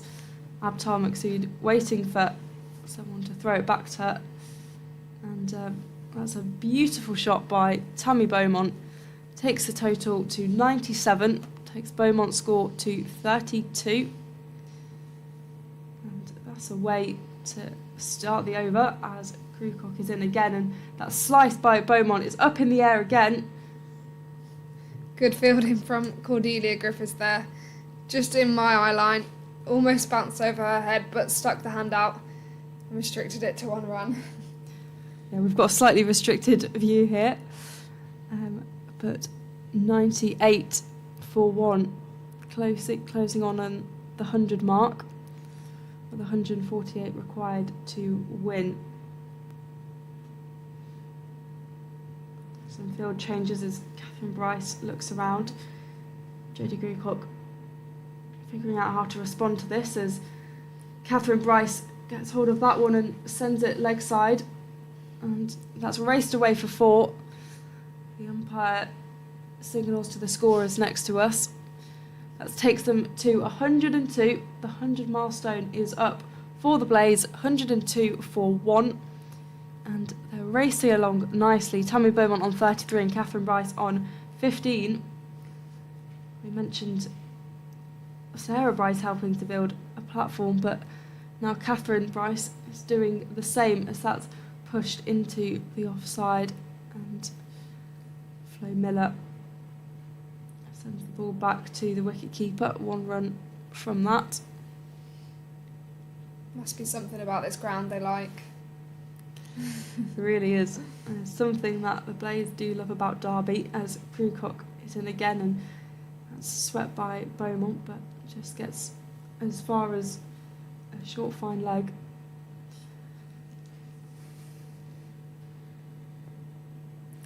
Prewcock struggling in this over as Beaumont pushes that, and they'll run through for a quick single. The fielding is rapid there, but it avoids the stumps. That was a good bit of fielding and a way to build the pressure on the Blaze. He seemed to be flying at the moment. 142 more runs required to win, and they're currently on 104 for 1. And signals the end of the over. Bowling change. Villiers is going to finish with 4 at the moment. Abtar Maqsood comes on to bowl. At this stage, the Sunrisers were 70 for 2, and the Blaze are currently 101 for 1. So very comfortably chasing this at the moment, but as we know with cricket, things can change very, very quickly. So Abtar Maqsood, Scotland international, is going to come on to bowl. Starts off with a bit of a half tracker, and that's worked away nicely from Tammy Beaumont there, but exceptional fielding from Joe Gardner out in the deep. Looked like all day it was going to go for 4, and a very good bit of fielding from her to restrict it to just the 2. That's a very, very close one. Again, a good piece of fielding. Better flight from Abtar there. Tammy Beaumont gets a thick outside edge. Gets through for 2. I don't know if they think it's running a lot quicker than what it is, but the first run isn't being run very hard, which the Sunrisers did very well, I would say, in their innings. I think they probably realise they're quite comfortable in the chase, but I think there's comfortable than there's too comfortable. There is, yeah. You've got to still chase it down. Exactly. Maqsood, good delivery.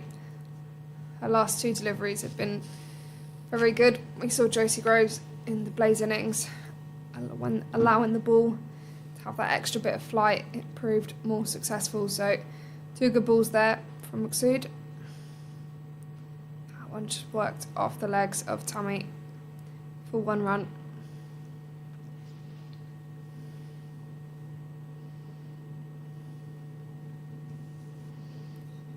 $109 for 1. Yeah, partnership ticking along nicely, 33 off 26.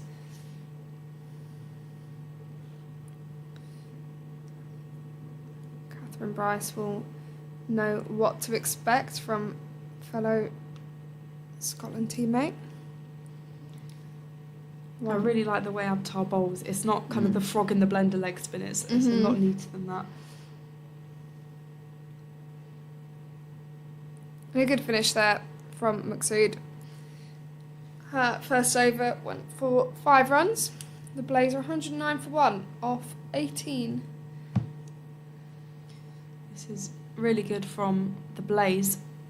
The Sunrisers will need to not let this pair build that partnership too much, because I imagine they will very much take it away if that is the case. Maddie Villiers will be bowling again from the City end, playing out her field with Captain Grace Scrivens, who, a really interesting thing about Grace Scrivens was she took the captaincy, I think she was still 19, and she spoke to every single player in that team and asked them, you know, what do you want from a captain, all that sort of thing. And I thought, that's so mature for such a young player to go around, and she spoke to all of them about their style of play, that sort of thing, and and the former captain was still in the team as well, as Maddie Villiers plays that to Tammy Beaumont, driving that down the ground. It's going to race away almost the boundary. It's a great stop. That's a great stop on the boundary by Flo Miller, a full body dive, and I think she's just managed to stop that. That was a fantastic piece of fielding. She made a lot of ground and just skidded across the ground to stop that. Again, we've mentioned about the outfield. The ball pops up, and it popped up quite a few times, almost in front of her face. But that was exceptional out there. Villiers to Catherine Bryce, who pushes that into the offside. Flo Miller, having recovered from her diving, back to pick that up and throw it back to the wicket keeper. 113 for 1 with 133 to go. Maddie Villiers to Tammy Beaumont, who takes hold of that and sends it behind her down to fine leg. And the fielding is done down there. So they'll come back for 2.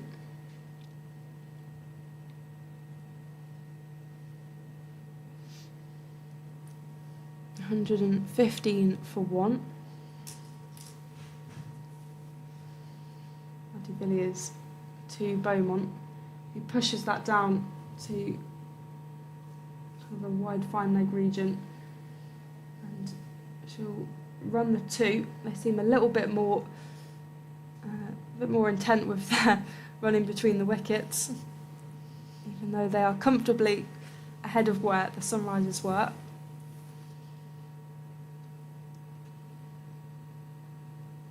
Beaumont assessing the field, and Uptart coming in slightly more fine as Villiers is in, and that's lofted in the air but just falls short of any fielder. There'll be no run.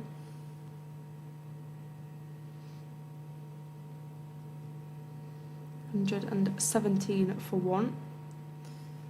Villiers to Beaumont, who nudges that slightly round the corner, almost square of the wicket, and that signifies end of the over. 18. I knew the scoreboard was about to change for 1. 128 runs required left to win, and the Blaze are taking along nicely. They look comfortable, they look steady, and this partnership is one that could very much build, with Tammy Beaumont on 47 and Catherine Bryce on 17, a partnership of 42 from only 34 balls here in Derby. Elsewhere, the Western Storm are playing the South East Stars. So far, the South East Stars are 109 for 3 after 21 overs. Paige Schofield was out on 49, Chloe Hill out on 31. So it's Alice Davidson-Richards and Kira Chatley at the crease, with 147 runs required from 28.4 overs. So work to be done for the South East Stars up there in Beckenham. Up to her to continue. Tammy with a nice sweep shot out to backwards square, get through for the single.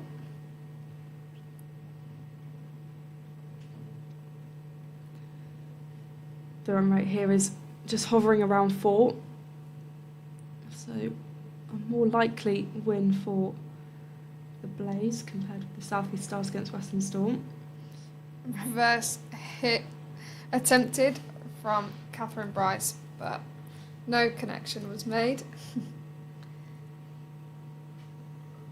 Bryce is just a very clever batter. She likes to play around with the field, move people where she wants to be moved. That one was just played back nicely to the bowler.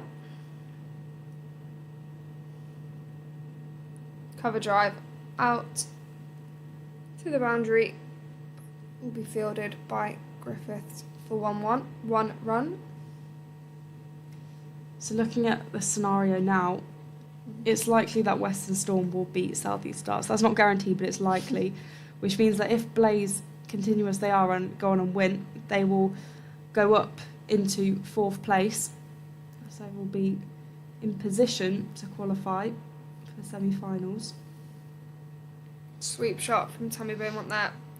A race through for a single. Goes to 45. The caveat I do say to these things about the results, though, is that the Blades are reliant on other results going their way, and there are more games to play. Oh, that's well bowled from Abter there, drawing the top edge from Catherine Bryce, but with no mid-wicket in the ring, it was safe. Had there been a mid-wicket, an orthodox mid-wicket there, Catherine Bryce would have been out. Nonetheless, they go through for a single. Abter finishes her second over. She's gone for just 9 runs, and the Blaze move on to 122 for 1. It's 124 runs required to win. So, yeah, the Blaze have got to play away in Sale to Thunder on Wednesday, and then home in Chesterfield to the Central Sparks, and then reliant on other results. So they ideally need to win both those games as well as the game today. And they could be in with a chance of semi-finals, as Maddie Villiers plays that to Catherine Bryce, who pushes that into the offside, and I'll get a single. So the competition is very exciting. It's still, every team could potentially qualify for the semi-finals, as Villiers once again to Beaumont, who pushes that to square leg, and they'll take the 1 run. So perhaps one of the most competitive Rachael Heyhoe Flint trophies we've had, with the finals, as we mentioned, at Leicester, so in Blaze territory. So I imagine the Blaze will be very keen to get there and do the double this season.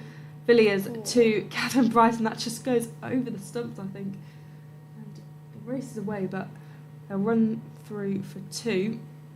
There were a couple of gasps and sighs from the Sunrisers players. 126 for 1. Catherine Bryce on 20 and Beaumont on 50. Villiers to Bryce, and that's signalled a wide.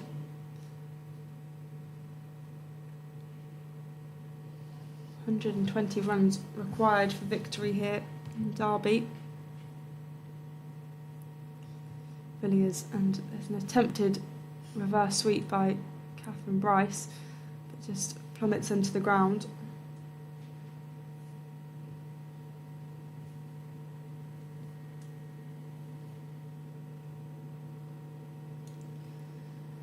Villiers to Bryce, who drives that down the ground, and they'll take the single. Beaumont was hesitant, but they comfortably jogged through.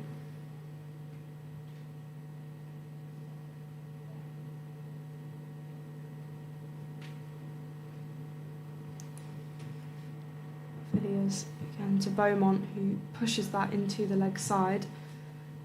Got a fielder running in to collect it there. And that's the end of the over. Score 129 for 1. Catherine Bryce on 21 and Tammy Beaumont on 51. 117 he'll be chasing to win. It'll be Abtahar Maqsood, a Scottish leg spinner. He will be continuing the work for the Sunrisers down from the racecourse end.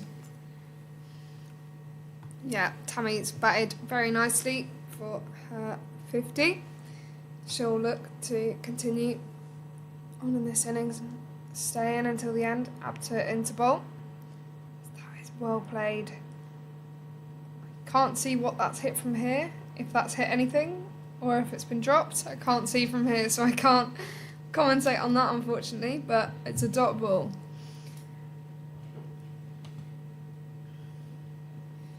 Abter into bowl.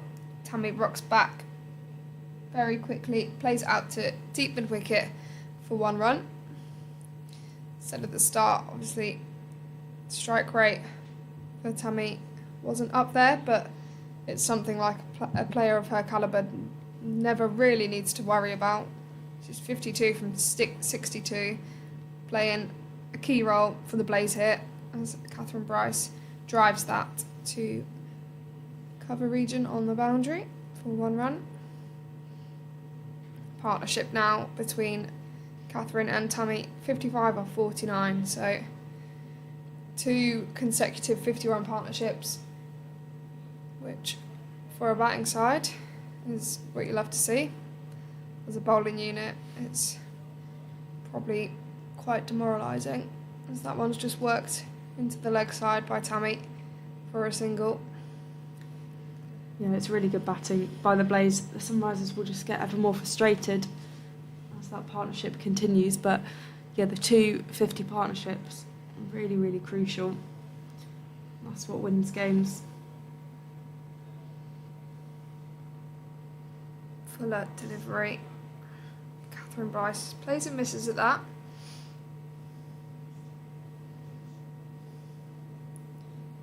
Top ball from Maksud. Quicker delivery from Abta there, but it is down the leg side. She will have to re-bowl that one.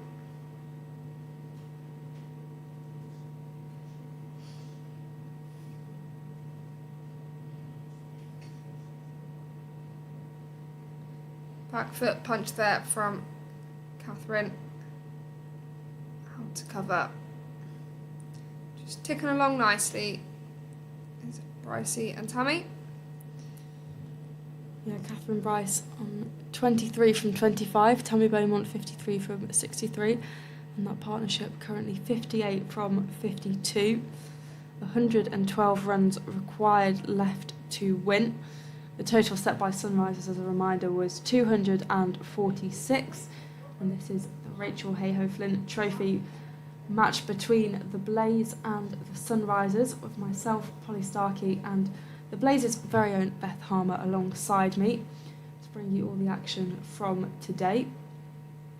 Maddie Villiers will be bowling from the city end, as she has done for the last couple of overs. Her and Abtar Maksud bowling in tandem. She's about to start her 7th over. Currently 1 for 40. Villiers to Bryce. That's pushed out to a short fine leg. There'll be no run. 134 for 1. Villiers to Bryce, and Bryce pushes that away. It's racing towards the boundary, and it would have gone for 4. Well-deserved boundary for Catherine Bryce. Fantastic shot, just finding the gaps, and despite the fielders in pursuit, it managed to get over the rope. 108 runs required left. Once that number gets into double digits, the task at hand seems a lot easier. Maddie Villiers doing a couple of steps into her action, and she pushes that down to Lizzie McLeod, who's fielding almost in front of us, so at a short third inside the ring, you can kind of guess where we're sat and the angle we're at. Maddie Villiers to Catherine Bryce, who again pushes that to Kate Kopak, who's very occupied there.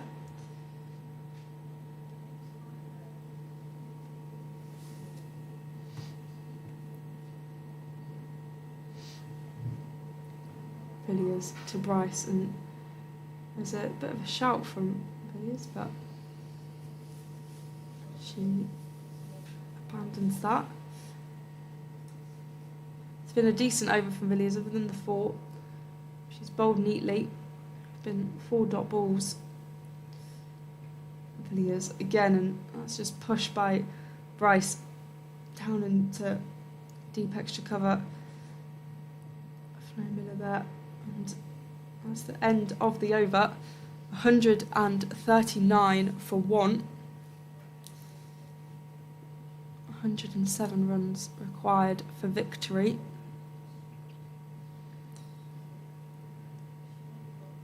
The Blaze batters just having a discussion in the middle. Catherine Bryce on 28 from 31 and Tammy Bowman on 53 from 63. The partnership turning into 63 runs from 58 balls, which supersedes that one of Sarah Bryce and Tammy Beaumont at the top of the order. Mixu to continue. Catherine Bryce to face. Fly to delivery. Driven backward point from Catherine Bryce. Chases on. They'll get through for 2 runs.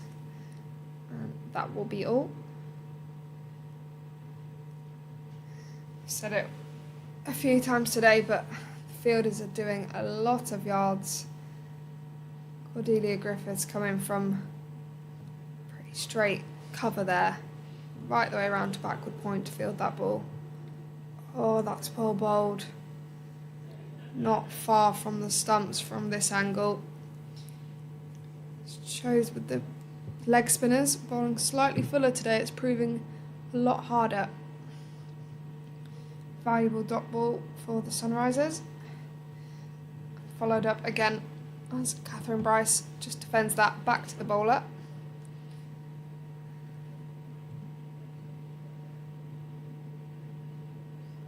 Exude. Fly to delivery again, but well dug out from Catherine Bryce. They'll look for 2, but Tammy will not be interested. They'll settle for the 1.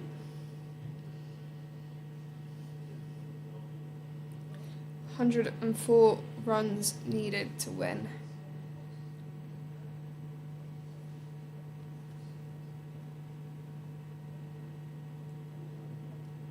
Shorter in length delivery, but well got to from Abter. Does not concede the run. It's bowled very well so far.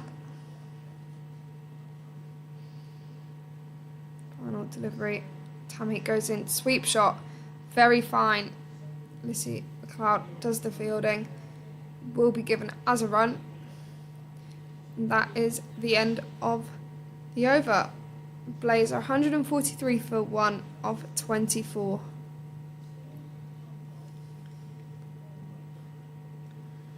At this stage, the Sunrisers were 118 for 2.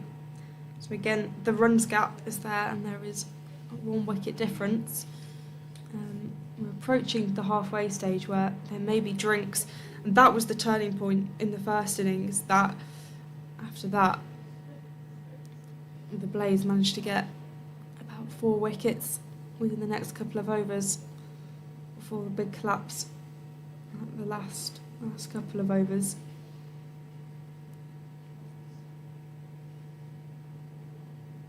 That's a really nice shot by Tammy Beaumont. He just plays that out to a far boundary off the bowling of Maddie Villiers. Down at deep square leg. 144 for 1, 102 required. Villiers in again to Bryce. It's just swept round the corner to Kate Kopak.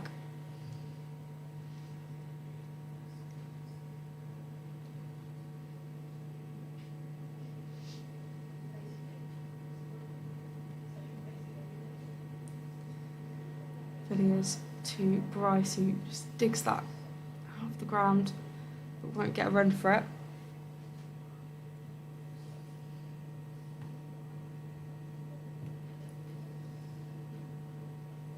Villiers in again, and that's pushed by Bryce past Matty Villiers, the bowler. They'll take the 1 run and rotate the strike. Matty Villiers having a decent over so far.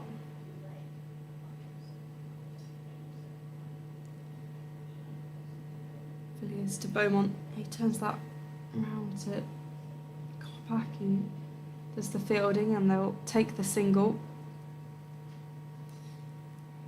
Villiers, who took the wicket of Sarah Bryce. The only wicket to fall for the Blaze today. Bryce Bryce pushes that to Abtar Maqsood at cover, and that's the end of the over. They'll take drinks now. It's the halfway stage, and the Blaze are 146 for 1, chasing 246. 100 runs required for victory. More comfortable than the Sunrisers were at this stage. Some thoughts from you, Beth, at the halfway stage? Yeah, I think Blaze are probably feeling pretty confident right now. As I said earlier, over 50 run partnership between Sarah and Tammy, and now currently a 70 run partnership between Catherine and Tammy, so it's looking pretty good for the Blaze here. They've not played any silly shots, they've just waited for that loose delivery and put it away and kept on rotating strike with a good ball. So I think the Blaze would probably be happier side at this point. But as we saw in the first innings, a lot changed after drinks for the Sunrisers. So cricket can be strange at times. But yeah.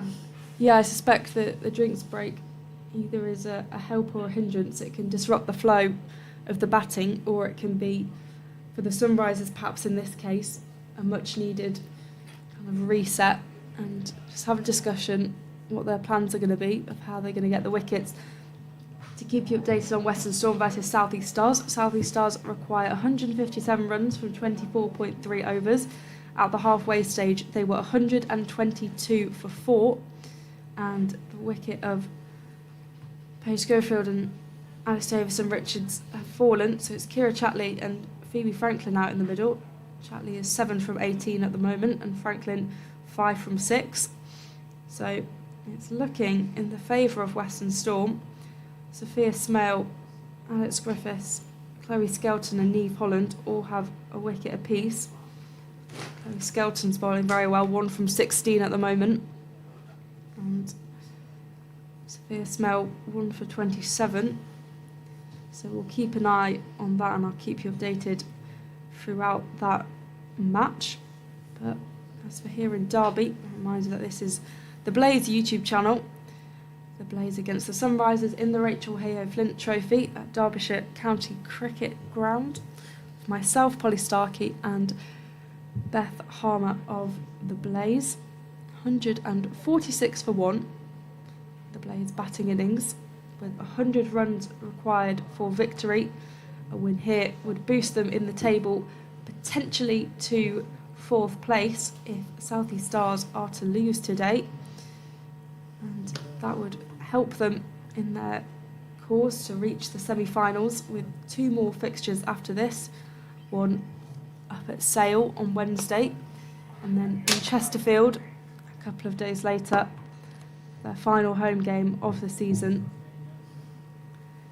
The semi-finals then are going to be played on Saturday the 14th of September,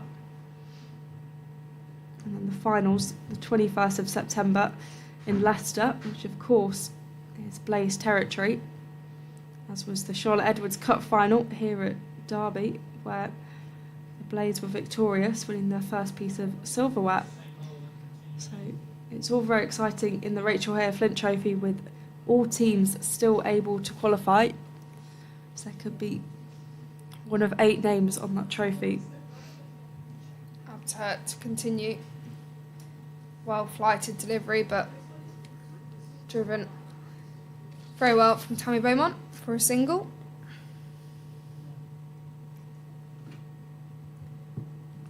From a Blaze point of view, I don't think any messages would have been run on. It would have just been to keep going the way you are. It'd be interesting to see if the Sunrisers have a different approach. See a subfielder on. Seren Kumar is at backward point. Jodie Grewcock might have gone off, potentially.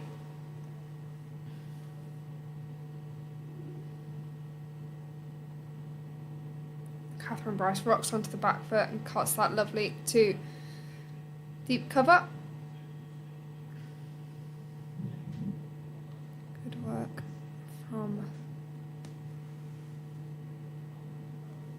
fielder. No, that is Jodie Grewcock out there. That's Cordelia Griffiths that's off the pitch. Very similar shot. Tammy cuts that to deep cover. Good rotating from the Blaze pair here. Their partnership moves on to 73 of 74 balls.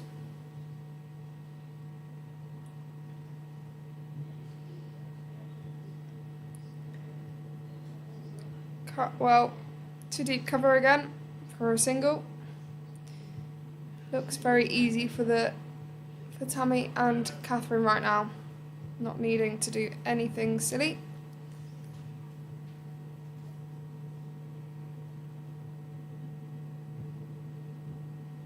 Bit of confusion at the crease. Tammy runs her bat in. They scamper through for a single. A little bit of hesitation to get off the mark, but thumbs up from both of them to each other there. That closes the 26th over. The Blaze are 151 for 1. 95 runs required to win. They're just knocking off those runs. And it's looking good for the Blaze here in their penultimate home match.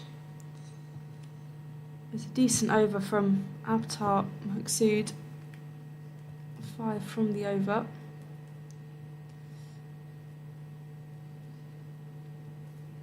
And there's a discussion going on, and Eva Gray will be coming back into the attack.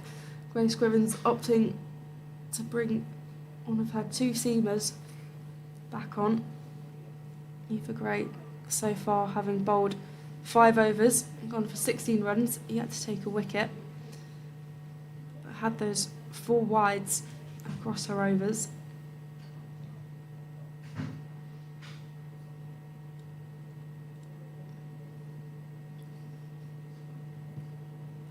Bowled very nicely at the start. I think she'll probably come on quite similar to Catherine. And there's a big appeal, and it's given out. Eva Gray has had a huge impact. First ball back, and that is Tammy Beaumont heading back. She's played a fantastic innings of 59 from 70. And Eva Gray chaps at LBW. That is the work of Captain Grace Scrivens, decided to bring back Eva Gray, and she's done exactly what the captain would have wanted to do, and that's precisely what the Sunrisers needed. Beaumont and Bryce were taking this game away out of their hands, but this is just a slight dent into pulling back this game for the Sunrisers. A really nice piece of bowling, and 151 for 2 is now the score for the Blaze. Still 95 to win and 1 wicket less. I'll bring Marie Kelly to the crease. A very powerful batter, and the Blaze will be hoping that she can do what Tammy did with her previous 2 partners of building those good partnerships. Eva Gray to Marie Kelly, who just defends that into the pitch for no run to start off. Yeah, I was going to say, at the start, Eva Gray probably bowls pretty similarly to Catherine Bryce in the way it was probably more likely to pop and get a little bit more bounce. So I was going to say it would be interesting to see if she goes to change-ups, given that, you know, it's 95 runs needed to win. And then she picked up the wicket, so... Eva Gray to Marie Kelly, once again, just a forward defensive shot.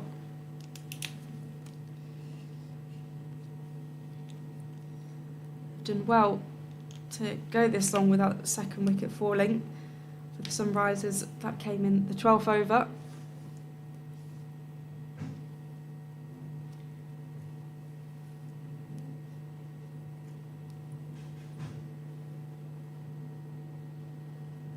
And there's Eva Gray to Kelly, and she sends that down towards deep backward square leg, and score 152 for 2. Catherine Bryce on 34 and Marie Kelly off the mark with 1. With the wicket to start Eva Gray's over. She came on for a 6th over, and that's driven by Catherine Bryce. Teeing up Tara Maksudi was fielding there at cover for no run. This has been a really strong over by Eva Gray. She struggled a little bit with her line in her first spell, but she's got the wicket and a couple of dot balls already. Gray coming in from the city end, and that's been pushed into the leg side by Bryce for no run. That's the end of the over. That's a very strong over from Gray, and an over that's dented the Blazers' good run. And we mentioned before about the drinks break having an impact, and I think that's definitely a factor in it. Perhaps Gray said to Eva, "You're going to come back on and I want you to take a wicket," and that's precisely what she did. So a productive over for the Sunrisers. Yeah, definitely. I think it'd be interesting to see. Sure, if Abter continues to give the ball some airtime. Marie Kelly is obviously quite an attacking player, and she does have great success against spin, so it'll be interesting to see how Marie goes here. Of course, the current run rate for the Blaze is well over 5s, and the required rate is just above 4s, so they're well on track. Marie just cuts that. There's confusion at the crease. Catherine, the stumps haven't been taken. Might have been close anyway. A direct hit would have been very interesting. It's a dot ball. Out. Comes in, shorter pitch delivery. And that one is again well fielded by Jodie Guru-Cook at backward point there. But it was no hesitation in that single. Kelly moves on to 2 runs.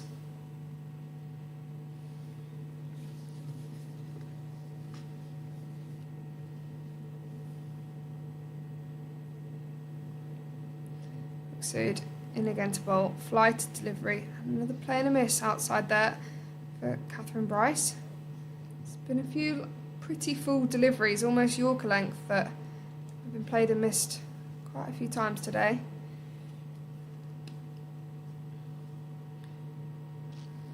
That one just edge behind, but well round from Jodie Guru-Cook there.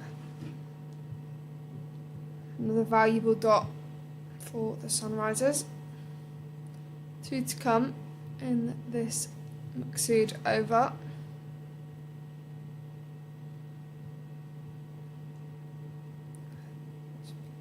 Again to a backward point for no run.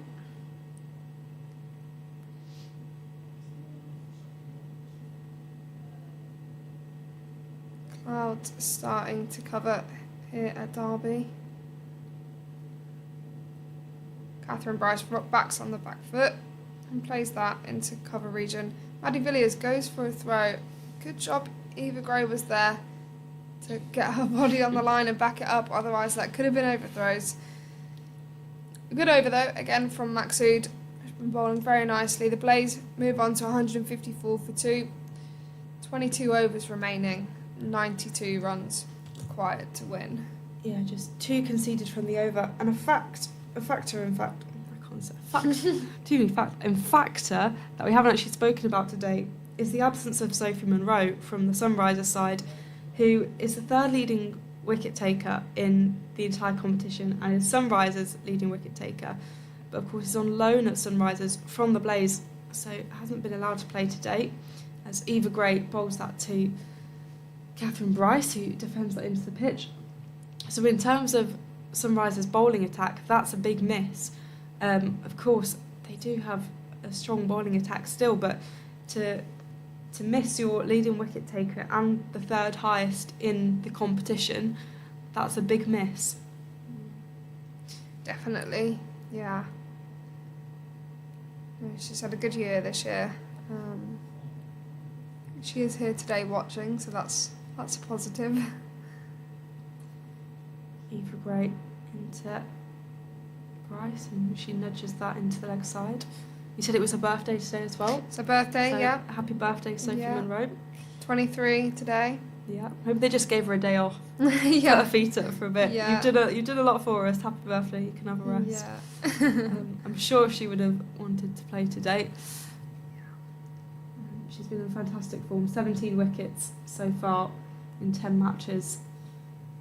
Eva Gray once again to Bryce, who pushes that into the offside for no run.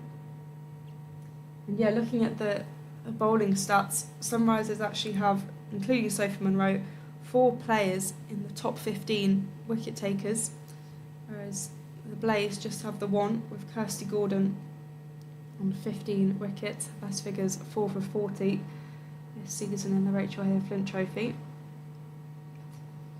Eva Gray again to Bryce, who pushes that. The fielding's done very neatly by Abtar Maqsood in the covers, and there won't be a run available. 154 for 2. This is a fantastic over from Eva Gray. Dot balls so far. And 92 runs required for victory.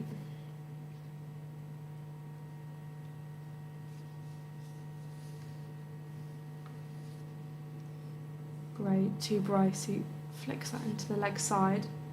And Cordelia Griffiths will do the fielding out there, but they'll take the single and puts Marie Kelly back on strike. Marie Kelly 2 from 5, Catherine Bryce 36 from 53. Partnership 4 from 16, so quite a few dots in that. Eva Gray to Kelly, and pushes that back down the track for no run, and that's the end of the over. 155 for 2, 91 required to win, and the Blaze playing steadily. Have a look at some stats. The worm shows that the Blaze are very much ahead of the Sunrisers in terms of wickets and runs, and in terms of run rate they are sat just ahead of them. The run rate slightly dipped, but they are still ahead of the Sunrisers where they were at this point. Abtar will continue. She's pulled very well so far. Starts off with another dot to her 7th over. It's looking a little bit dull here now in Derby.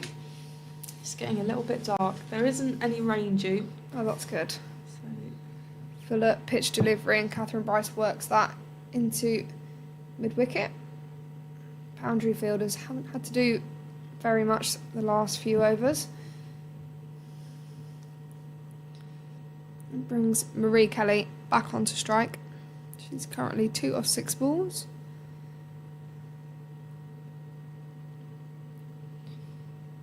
She rocks back, cuts that. Backward point has been hit a lot today. if I'm reading it right, I think the DLS score is 113, which the Blaze are ahead of at the moment. You are reading it right.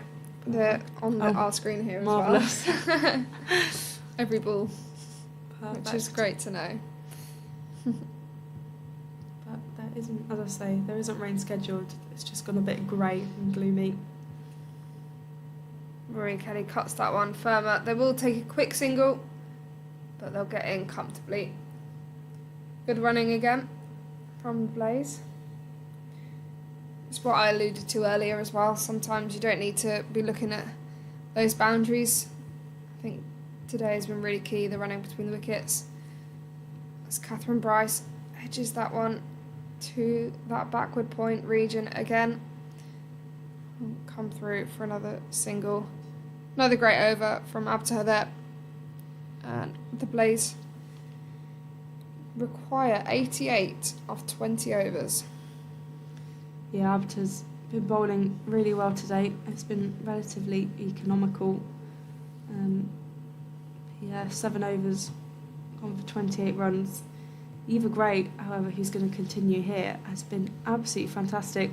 From her 7 overs, 1 wicket for 18 runs.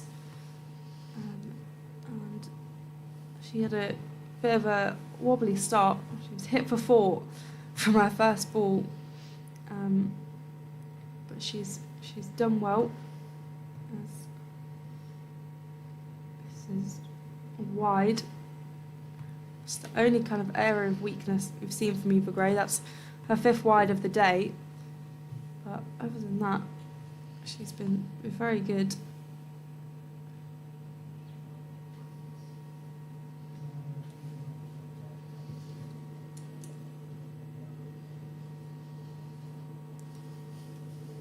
Great, and again to Bryce, who sends that behind, and he'll get through for a single. 160 for 2.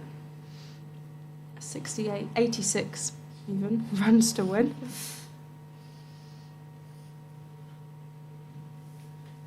Okay, just discussing with Grace Scrivens at the top of her mark. She charges back in from the city end to Marie Kelly, who pushes that back down the pitch. Marie Kelly 3 from 10, yet to kind of push on with her innings. At this stage, she doesn't particularly need to be racking up the run rate.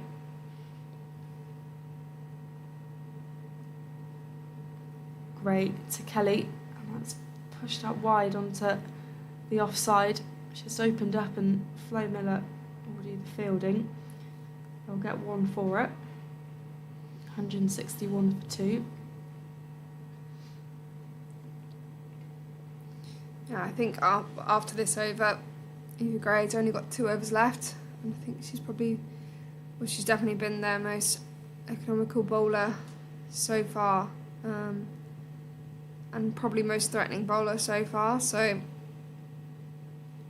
probably not a bad idea for the Blaze just to see her out and wait till the new bowler at that end does come on. Yeah, I think Scrivens will have to be decisive as to when to bowl her, whether she saves her or exhausts her and try and does as much damage as possible now, as Gray plays that to Bryce, who plays a very familiar shot of sending it down to deep backward square leg. 162 for 2 is the score still. A reminder that this is the Blaze Cricket YouTube channel. Game the Blaze against the Sunrisers in the Rachael Heyhoe Flint Trophy, with myself, Polly Starkey, and Beth Harmer of the Blaze.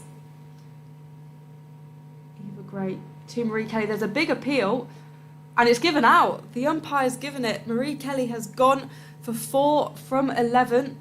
The wicket-keeper was up, Eva Gray was up, and Eva Gray has got her 2nd wicket of the day.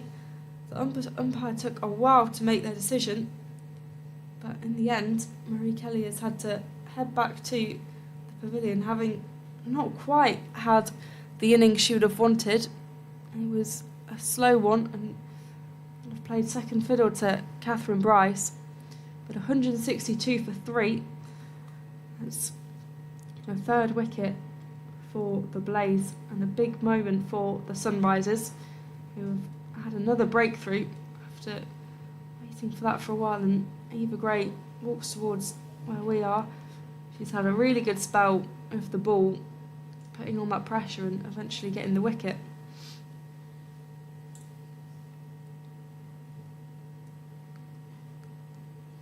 Yeah, really good from Eva Gray there. Brought back on after drinks and has taken 2 crucial wickets. Brings Orla Prendergast to the crease. The Island international, who recently scored her first ODI century, 122 not out from 107 balls against Sri Lanka. That's Stormont, which is in Belfast. And what an innings that was, which is an on-striker's end. Abbotsford will continue to bowl. Starts off her 8th over with a dot ball.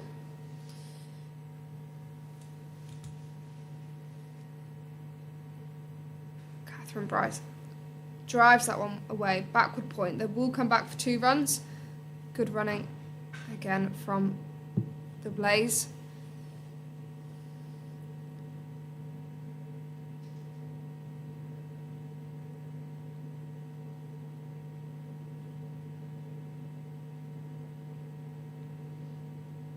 Maksud into bowl. Catherine Bryce just works that one onto the leg side. They will look if there's 2 runs, but Flo Miller comes off the boundary very quickly, restricts it to just the single.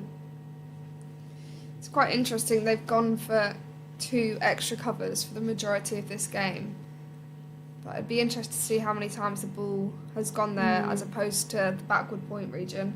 There's been quite a few that Catherine's hit that have gone for 2s down there. Up to her, into bolt. Well worked by Orla. Very quickly in from Joe Gardner there, but Catherine Bryce is very quick between the wickets.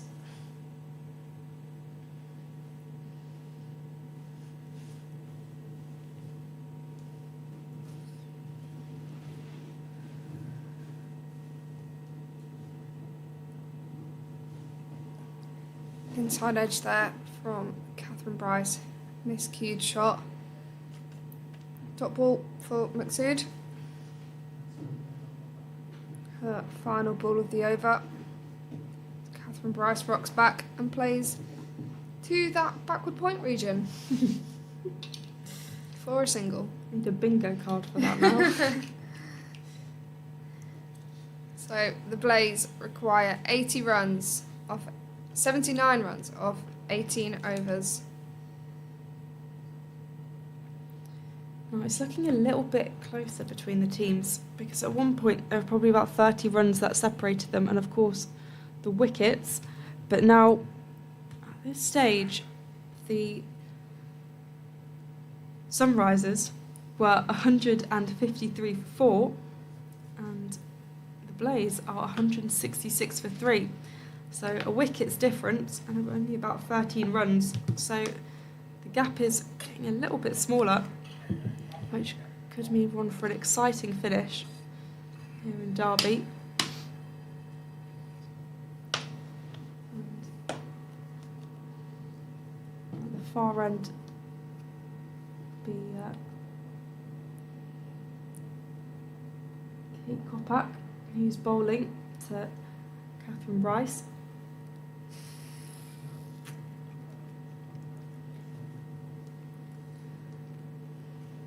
Starts with a dot ball. Got Catherine Bryce at one end, Orla Prendergast at the other.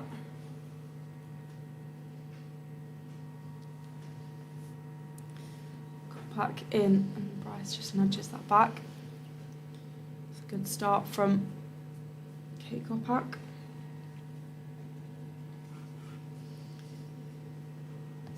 Took 15 wickets in 17 games last season for the Sunrisers.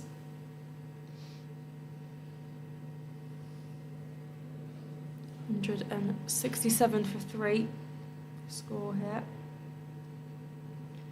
Kopak to Bryce, who drives that on the offside. It's racing away to the boundary, and Flo Miller once again has made great ground and has prevented that.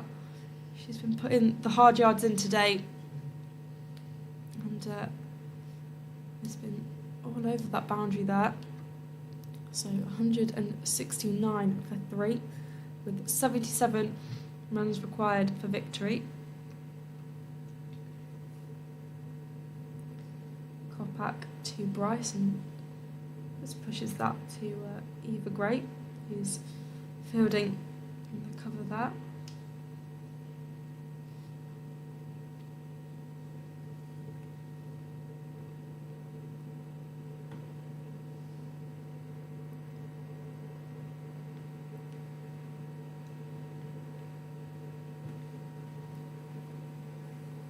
Back to Bryce, who flicks that up. It bounces just in front of the fielder, landing safely. There won't be a run. Another dot ball for Kate Kopak. I'll shortly bring you an update on Western Storm against South East Stars.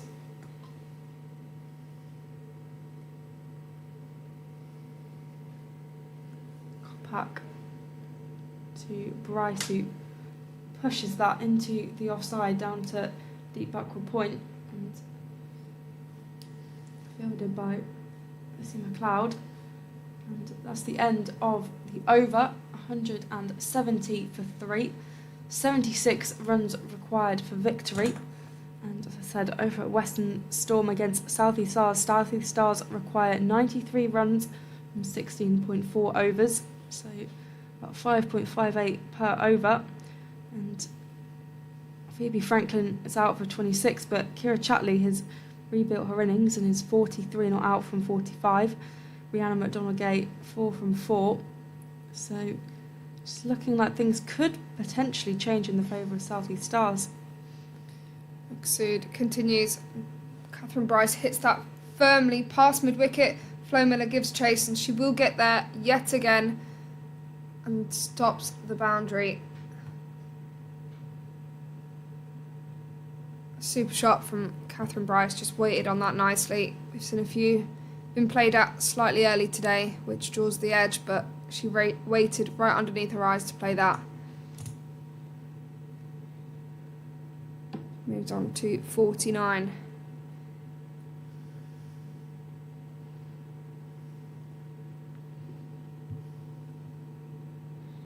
Catherine Bryce plays that through that backward point region just for the single, but that does bring up her half century.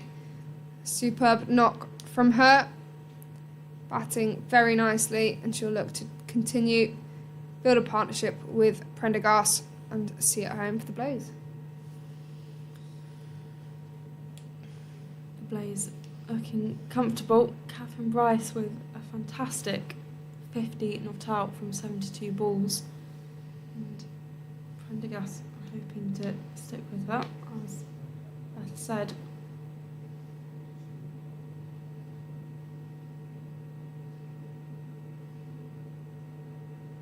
Very well ran from Catherine there. She was going to the danger end, called it nice and early, got down. I have been really impressed with the running actually for both teams, particularly the Sunrisers, but also the Blaze today. That just getting those singles, the twos, the threes, it helps that the boundaries are quite big here, but that's been really good to see. Definitely. I think it's always difficult because obviously the inner ring is slightly smaller than the men's, so fielders are closer in naturally anyway. But no, it's been brilliant today. Maksud back in.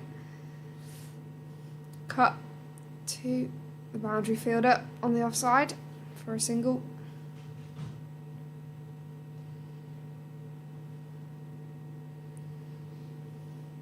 .175 for 3, 71 runs required to win. Maksud in. Again, great running from Blaze batters here. Running very well between the wickets. Converting those good balls into ones and potentially more.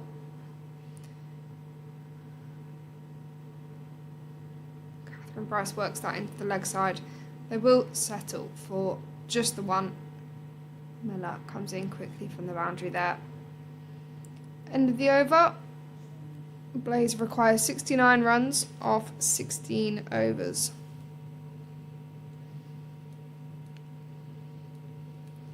There's a slightly more expensive over from Maksud, 7 runs from it. which compared to others is slightly more costly. There will be Kate Kopak from the City end, with Catherine Bryce facing the first ball of the over. He's currently 52 not out. Kopak running in, and that's a similar shot to what we've seen from Catherine Bryce all day. It's all the way to the boundary. There were two fielders in pursuit, but that is raced away. Neither Flo Miller or Lacey McLeod could get there. And that's a lovely shot down to deep backward point for 4. 65 runs required to win.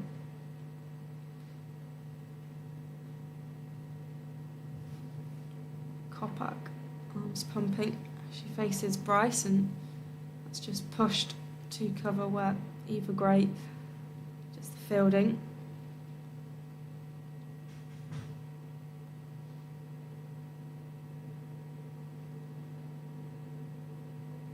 Grace Scrivens giving the ball back to Kopak, who is ready to run in, and Bryce is poised as she pushes that again down to deep backward point. This time Flo Miller able to get round in time, and they'll run through for 2, because running, as we've mentioned today, 183 for 3, 63 runs in fact required for victory. The total set by Sunrisers 146.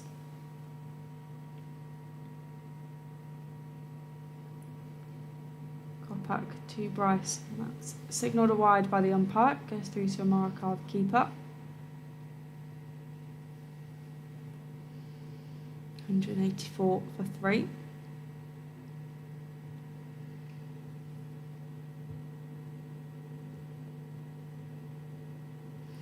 Partnership's 22 of 21. Prendergast has faced 3 of those balls for 3 runs. Goes behind Tamara Carr again.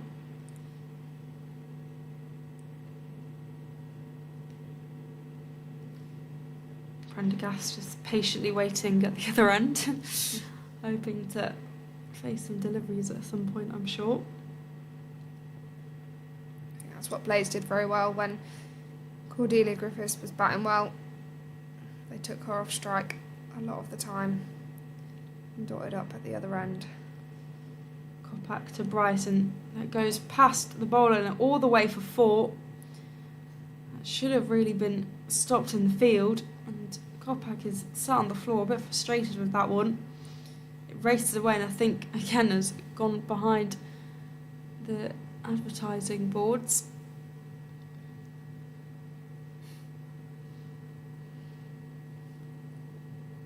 Brilliant shot from Catherine again. Just waiting nicely for it. Said it earlier on. A few edges have come about today from going at the ball a little bit early and playing across it to mid-wicket. But you can just see she waited nicely and looked to play it straight as she possibly could.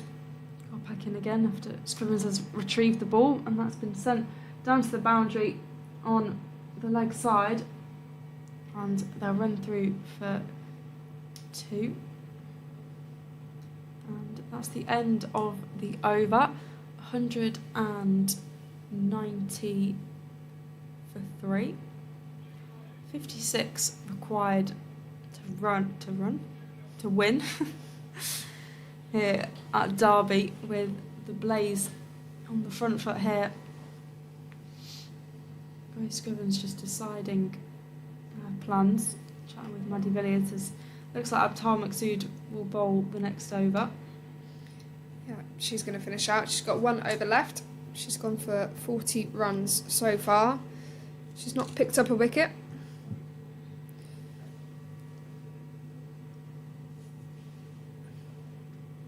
Ola to face. Fuller pitch delivery, well driven from Ola there. But a good stop by Maddie Villiers.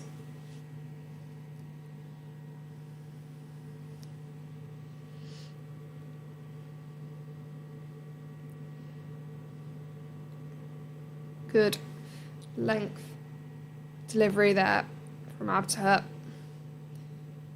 You can see the wind ruffling around Orla's shirt. She faces Orla, takes the quick single, takes on the arm of Eva Gray, but it wasn't a clean pickup, so they got home through safe. Brings Catherine Bryce back on strike.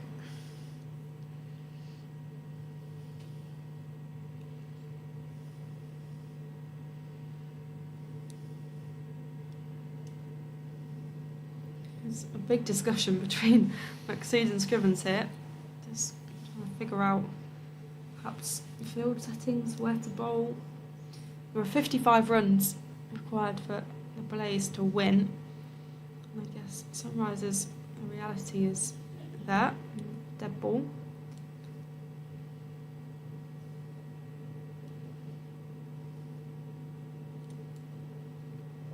Maksud into bowl.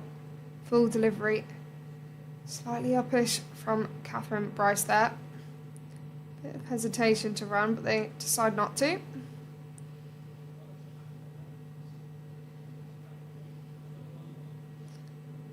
Two balls remain of her 10 overs.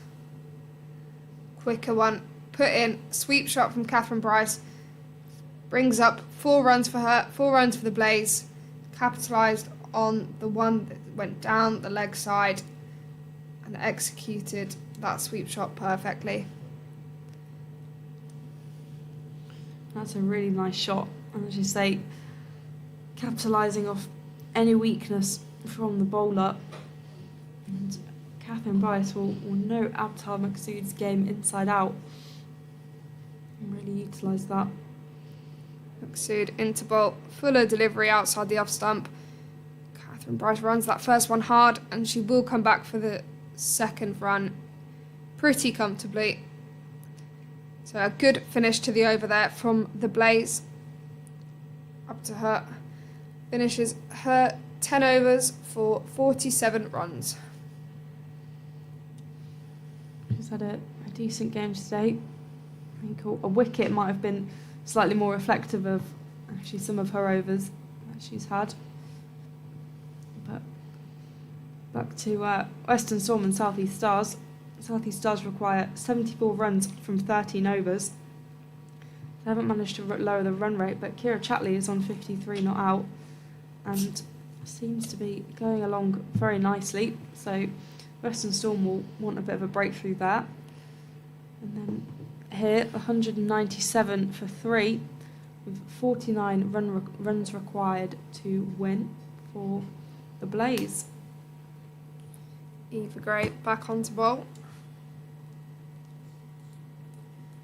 Well played from Orla Prendergast, hitting that to mid-on, but it will be no run.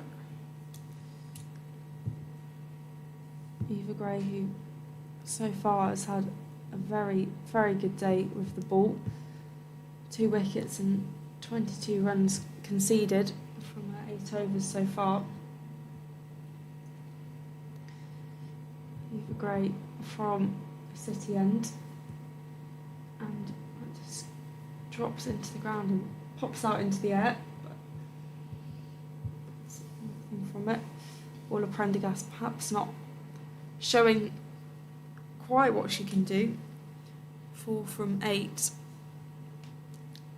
She's mainly been stood at the non-strikers end, whilst Catherine Bryce has either been not scoring or running a lot of 2s.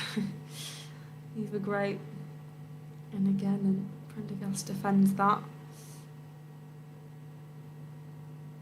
Just slightly eating up these deliveries, but they have time. Only 49 runs required. And I've got just under 14 overs remaining.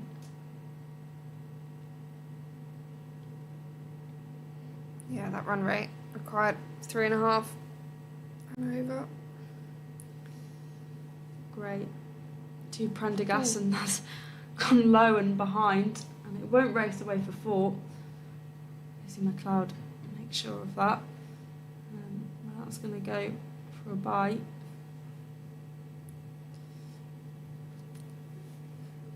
$198 for 3, 48 required runs. And as we mentioned before, the sun has started to disappear. It's quite grey and cloudy, and it looks even colder than it was a couple of hours ago. Gray to Bryce. He drives that down the ground on the offside. There'll be no run.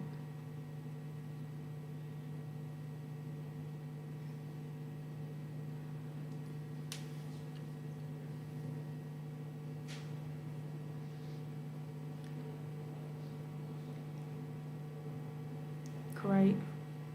Steaming in again, and that's played down the ground by Catherine Bryce for the single. And that's the end of the over. Immediately, Maddie Villiers takes her cap off, and so she'll be bowling from the racecourse end. Maddie Villiers got 2 overs left so far, 1 for 48. And I suspect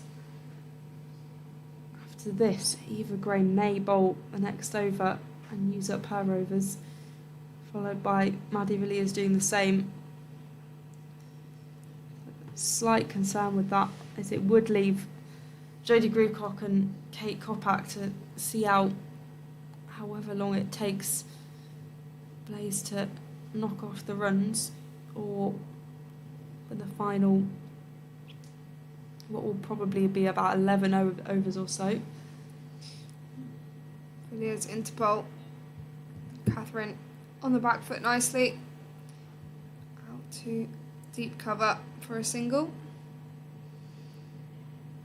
I was saying earlier, in this partnership between Bryce and Prendergast, 38 off 37, and Orla would have only faced 10 balls. I think that's probably quite a key difference between the innings. I think Blaze did a very good job in getting Cordelia off strike and getting the new batters on strike, which caused those cluster of wickets to happen, whereas it seems quite easy for Catherine to get on strike and for the other person to get down the other end, as Orla tries to hit that beyond mid-wicket, but she doesn't get all of it. Thick inside edge, good bit of fielding there from Eva Gray.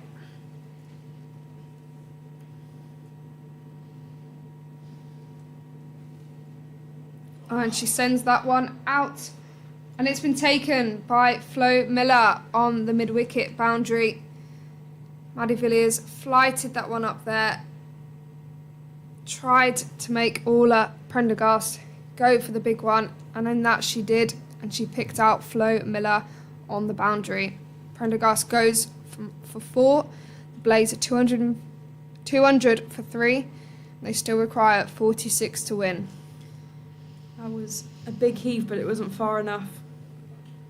And Flo Miller has worked tirelessly wherever she's been fielding, whether that's taking a catch or putting her body on the line to stop boundaries. You can see the replay here as it's just tempts Prendergast into that and goes very safely into the hands of Flo Miller. Villiers' second of the day. Brings Ella Claridge to the crease. She, unfortunately, on the first day of the 100, when they all got together, broke her finger. I think it was her second catch of the session. So she's had a month or so of getting that recovered as much as possible, but it's good to see her fit to play. Such a frustrating cricket injury. Yeah. Because the finger is very tiny, but in cricket it's crucial and can keep you out for a while. Definitely. Villiers into bowl. Claridge works that to mid-wicket. There is a slight misfield, but Maksud backs up nicely.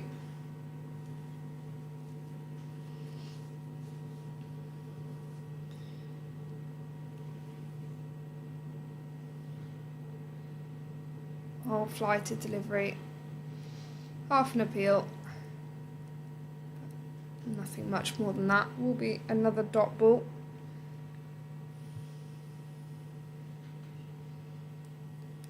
Cover goes out onto the boundary, as does long on and deep square, with the hopes of Ella Claridge getting a single, so she will be on strike for the next over. That's exactly what she does. That's much better management there from the Sunrisers. Claridge will be on strike for Eva Gray's final over of the day. Yeah, 201 for 4. Catherine Bryce on 72 from 86. Claridge on 1 from 3. And runs required to win. Only 45 left. So, good tactics from the Sunrisers.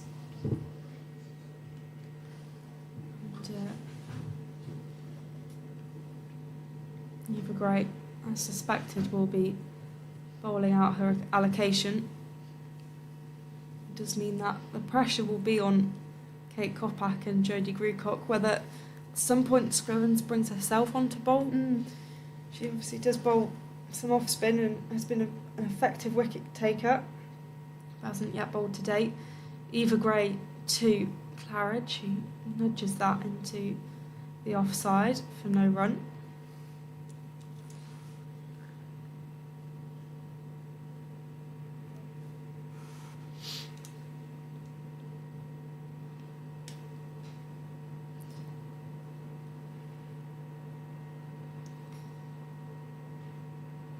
Claridge takes guard and Gray comes in, and that's chipped over mid-wicket, and Cordelia Griffith picks that up and does the fielding, but they scamper through for 2, which is good running by the Blaze and good stop in the field to prevent the overthrows. Yeah, very good backing up. Gone very wrong.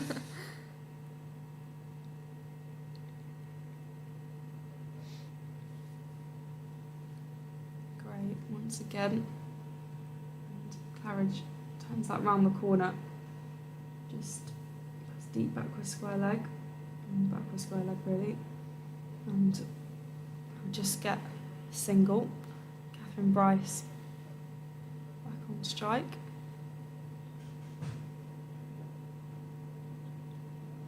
£204 for 4 with 42 runs to win.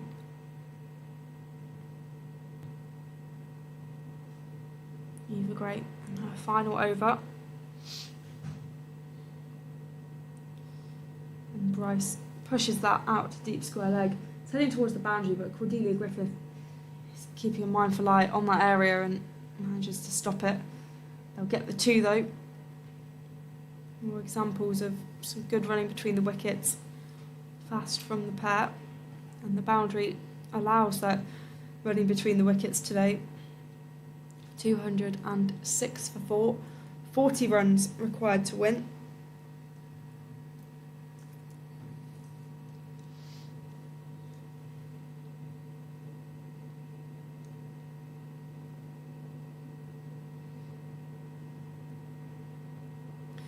Just making some changes in the field. And players into the ring as Eva Gray plays that to Catherine Bryce, who nudges it just past point, and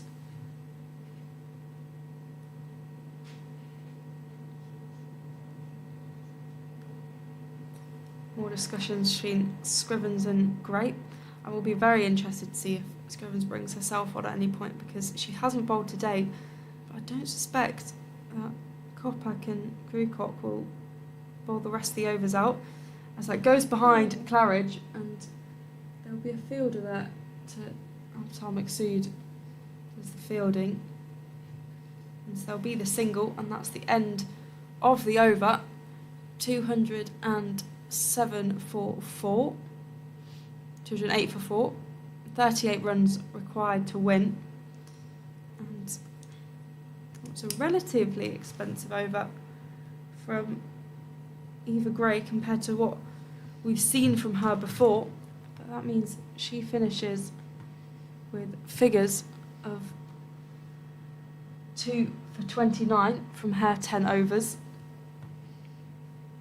Yeah, very good figures from her. Precisely, Yeah. very economical, and has had a big impact on this game.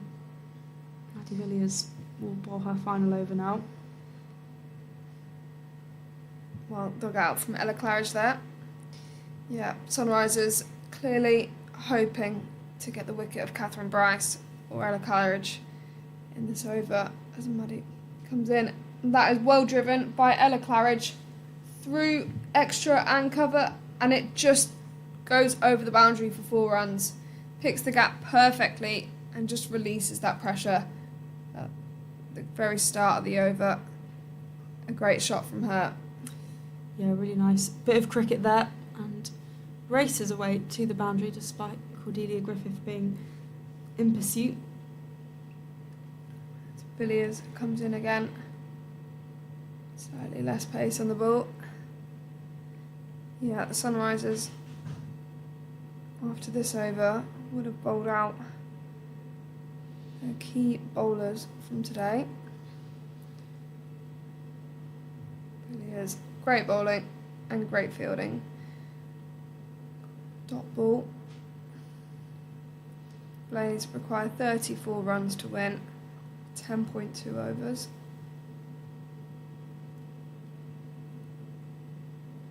It's well struck by Ella Claridge, but it has gone straight to Cordelia Griffiths at extra cover there. Valuable stop from her. If she hadn't have done it, it would have gone right the way to the boundary, as there's no one on the offside. And it's 1 ball remaining in this over, so cover has been sent out, as has long on and deep square. And there's a full toss that's thick edge down to third man, where Lissy McLeod does the fielding, reduces it to 1 run. So Maddie probably felt like she got away with bowling that full toss there. That's the end of her 10th over. She has picked up 2 wickets for 55 runs. Again, a decent lot of bowling by Maddie Villiers, but it does give Scrivens the problem of who is she going to bowl. Here it's going to be Jodie Grucock, I think, who's going to bowl the next few. She's only bowled 4 overs, but she's been expensive, gone for 35 runs. And she also has Kate Kopak, who's bowled 6 overs, 10 overs remaining, so she could bowl both of them as a complete allocation, but I'm unsure if she'll do that. 33 runs required, so you'd expect the game would be wrapped up before all the balls have been bowled. It's an interesting captaincy decision from Grace Scrivens. Grucock from the City end to Claridge, who beats the fielder, the diving fielder there, and it almost goes to the boundary. They'll just get the single in the end, but it beats Eva Gray inside the ring at mid-wicket. And it was a poor piece of fielding, but a really good shot from Claridge to deceive the fielder. Fielding probably hasn't been the best today, I would say. The groundwork has been very good to get to the ball. But yeah, fielding probably hasn't been the strongest point. I'm inclined to agree. I think with the exception of Flo Miller on the boundary, who has been an absolute workhorse, as that's Grucock in, and it goes through to Mara Carr, keeper behind the stumps. Yeah, I think there's been quite a few misfields, a lot of very preventable pieces of poor fielding, as Bryce pushes that into the offside.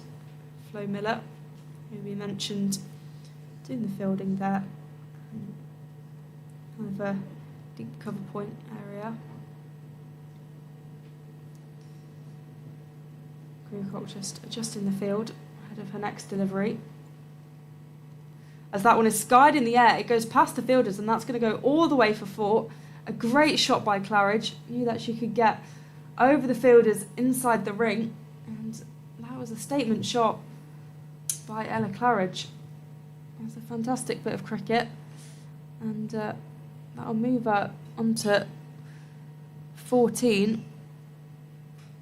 219 for 4 is the score, as she plays another shot out, this time to Flo Miller, I mentioned is on that boundary on the offside, and that's the end of the over for Jodie Grucock. 220 for 4, 26 runs required to win. So you'd imagine the Blaze would get this wrapped up shortly. Over in the South East Stars Western Storm game, South East Stars require 42 runs from 53 balls, so it's now slightly looking in the Stars' favour, although it will be close. Kira Chatley has aided that cause, 67 not out from 66, and Rhiannon McDonald-Gay 29 from 30. So the Western Storm will have to do something big here, because even if if South East Stars beat Western Storm, and that will hamper the Blaze, even if the Blaze win, because the South East Stars will gain more points, so the Blaze will still be in 5th. Jo Gardner onto bowl now for the first time today. She starts off ceding 1 run, brings Catherine Bryce back onto strike. It's an interesting decision from Skurrans to leave Gardner this long, until almost the death. Driven nicely by Catherine for 1 run. A nasty throw for Amara Carr to clean up.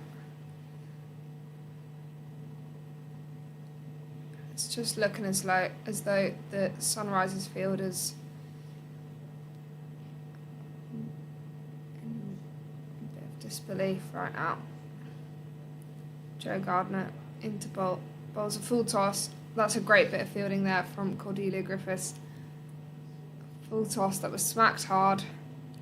If she'd gone a yard either side, it would have been 4 runs, but a great stop from her.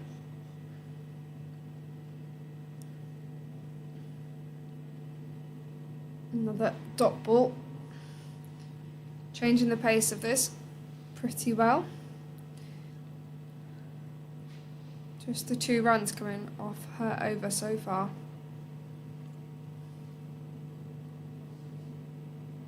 Claridge uses her feet, comes down the track, takes the quick single.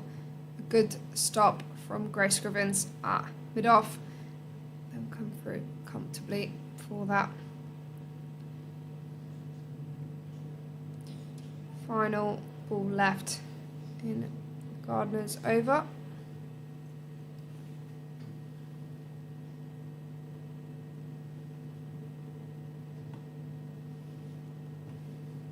Catherine Bryce uses her feet. It's gone in the air, and it will be 1 bounce and 4 runs. Top work from Catherine Bryce. Great foot movement, quick to the ball, sends the ball straight back past the bowler. It was a good over from Jo Gardner until that boundary slightly skewed it, but nonetheless, I think an interesting decision from Scrivens to bring her in so late when the game was slightly gone.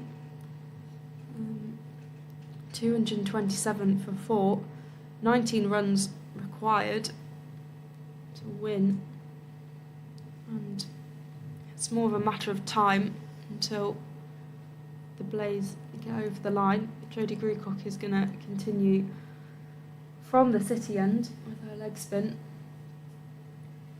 As she bowls to Claridge, she takes hold of that and sends that towards the boundary. It's going to go all the way for 4. Movement in the field, where previously Cordelia Griffith was watching out that kind of deep square leg, deep mid-wicket region. There was no one there, and Claridge has spotted that and sent that all the way for 4. Only 15 runs now required for the Blaze to win. Grucock again, and that's lofted in the air over the fielders inside the ring. It slightly plugs in the ground, so it's not going to go all the way to the boundary. But again, a fantastic shot. Realising where the fielders were, they were all in the ring, and Claridge sends it over the ring. Just didn't get quite enough on it to get it over the boundary.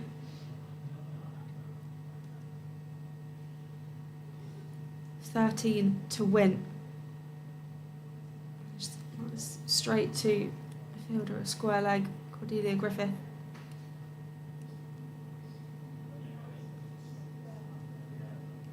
Still 13 runs to win for the Blaze. As Grecock plays that to Claridge, she takes hold of that. She puts it exactly where she put the previous boundary, and that races away for 4. The Sunrisers hadn't changed their field. Claridge clearly realised that and saw another opportunity to knock runs off. And was that technically overthrows? Was the ball dead? The ball's dead. Yeah. I was going to say. I'd say I went for 4 anyway. 9 runs required for victory. The Blaze are on 237 for 4. Once again, the exact same place. Ella Claridge has found the gap once more. That's another boundary, and surely the Sunrisers are going to change the field now, because they realise Claridge has played that shot twice, and in fact attempted it another time when it went straight to Cordelia Griffith. So I'm not quite sure why Grace Scrivens hasn't. They've got someone out there now. They've got someone out, perfect. It's only taken 3 fours. Yeah, only took them that long. As that's gone up in the air, Claridge has found the other gap, although it will be picked up out there by Maddie Villiers at deep mid wicket. But Claridge looked like she could have another 4 in her hands, finding the gap. And as end of the over, 4 runs required to win. And it will be a question of how many balls they can get this done in. Ella Claridge had a fantastic previous over, now 32 from 26. Catherine Bryce, 81 from 93 balls. And it looks like it will be Joe Gardner, who's trusted with the final over, who before this has only bowled 1 over. Yeah, Joe Gardner. Ooh.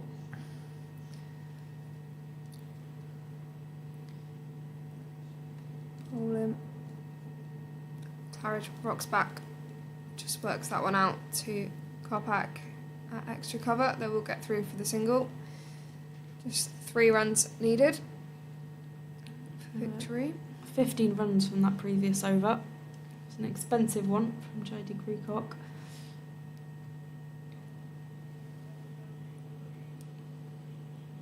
Three runs required. Will Catherine Bryce finish in style? She does exactly Quick that. Edge. She sends it all the way down. Oh, spoke too soon. Spoke too soon. The ball slowed up in the outfield, and they managed to push through for 2. So 1 run required.